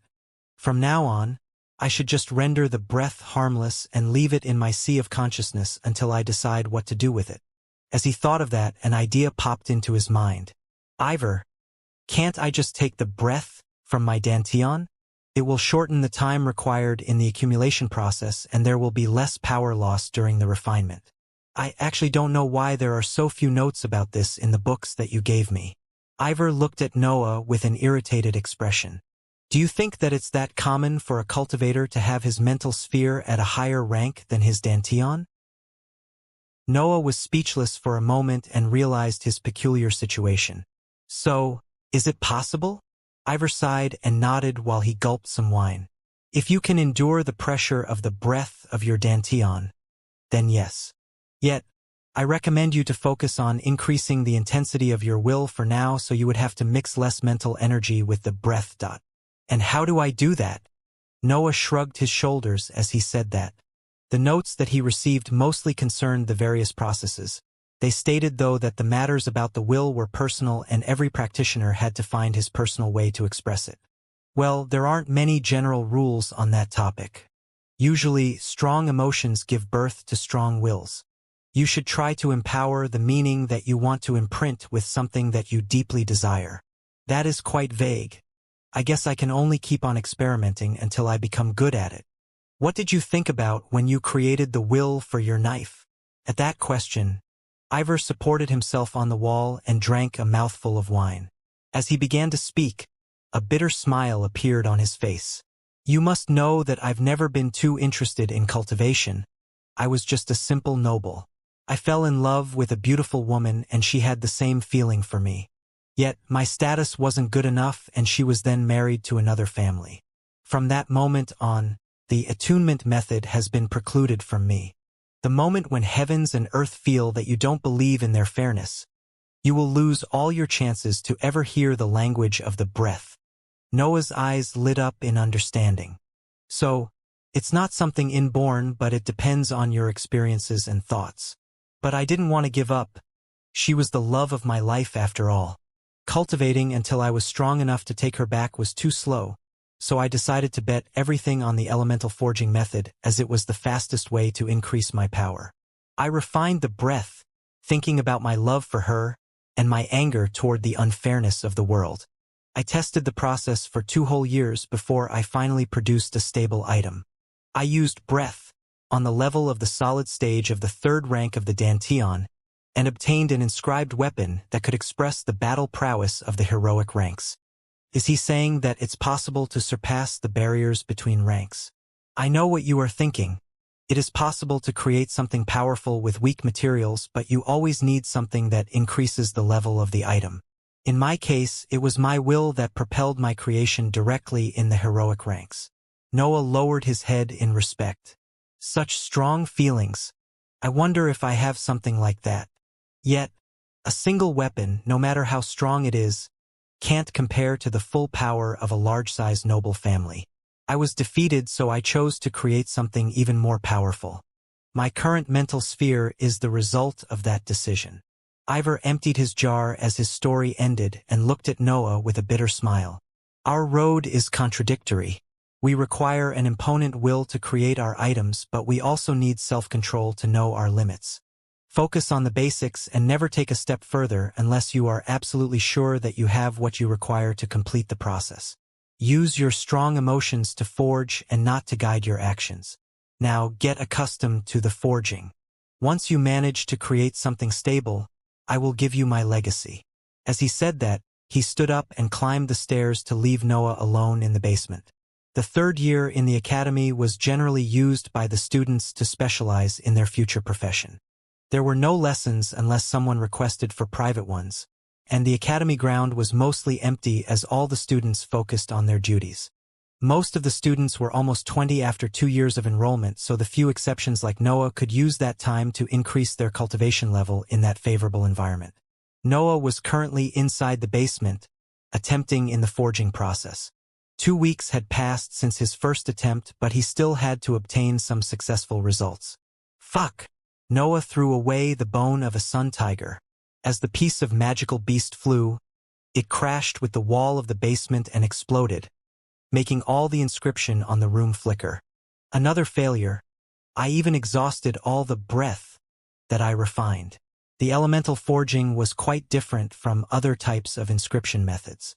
Instead of writing the meaning of the quality that they wanted to reproduce, the practitioners had to use the breath that they had accumulated in their sea of consciousness as one of the materials of the item that they had to forge. The meaning was imprinted in their mixture of breath and mental energy. After all, that compound had to be one of the core materials of the inscribed item. From that, it originated the appellation forging. However, that compound was not enough as a material, it had to be put together with other appropriate ingredients. From that, it came the appellation elemental, as it was strongly advised to use objects that fitted the element of the practitioner. The bones of the sun tigers were definitely not suitable with Noah's compound, but he decided to gain experience with them anyway since finding a creature of the darkness element required him to leave the academy. He would rather do that when 2 months passed from his last mission in order to optimize his time. Noah sat on the floor. He was quite tired. Apart from the conflicting element, there is also the problem that my control over the process is lacking. I guess that I can only become better as I gain experience. He had to shape the item through his control over the compound that he created in his sea of consciousness, and that required an incredible amount of concentration since he had to use it to modify the shape of the other materials too.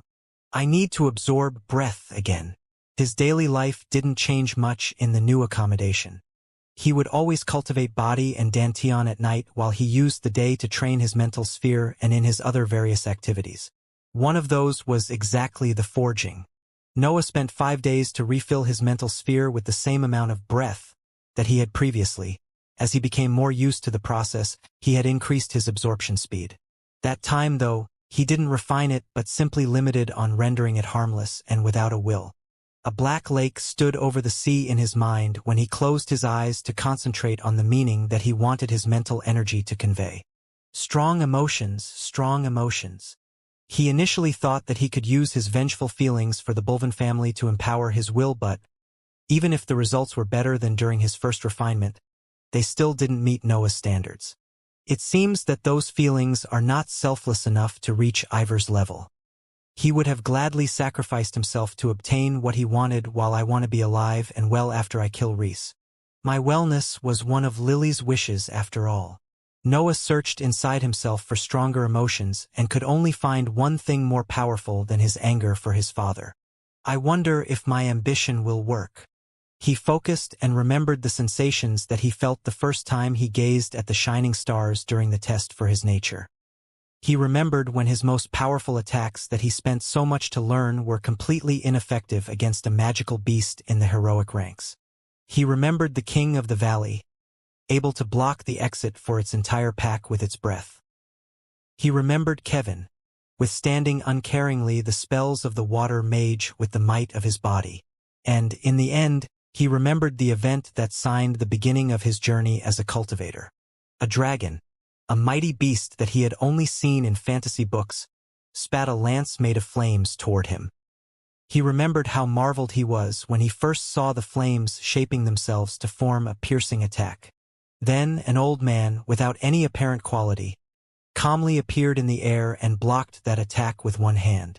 Thomas Bulvin, the first cultivator that he identified in his new life, was the picture of what he imagined as divine in his mind. That was when my ambition was born. Noah couldn't notice it, but his eyes began to shine as he reviewed those memories. A faint light was emitted through his closed eyelids. He focused on the emotions that he had felt in that moment and that had accompanied him through all his life. Then he imagined a saber flying horizontally in the sky. It had never happened, nor Noah had ever seen it. It was all his imagination. The saber ran through the air, cutting everything that dared to step on its way. Dragons fell from the sky cut in half, mountains were severed, seas were divided. At some point, even the matter of the same sky could not withstand the saber's sharpness. It split, showing a black space filled with small shining dots in the distance. The black lake in Noah's mental sphere was immersed in the sea at that moment. After 3 days inside Noah's mental energy, it emerged in a different shape. It was still black with some shades of blue in its color, but it was impossible to consider it a lake anymore. It was thin with sharp tips on both sides. It resembled the body of a saber without its handle.